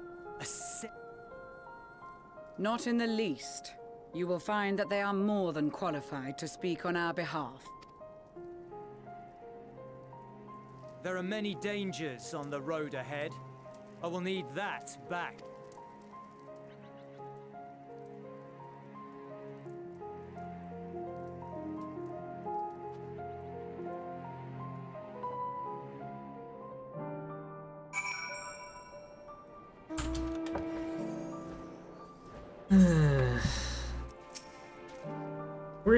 They were not in the best state of mind to volunteer for this undertaking, but what's done is done.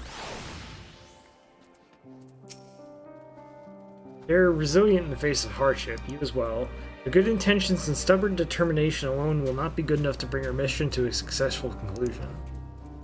And so I have a feeling I'm going to need to kick some ass. Julius Pure Norbonis. It's unusual for one so young to achieve such a high rank.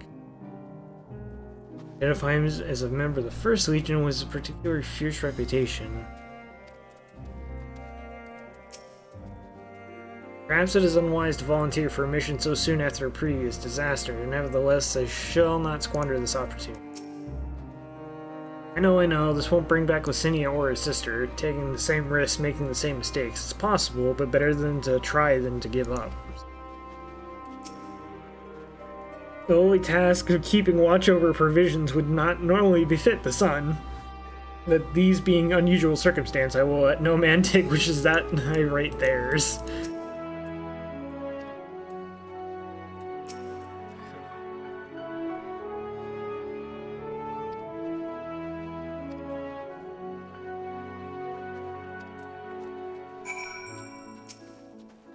After the boy as he was about to make off with our food, he must be very hungry to take risks.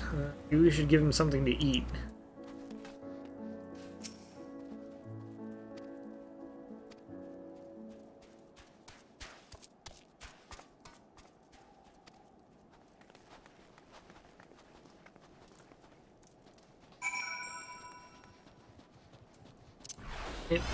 Now.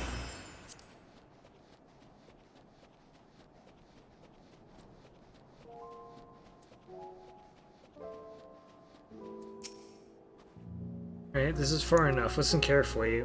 Head over that hill, then follow the road until we reach Liminal Station 4. Children in the lead, I want you where I can see you.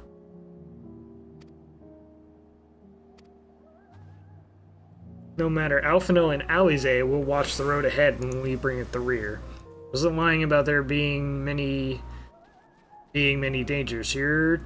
To run, not saunter, run towards the station. If you even think about going for your weapon, the deal's off.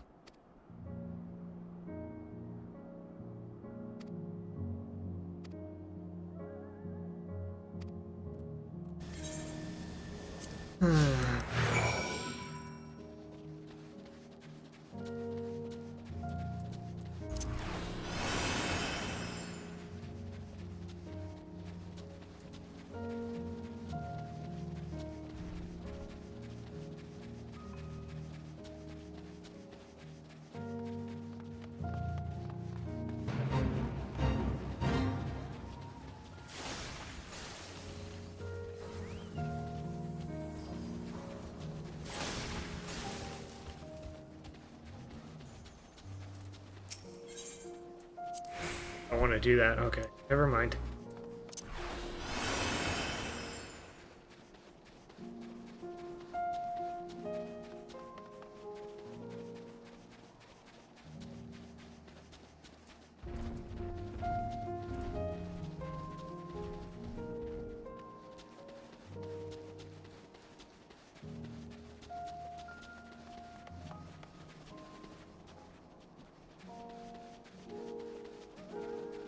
I really hate like these companion quests and stuff where you have to just like keep following and walking until you get to where you go.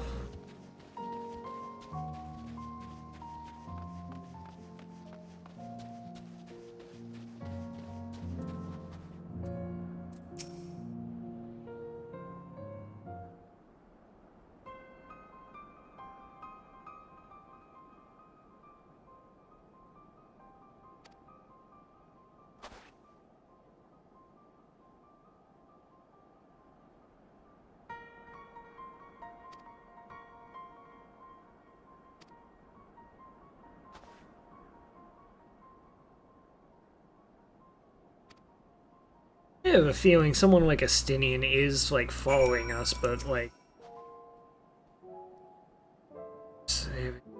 somewhere like Victor Spoiled, take shelter.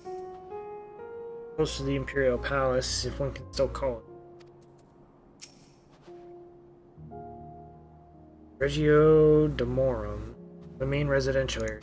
It was. The afflicted roam the streets and perish to shreds given the chance.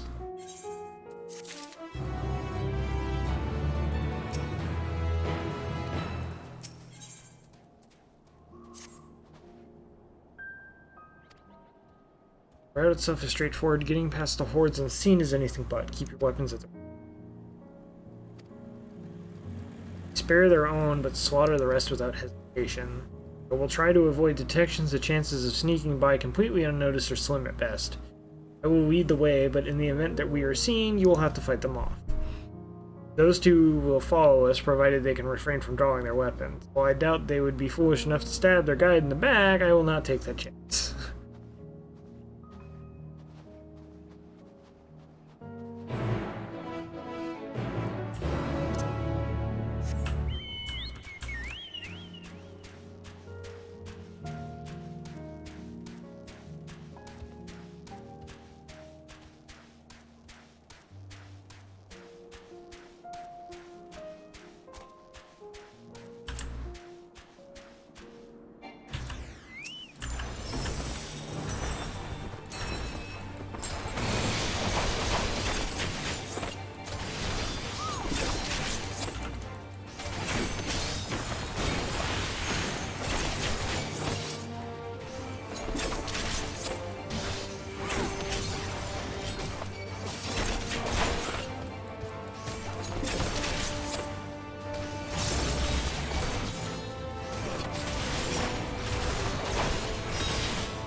See why your comrades chose you.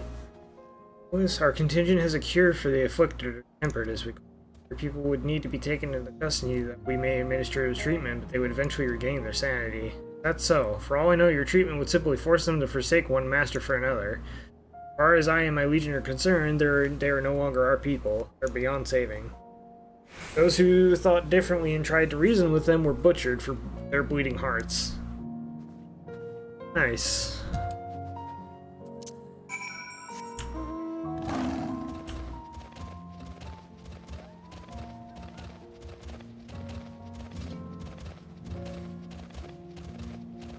Derailed this? Jesus.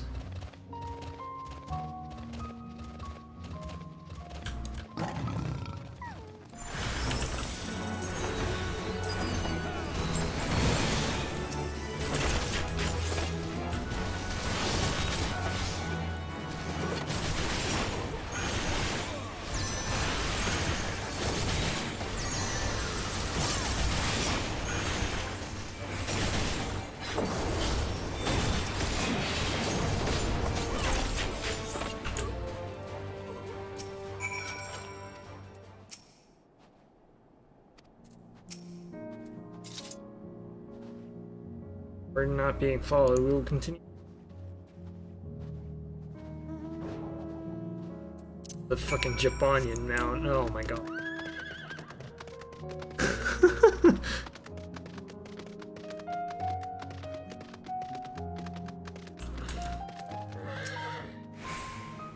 He believes there's nothing that can be done for them. Or he's even afraid to get it dirty. The surest way to limit casualties is to reach our destination without drawing attention to ourselves. Perhaps afterwards we can try again to convince Bliss. I meant what I said when these people deserve only death. I stayed my hand before only out of a desire to remain undiscovered. That is still the higher priority. Continue to avoid any unnecessary confrontations. Wouldn't following the railway get us detected more, though? Like...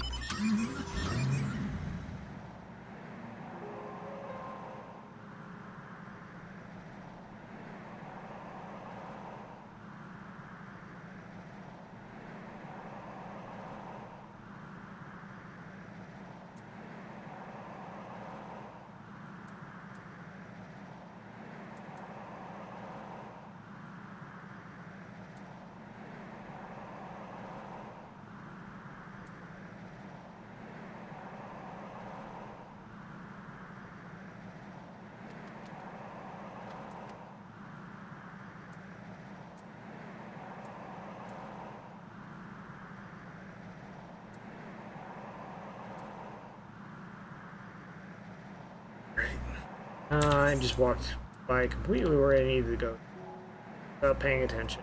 I did.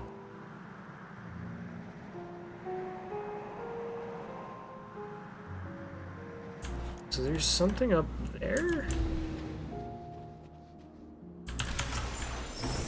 Oh, what the fuck are these? What?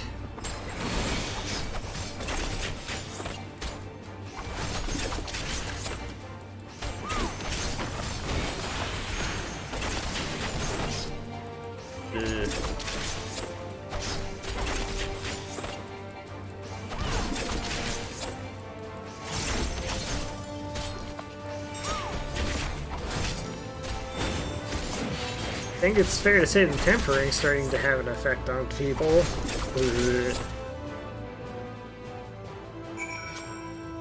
Fuck. Transformation is likely irreversible. I think they were once ordinary people. Look at what they've become. Would you stand there and claim that they can be cured?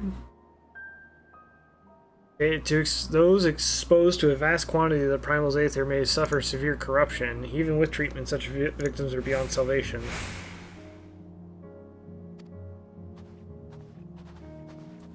Jesus. What do I get there?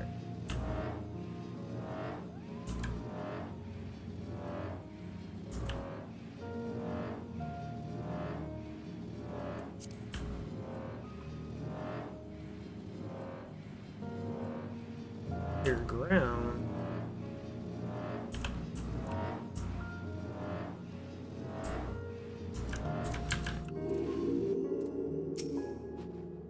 Even here in the outskirts, it's plain to see how vastly different Garlemald is compared to other cities.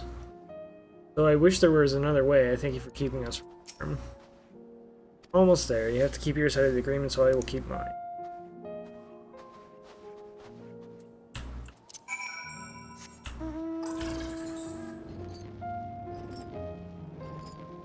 Also, I have to say, it must be hilarious to see fucking, like... Okay, here we go. This is Tertium, one of Garlemald's largest stations. It now serves as our headquarters. I've already sent the twins ahead. I'll be with you soon, so we'll at the bottom of this. This would be, like, hilarious for a Garlean to see, like, somebody being pulled up by, like, one of the Iron Claws and using it as a form of transportation.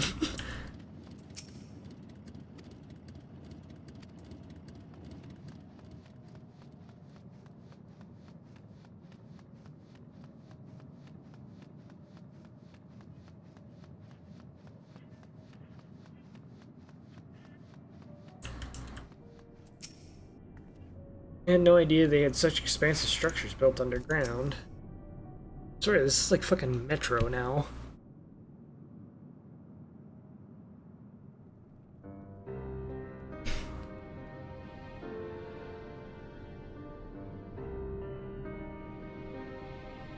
Going to see why they chose this as their base of operations.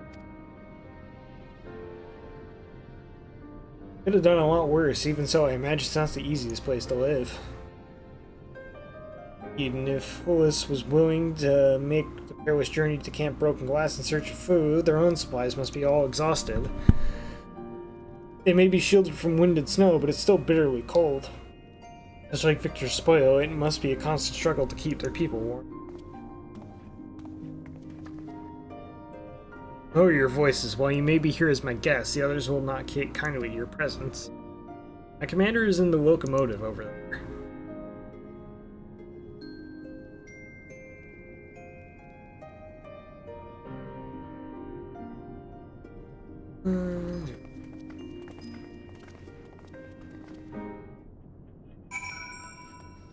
Going to steal their aetherite from.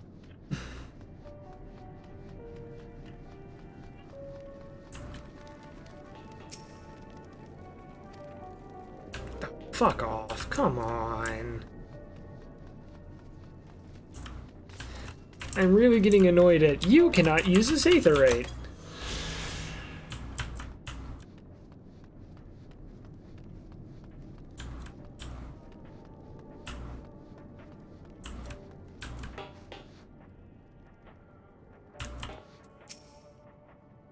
Certainly looks the part. Now comes the true test.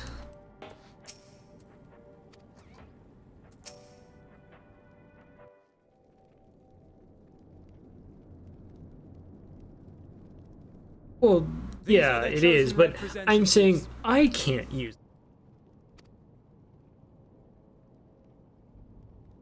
Very well. Let us hear what they have to say. Yes, sir.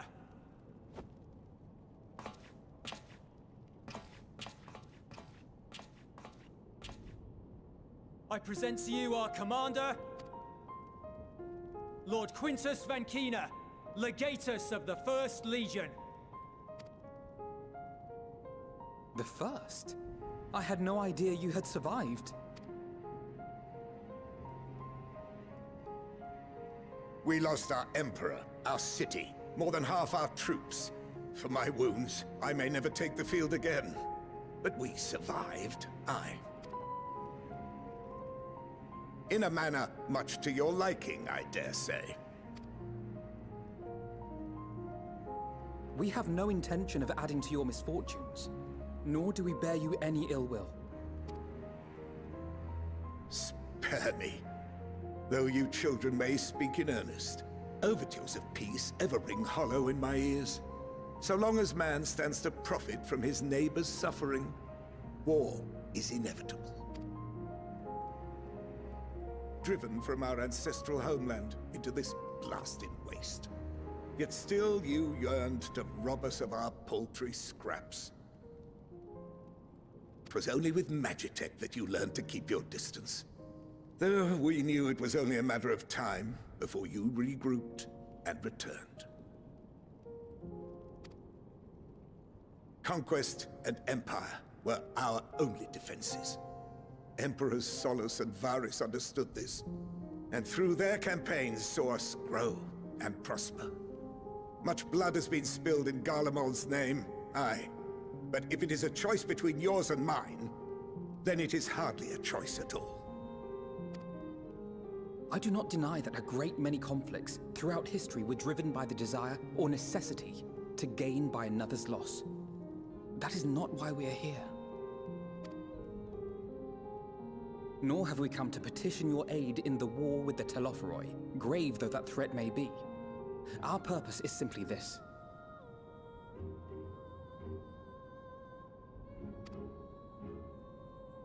We wish to help you. Let us help you. If there is aught that can be done to ease your plight, we would be glad to do it. Perhaps you would.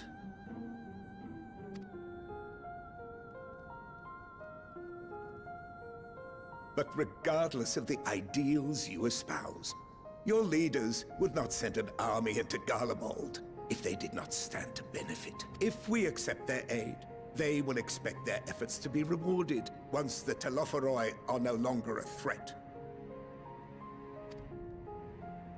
And after compensation and concessions, the great empire would be brought to heel. Her enemies rejoice at her downfall.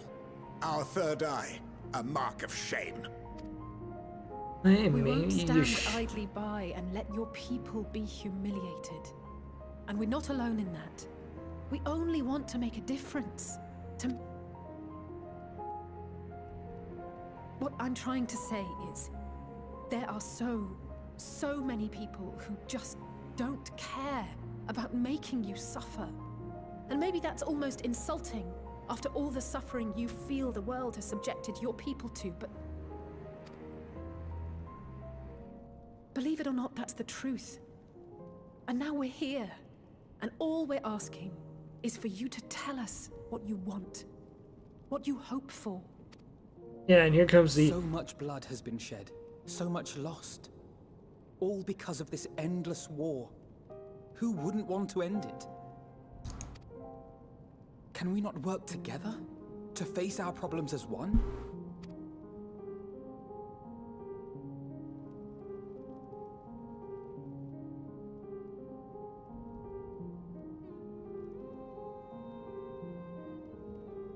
Answer me this, young peacemaker. If a world without conflict is your desire, Why reject the unity and Because your prosperity of unity Garlemald? fucking sucks. Is it because we do not share your faith? And also, you're a bunch of fucking assholes. That we Like, do not Jesus. share your heritage? That our ideals and virtues differ? That we cherish an... Disparity is the root of discord, and peace built on compromise is flawed and fleeting. Happiness for one and all is... That is why we Garleans will never submit nor surrender. For freedom and for pride, we will remain true to ourselves until the bitter end. Plus, your unity was always you on top of everybody else. That's why it's not the same. Like, your unity was to crush everybody beneath you. Nothing more to say on the matter. This...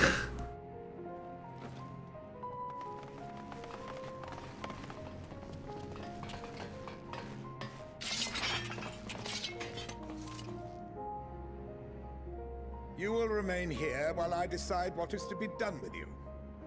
Do not be alarmed.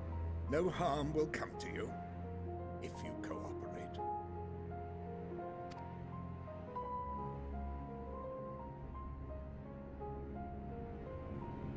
We will not resist. However, as your guest... As you wish. I had no intention of locking you up, as by dawn you would be frozen stiff and you're no good to me dead. You are free to move about the encampment, but there is... Collar them.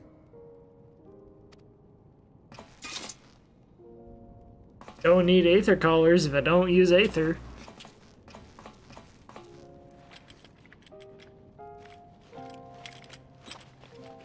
Kick everybody's ass without using magic. What are these?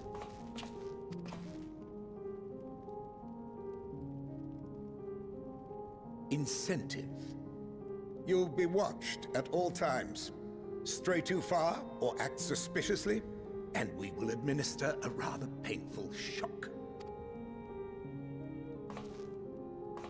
Stop.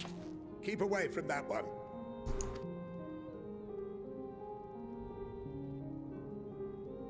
The champion of Eorzea is not so easily cowed. Yeah, now you're fucking scared.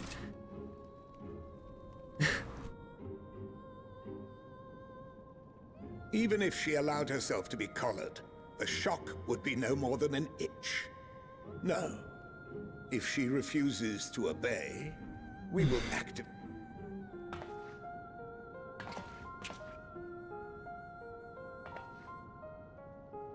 You needn't worry about us. We'll forget we're even wearing them soon enough.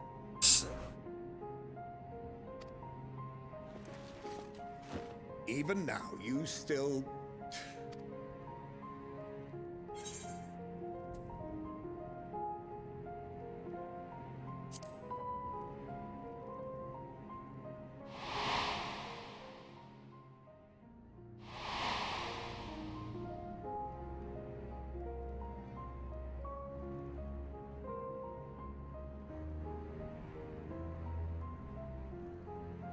You are a curious one. A far cry from the merciless barbarian others paint you to be. Maybe that's because that's propaganda. You fucking morons, like... You will be their warden. Take them away. Oh my god. What I wouldn't give just to crack these people's skulls and be done with. Yes, sir. So fucking much, man.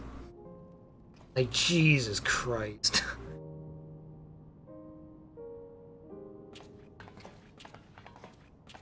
Oh. This is what it's fucking this is what it's like dealing with customers. Fucking, oh, I want you to help me. Oh, but you won't do what I want, so we aren't gonna take your help.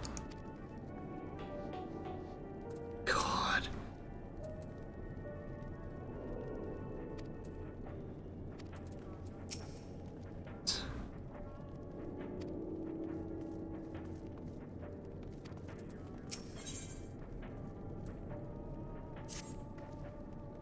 Per Lord Quintus's instructions, I'm to supervise you during your time here in Hersham. Before you ask, no, I don't have a key or any means to remove your collar. Or would I tell you if I did?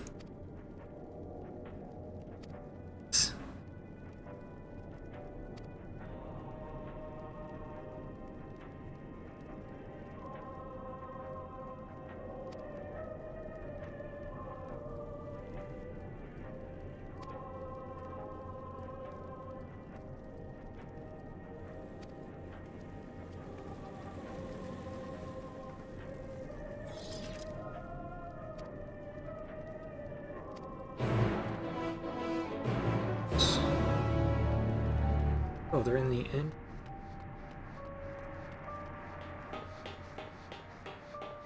Guessing this is still used as like heating and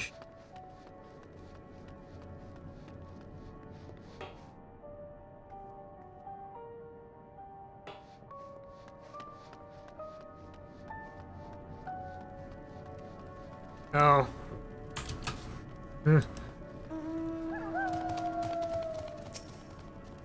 I know who you are, the so-called champion of Eorzea.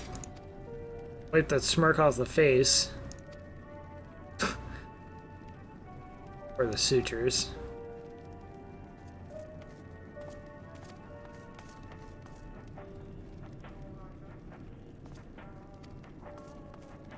Please, you think you... Like, I love these Garlean soldiers. We'd end you. I'd mop the floor with this entire fucking camp. And then just walk over them all.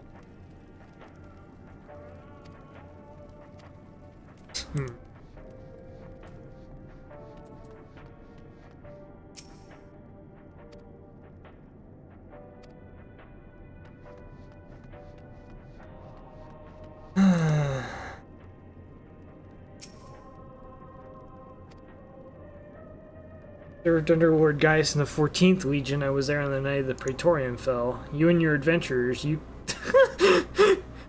I had nothing to do with that. That was La Habrea.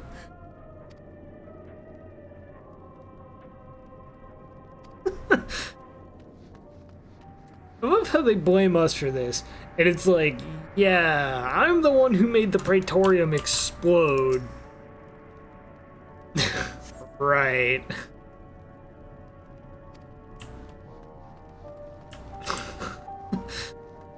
Again, oh my god. Came here with Hollis, didn't you? Whatever business you brought you here, you'd best keep yourself the Aetheryte. It's deactivated, but I don't want you to mess. Yeah, but like, okay, the number of people in that Praetorium that we messed with versus that, like, you know, that's comparing, like, saying, you know,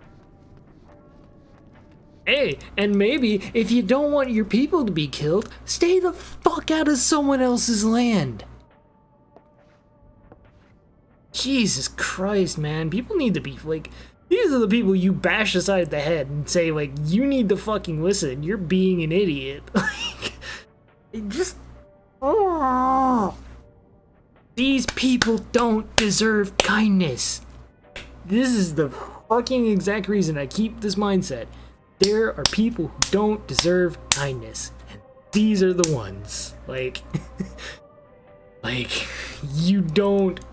If they aren't willing to learn and listen... They don't deserve the same things everybody else does.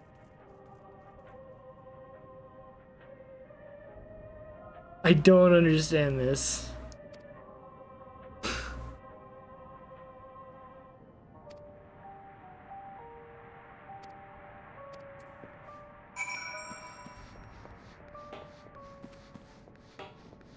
Like, I hate to say this. These are the type of people who keep the world the way it is. Like, I don't...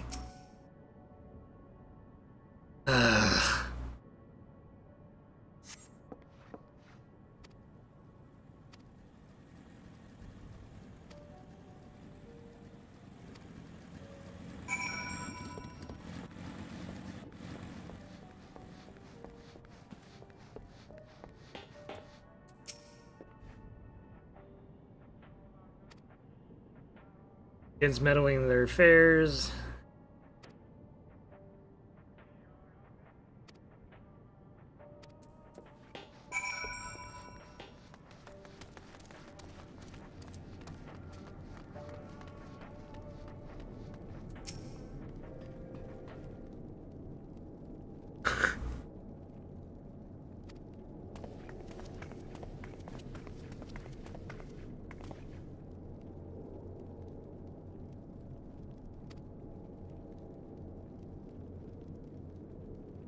Houses, most families kept rather stored some away in the vent they were snowed in.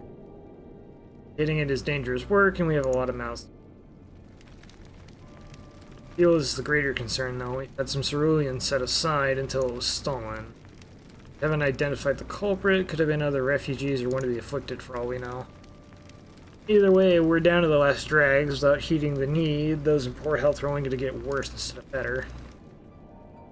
Ceruleum your need, our contingent has secured a steady supply. We can have some sent over.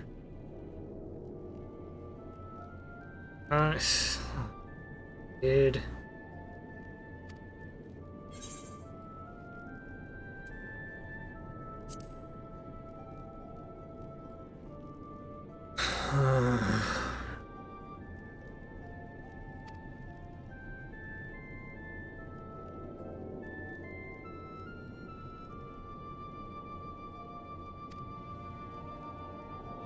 Stands in place. We identified the seat of the enemy's power utilized. Ward Quintus has dispatched a messenger to the 10th Legion saying as much and instructing them to join forces with the provisional legions. Once our allies arrive, your contingent will be sending running its bitch, please.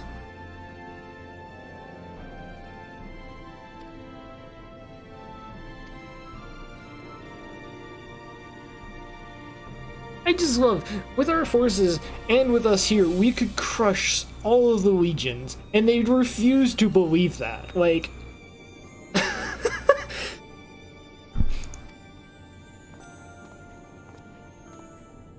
how do you think we push them out of Eorzea?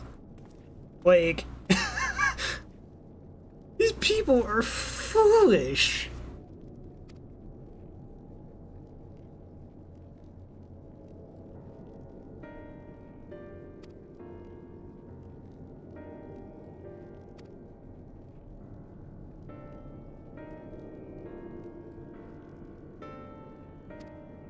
We pushed the 14th out of the Eorzea. We pushed, what was it, the 4th out of Cartano. Who was in... I'm trying to remember. There were 2 legions in Boja we pushed out. Like...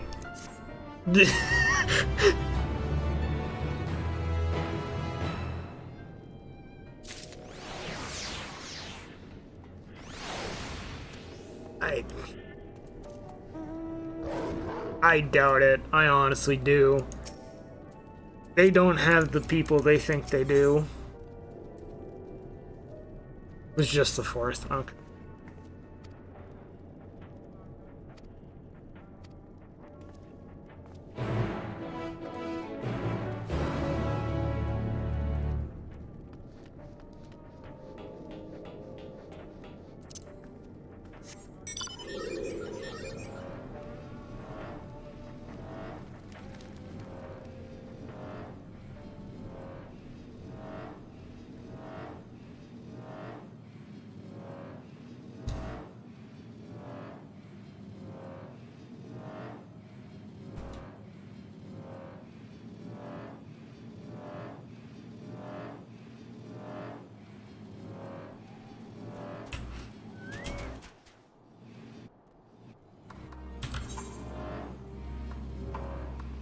No, that's an aether current.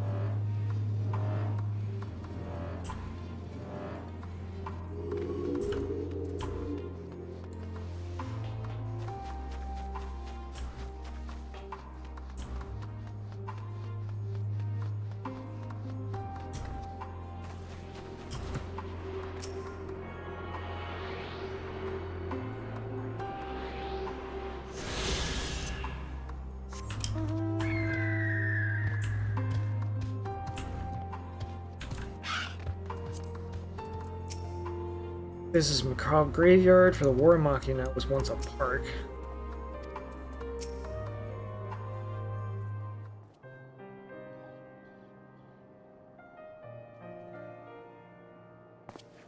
This is the park. I'm surprised they found space for one amongst all these buildings. Actually, the recreation areas came first. The houses were later built around. A healthy society requires communal spaces for children to play and adults for socialize.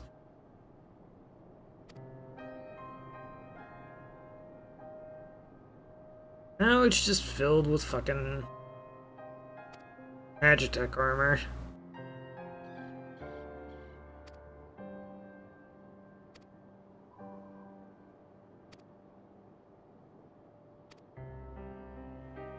Still, man, like, these people are so fucking foolish, like, just...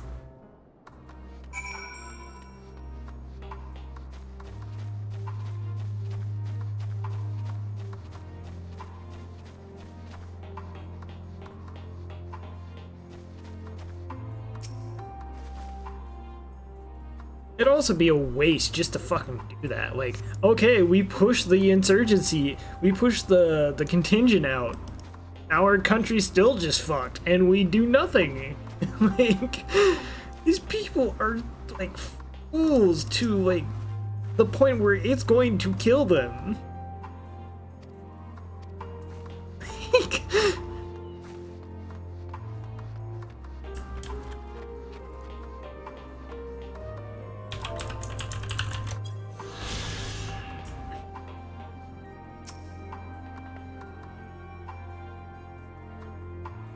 and anything they lose, they're not getting back. Like,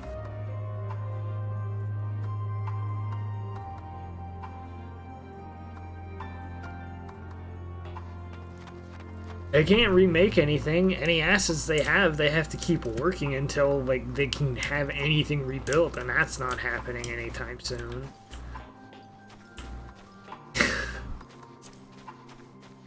Contraption is built in the style of an Imperial War Machina and armed with the battery weapon. No, just...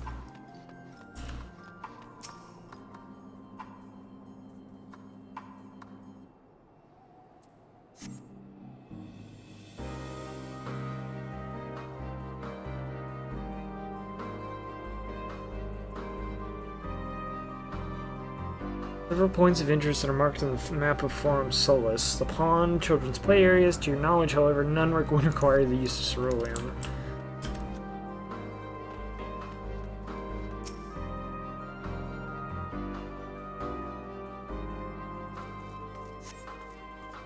They're rather small by Garlean standards. The structure is reminiscent of a merchant stall. Nothing inside resembling Magitech or any other devices. Yep.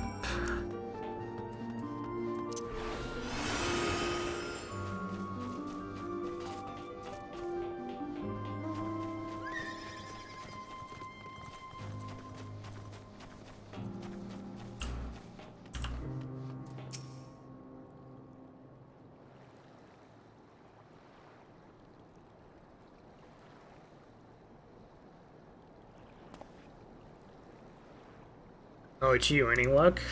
Nope.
Off into the murky water, but come up empty-handed. To add injury to insult, the icy wind on your damp clothing chills you to the bone.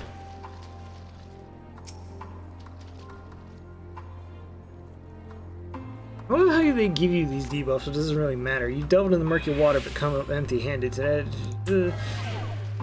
so these are all going to be the same. Alright.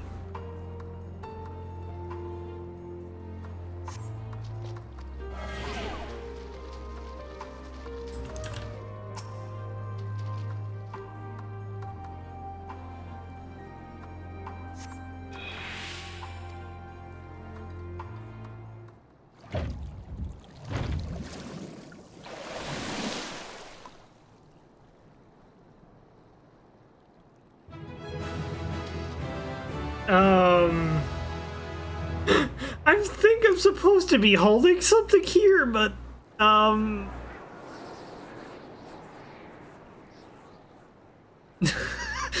however, your grand discovery comes at a great personal cost as you become acutely aware of the freezing cold and rancid odor emanating from every element of your body.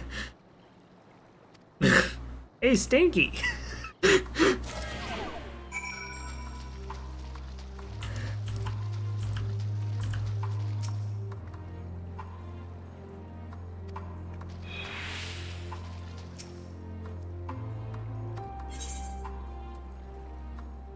Uncovering the hidden treasures and adventure's bread and butter, though one is not normally required to go into elbow-deep in ice-cold, stagnant pond water to retrieve it.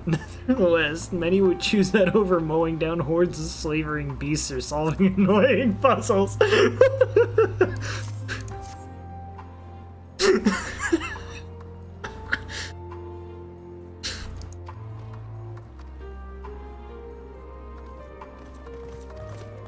Oh my god. Oh, Jesus.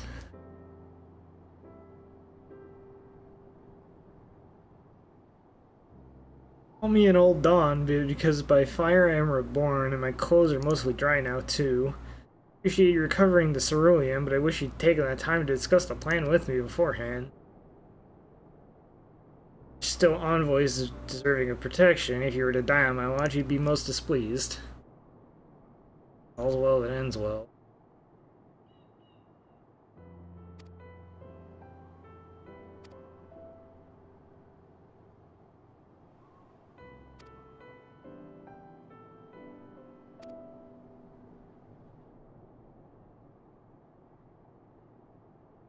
This is my problem with this. Like, this happened with not Xenos. This happened with Oedipus, the Asians, and like M itself, and now the Garlands.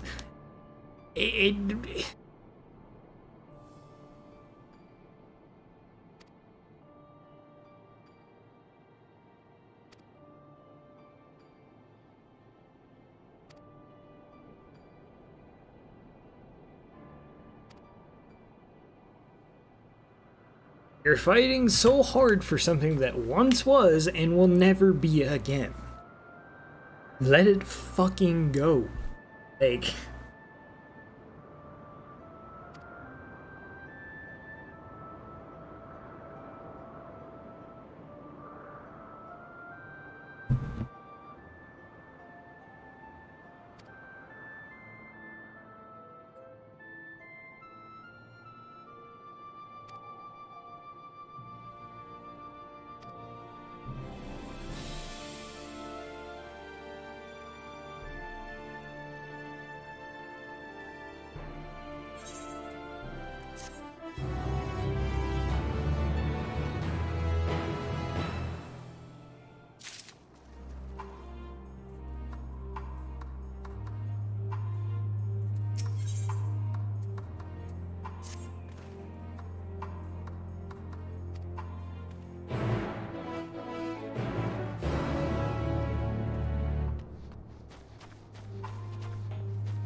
She'll take.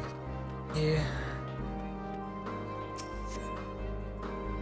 Broken.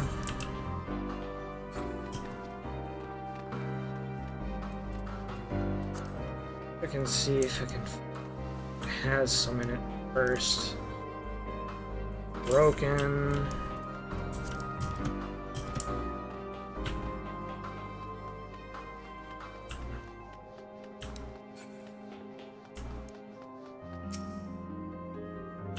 You know, these are all broken, aren't they? Fuel tank empty.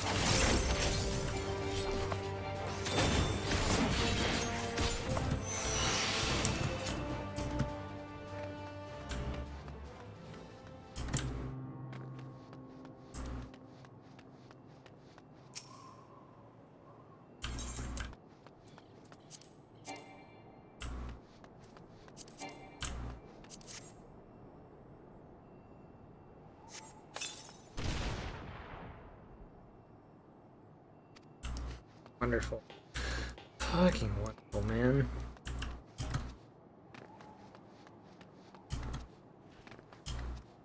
These are all gonna be.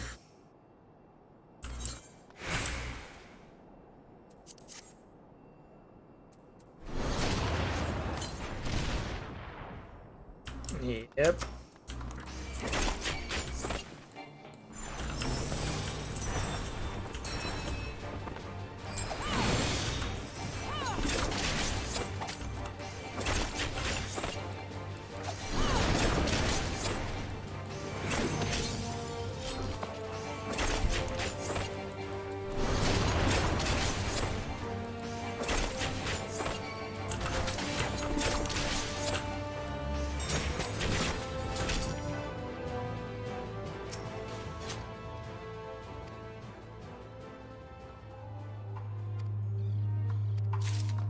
Yeah, except all the gauges are broken, so there's like legitimately nothing.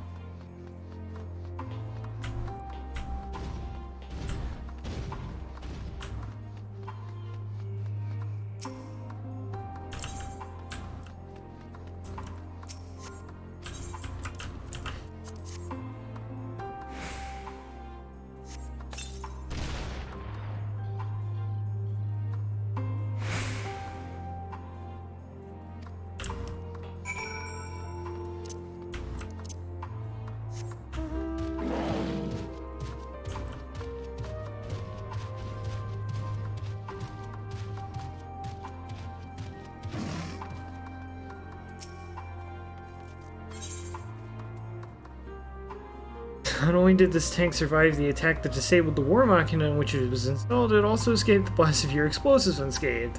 Medals for outstanding service were awarded to inanimate objects of this champion among cerulean tanks with so.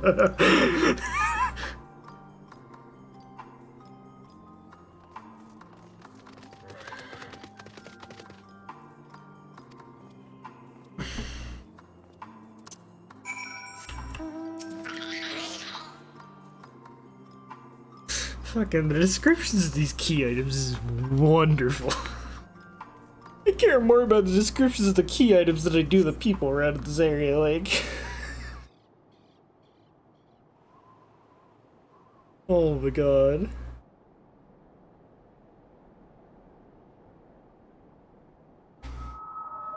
Finally escaped the watchful gaze of your keepers, have we? Don't react. You'll only draw attention to yourself. Just carry on as you are and listen. You know what? After you left with the Garlean lad, Lucia bade a few of us scouts follow you at a discreet distance. We observed you being led into the station, but decided against venturing inside. When you emerged sometime later, and we saw that the twins were sporting Magitech collars, it was clear what had taken place. Now, as quietly as you can, tell me everything.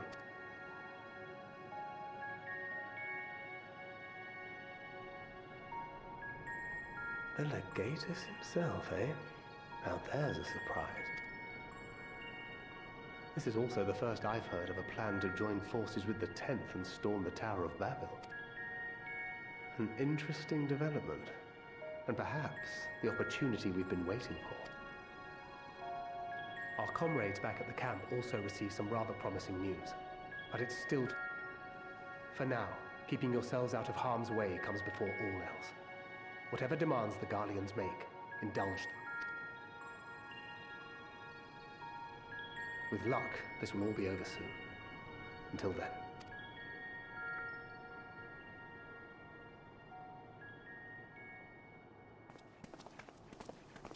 They had not gone far. We searched high and low, but no luck. Figures. I wasn't expecting much to begin with. For now, this will have to suffice. We should You know, there's all this Machina and shit out here that's still operating. You think some of that would still have, like, ceruleum and shit in it. Like...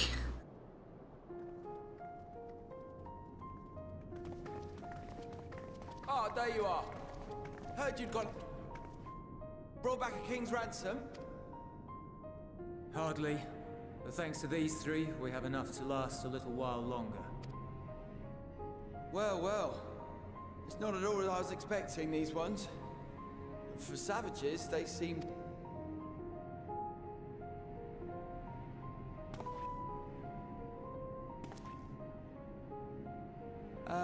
It's a poor attempt at humor. In all honesty, I'm grateful for your effort. I trust your expedition was fruitful. Lord Quintus!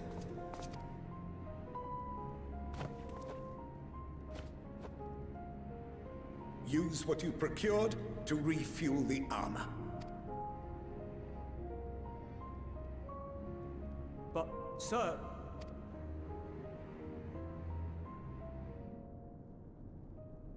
The time for action is upon us.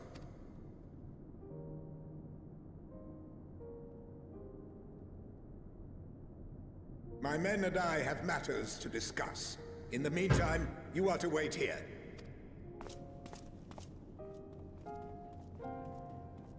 God.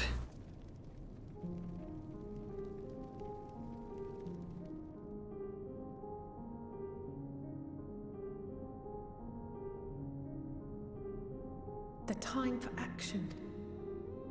I can only speculate. Clearly something requiring their magitech, given what we just heard.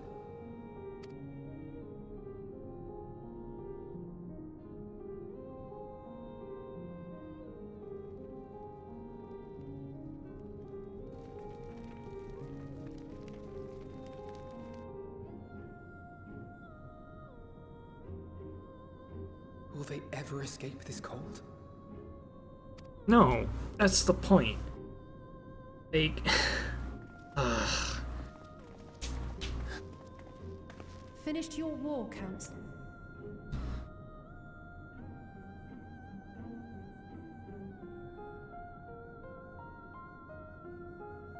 Alphino and Alizé are to stay here as our prisoners.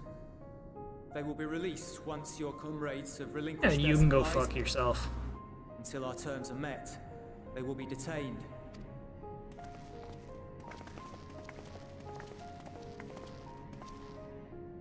After everything we've...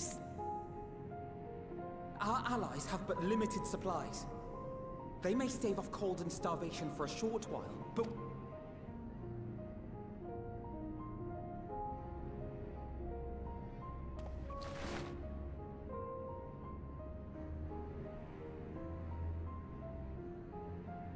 Maybe we should have kicked their asses. It doesn't fucking matter.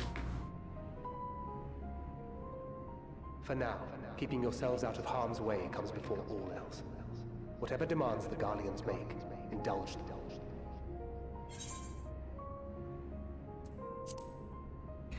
Assholes.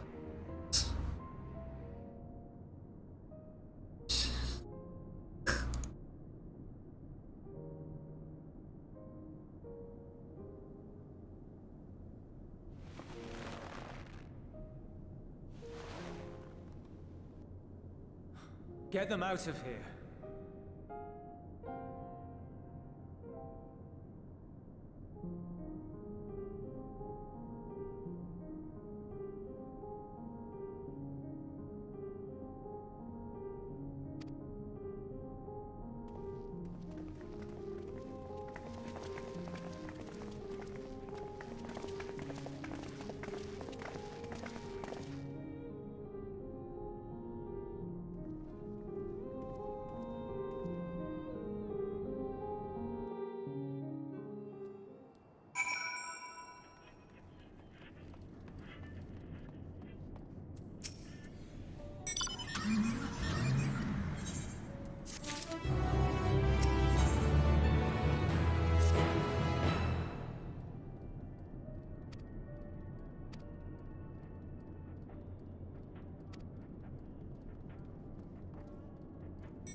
I hope while we're gone, it's just fucking Thancred and them roll in here and knock these people senseless.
Gonna hear more stupid stuff about how I used to live down this street.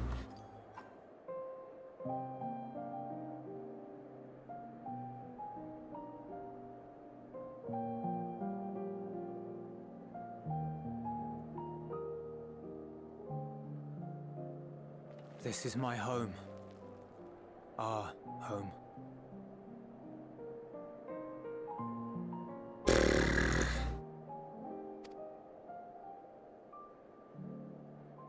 At least it was, until that night.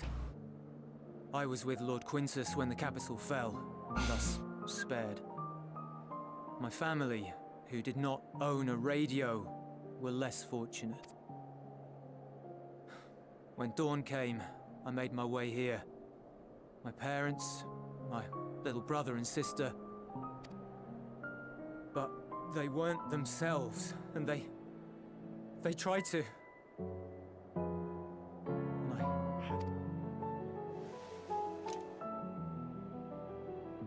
I'd promised to take them away from the capital that very morning, to somewhere safe, to hide until the fighting stopped.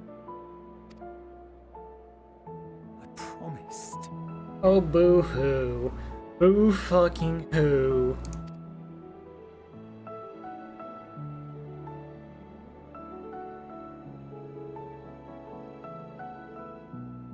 The Garlean flag bears a chain.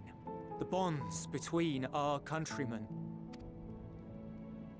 A red link at its center. The blood of the fallen. Our loved ones who lived and died forgot.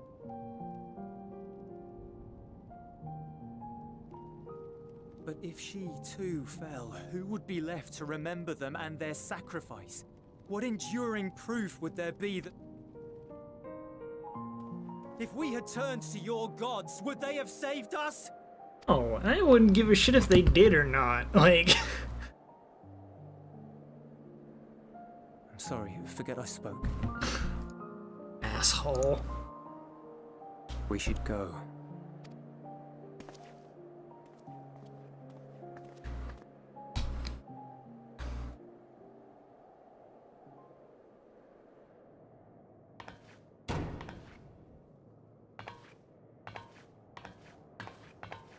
It's no use. Believe me, I do not enjoy being here any more than you. But she wanted us to play along, so that is what we will do.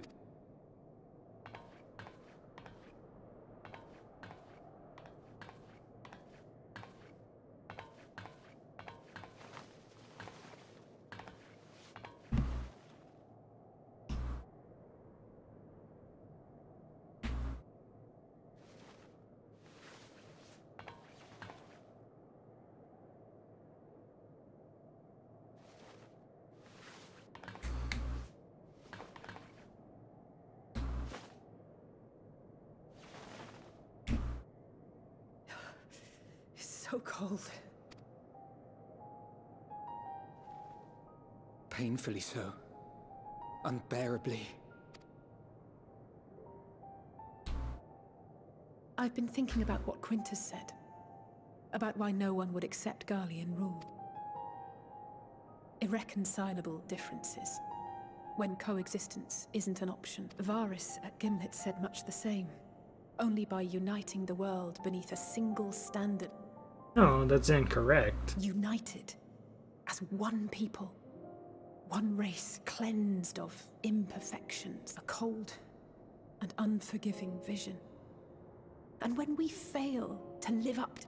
There is none. Die. But the truly sad, truly frustrating thing is how damnably similar it all is to the lofty ideals of Father and the Forum. Non-intervention. Always non-intervention. Protect our knowledge and our people, and to hells with the rest of you. And yet, I can see how it happened. Varys and Father looked to their elders for guidance and took their virtues as their own. But for this world was of their making. In who else could they place... All of us lost in a sea of chaos. Searching desperately for purpose and meaning. But it shouldn't just be an extension of another's. We all have a stake in this world. No one should be silenced. I won't deny that we lack the experience of people such as Father or Quintus. Perhaps they've come to see the world as a series of problems, and the most efficient way of solving them, to reduce everything to fundamental forms. A stone is a stone, a cloud, a flower, no more than that.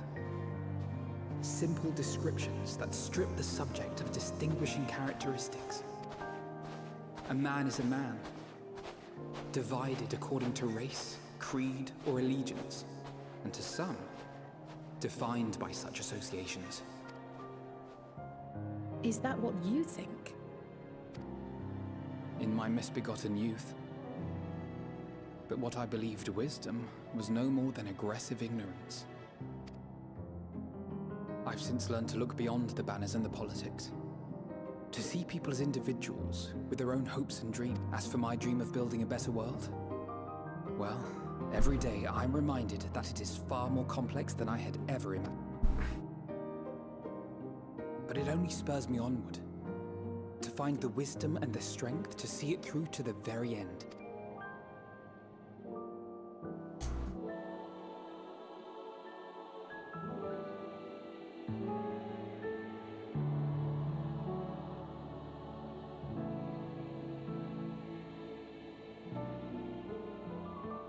All of our supplies and an immediate withdrawal.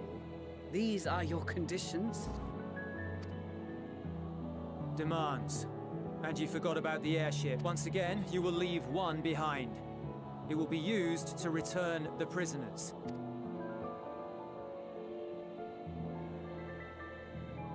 So in the end, not even Father's expertly worded rhetoric could deter you from your chosen course.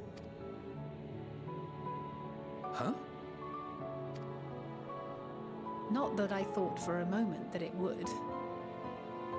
I've no love for violence, of course, but ours is a cause worth fighting. Sometimes the only way to protect the ones you love is to take a stand, to refuse to suffer. I want you to know I share your conviction. Whether it be on the battlefield or in the debating chamber, I will.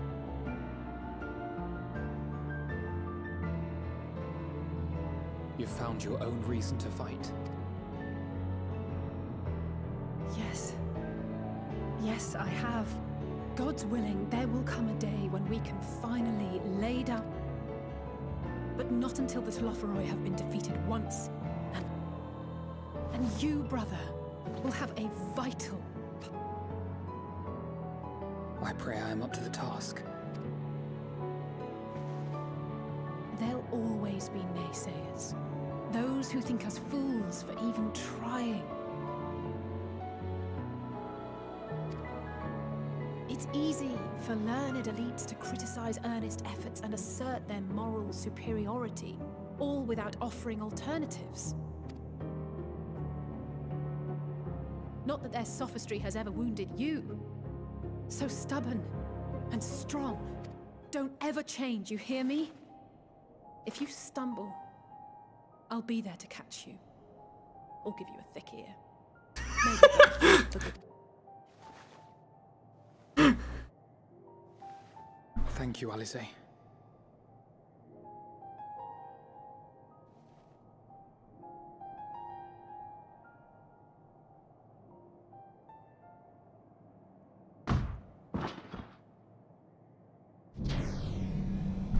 Oh, hi, Estinian.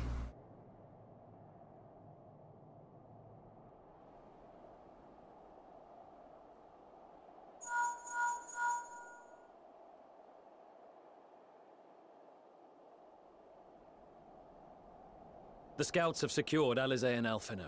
Their collars were removed. They report no casualties. Not for their party, nor the guards, who will wake from their premature slumber in due course.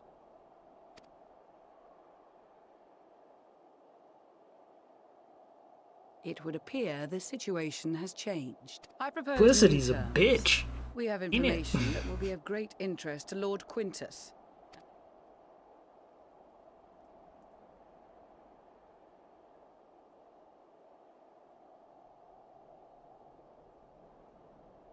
No. In the event you rejected our...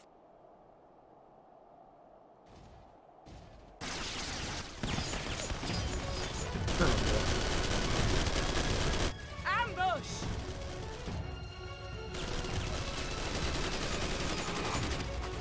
More are coming! Make ready!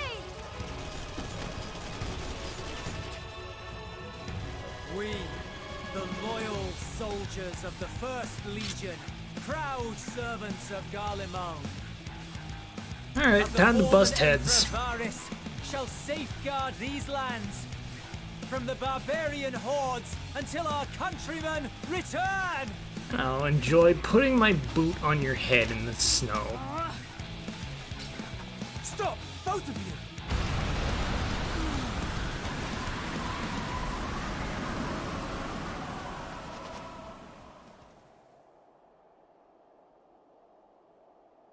This child may be the worst emissary I have ever seen.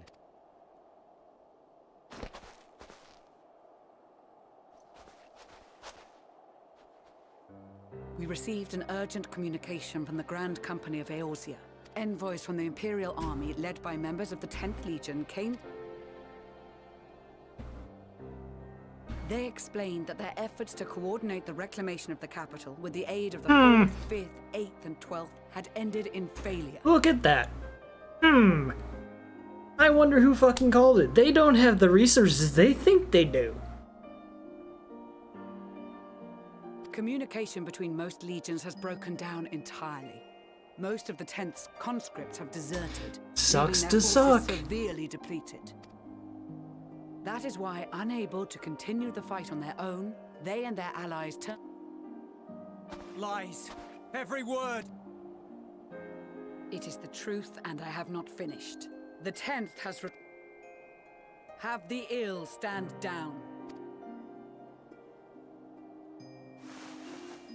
You have been listening, my lord? What are your orders? Sucks to suck.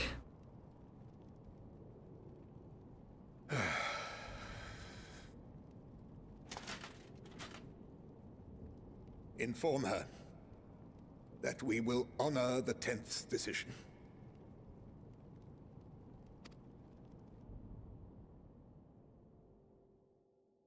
Bereft of hope, and now dignity.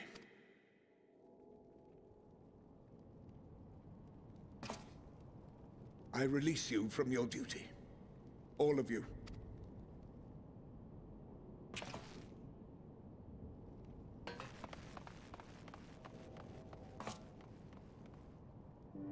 I take solace, your radiance, in the knowledge you are not here to witness our debasement. 'Twas a grand, glorious dream we shared.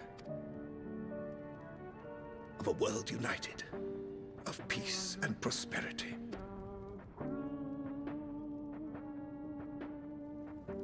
We are ghosts, you and I, memories of days gone by. Bonds forged in blood.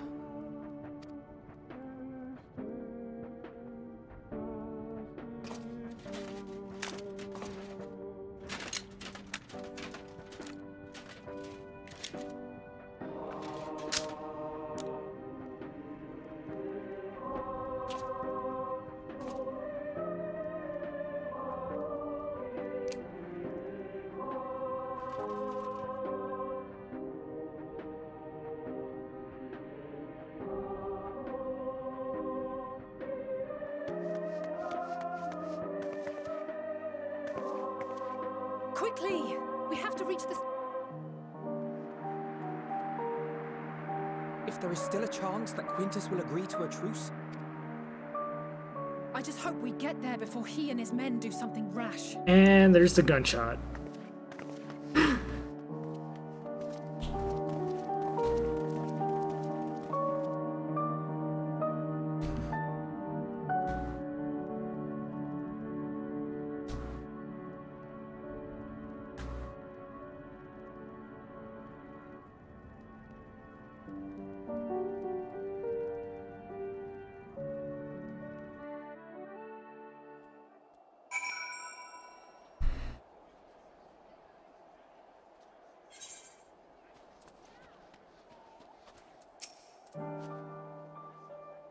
Much and more has occurred since we last met. As for determining what comes next, we must speak with Lord Quintus. I don't think we're going to be doing that.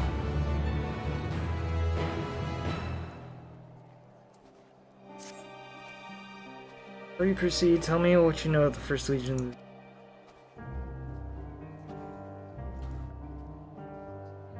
We're preparing for war while the refugees in their cave were left to go hungry. A reckless, short-sighted plan? Yeah.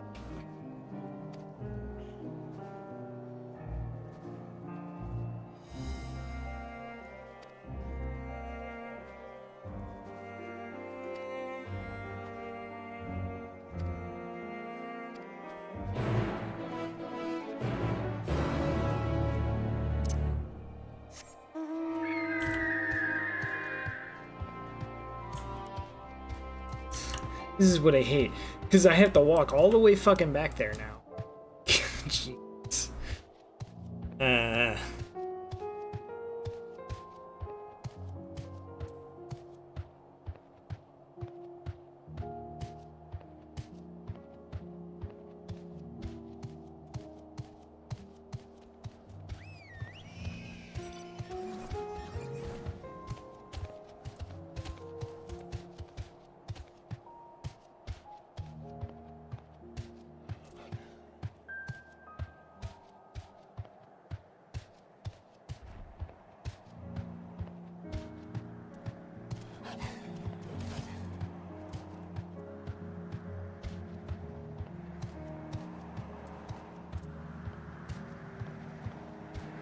I gotta see how much more of these quests, because, like, I have to be getting close to another dungeon soon. Like, I'm almost to level, I'm halfway through 83, on the way to 84.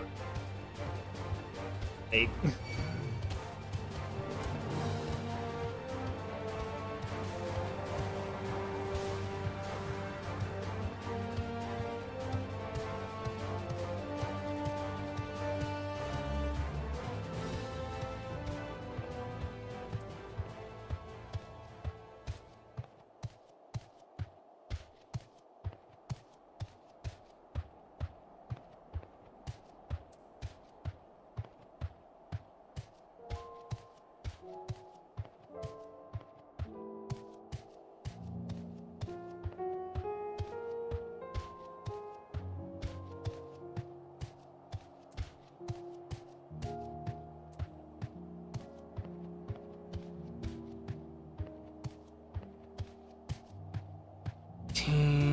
Civic type.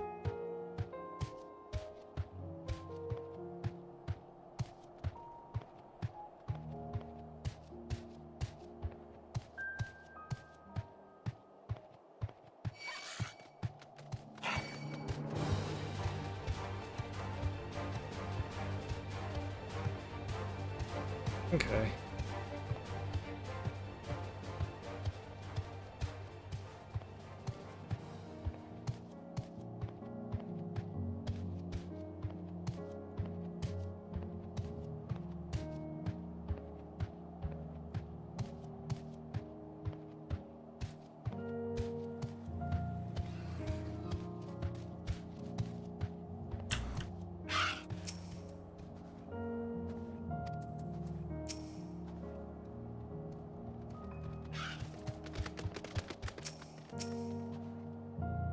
Comfort to see the none worse for their recent deeds.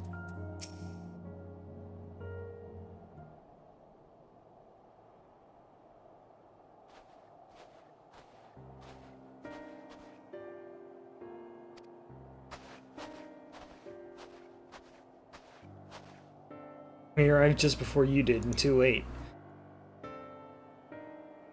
Too late for what? What's happened?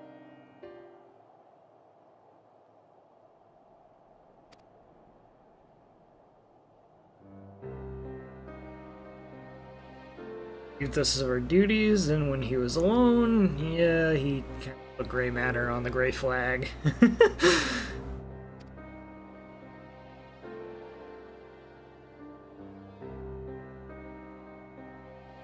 And the others, assisted by the soldiers, have seen to the remains. In all due course, shall the legatus be afforded a proper burial. That's from our duty. Wanted us to be free to choose our own fate. Well, don't make the same fucking mistake he did. Like, you're better off. Why can't you see that? Jesus, the man was an idiot.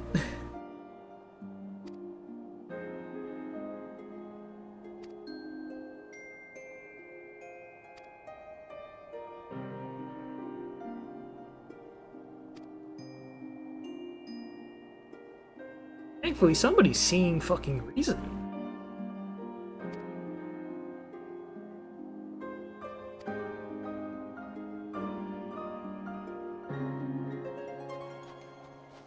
Jesus, man.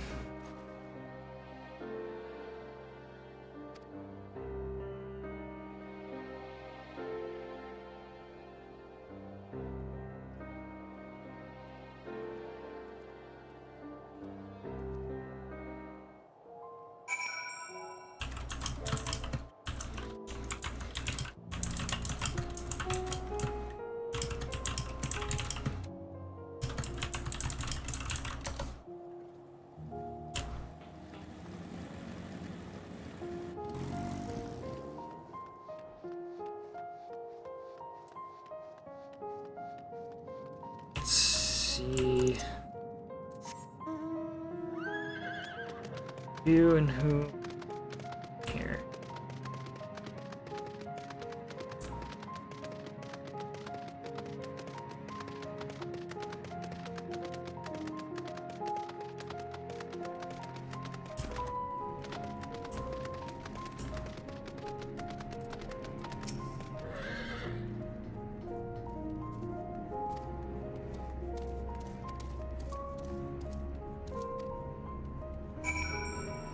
Damn, think.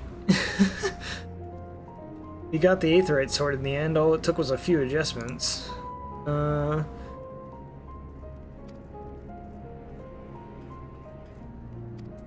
Sweet. Fucking Aetherite's working. Fuck yeah. I'm gonna walk all the way back here.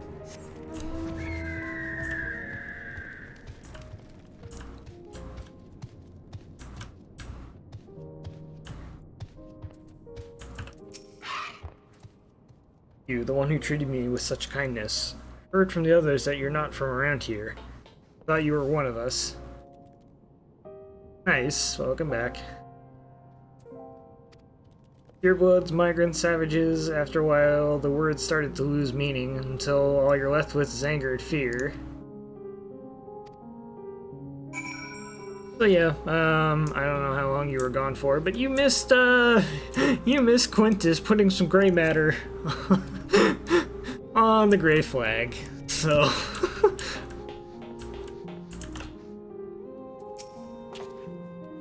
we have much to discuss. Our rescue, the attack on Camp Broken Glass, what we'd hoped to talk about with Quintus. All that can wait. More urgent matters demand our attention. Are there any refugees willing to come to our camp? Thank the 12. Thank the 12. You and I should go first and secure the route to Camp Broken Glass. With these creatures and Tempered sulking about, I expect we'll have our hands full. It should come in handy. Conqueror's Chain, courtesy of our Wimps and friends. Let's save it for the Tempered, though. I'll mark a few points that need surveying on your map. Once you've taken the care of the riffraff, we'll meet back at our camp. Back to Flavius.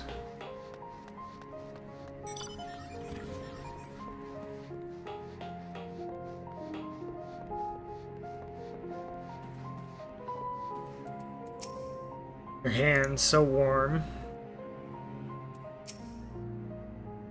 Would likely invite catastrophe. Thus can attest from the experience of foils. Indeed, the Garlands view our ability to manipulate Aether with the same suspicion that many Eorzeans do magic.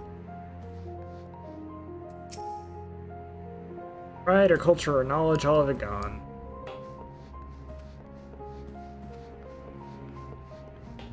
Do it more than once? Because you're saying my hands are warm.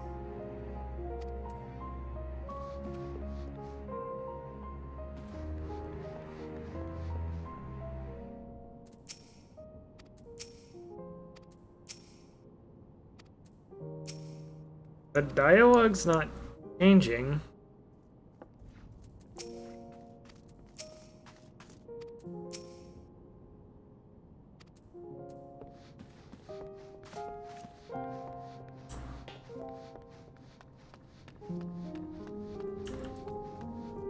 Oh, oh.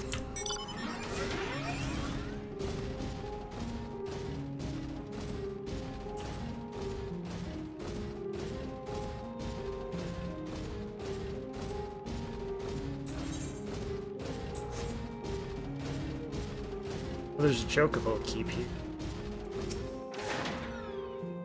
There's an opportunity a step ago where he has an extra dialogue that is him asking your name and that he won't remember it. He's glad to admit.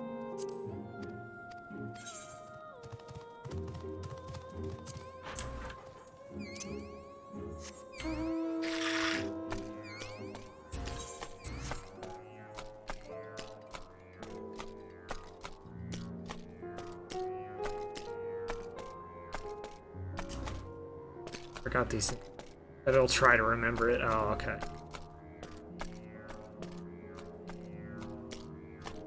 Yeah, it's hard to keep up on the NPC dialogue. Sometimes you go to check it and you're like, oh, nothing's changed, and then, you know, it did.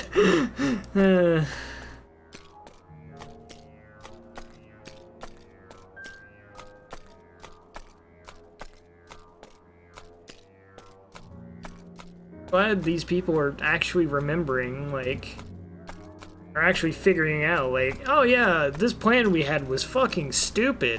Like,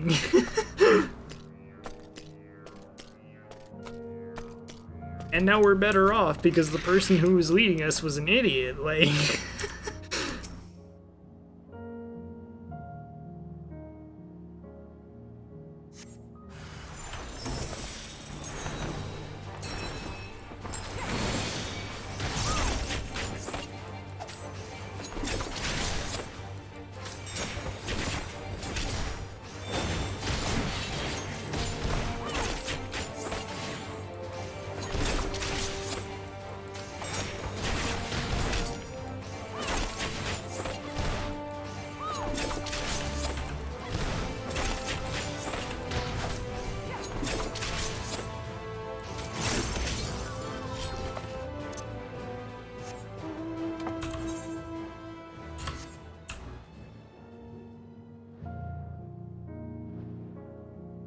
already done getting all the aether currents and shit, and I barely started. Like, Jesus.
I have to be getting close to the next dungeon.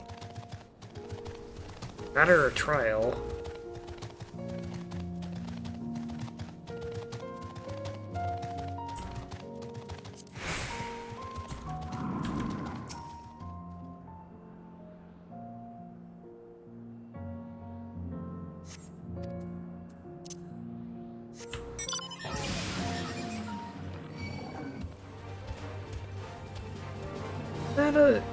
That's as fun. Okay.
I think, like, with the dungeons and stuff, like, the only one that makes sense would be to do the tower, like, for the dungeon as of right now, unless there's, like, a cave or something to go through.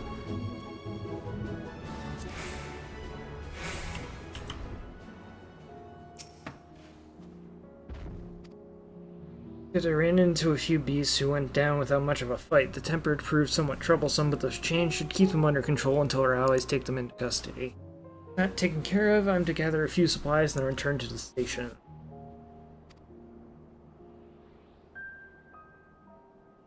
Oh, okay.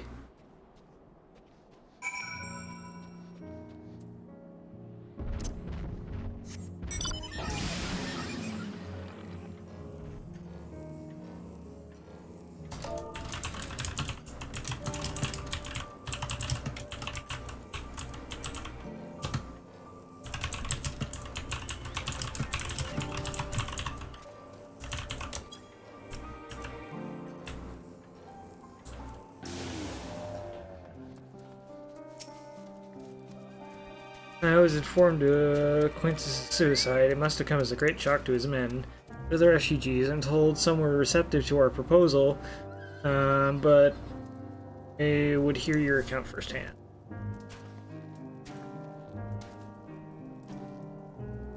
That so many did not hesitate to accept proves how desperate their situation. Participate in the ambush, no exception.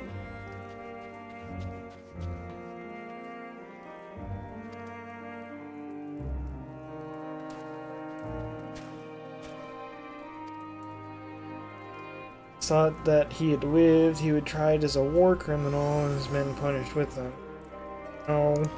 No, it's because he's an idiot.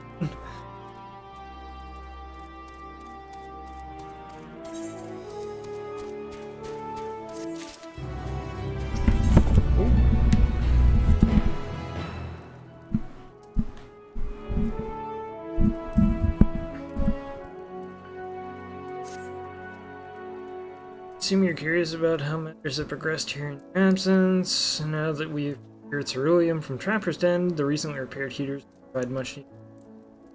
Furthermore, we've prepared sufficient food for everyone. Tertium shall find a hot meal waiting upon them. One for you, so go ahead and get some well rest. I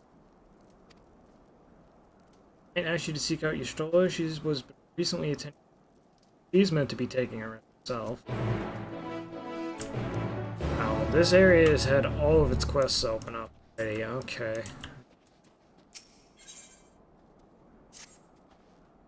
Just who I was looking for. Allow me to introduce myself. I am Rimonlod Ishgard. For the first of the trappers to come bearing ceruleum has asked quite a lot of us. What do you say yourself? They wish to help getting to turn a platform G up and running. The very same platform that's at the head of the Imperial's primary energy pipeline. Garland, I was convinced only the engineers left in Trapper's Den were from conquered territories. I'd like to judge the motives of the man. It's been much more at ease if I had somebody of your experience helping make the call.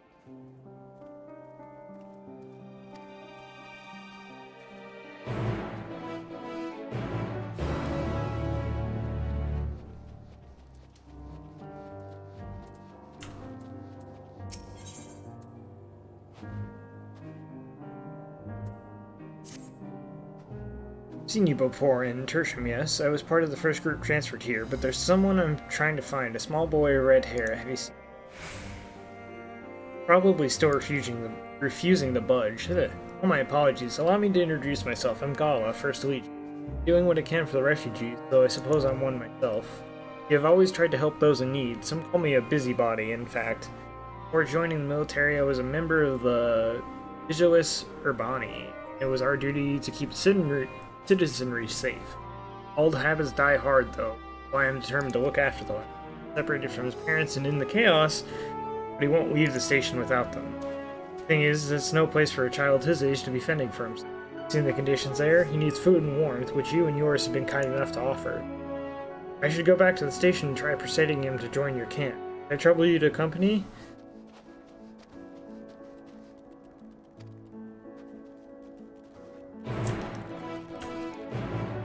Chocobo Keep.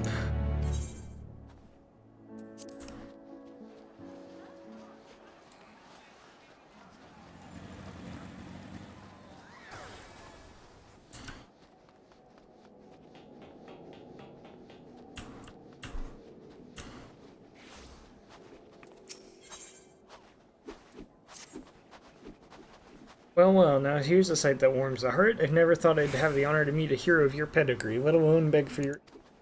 See, I've got a shipment of supplies to send down to Trapper's Den, and having someone who knows the lay of the land by my side would go a long way to ensure safe delivery. I'd defend it myself, but I have to carry the bloody thing.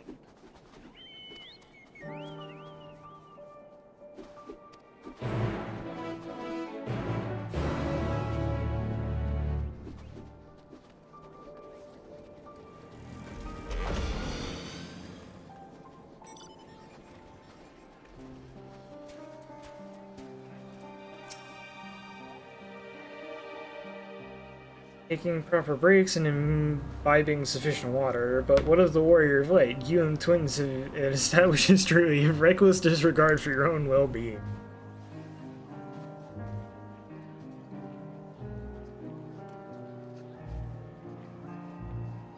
We are all fortunate that none of you landed yourself in my care. I've already quite enough to deal with between the tempered and the first wounded. Last, though I can mend their bodies, the toll their experiences have taken on their hearts and minds is another altogether. For their sakes, we mustn't waver, nor must we rush ahead in eagerness to see the day one. So doing, invite disaster.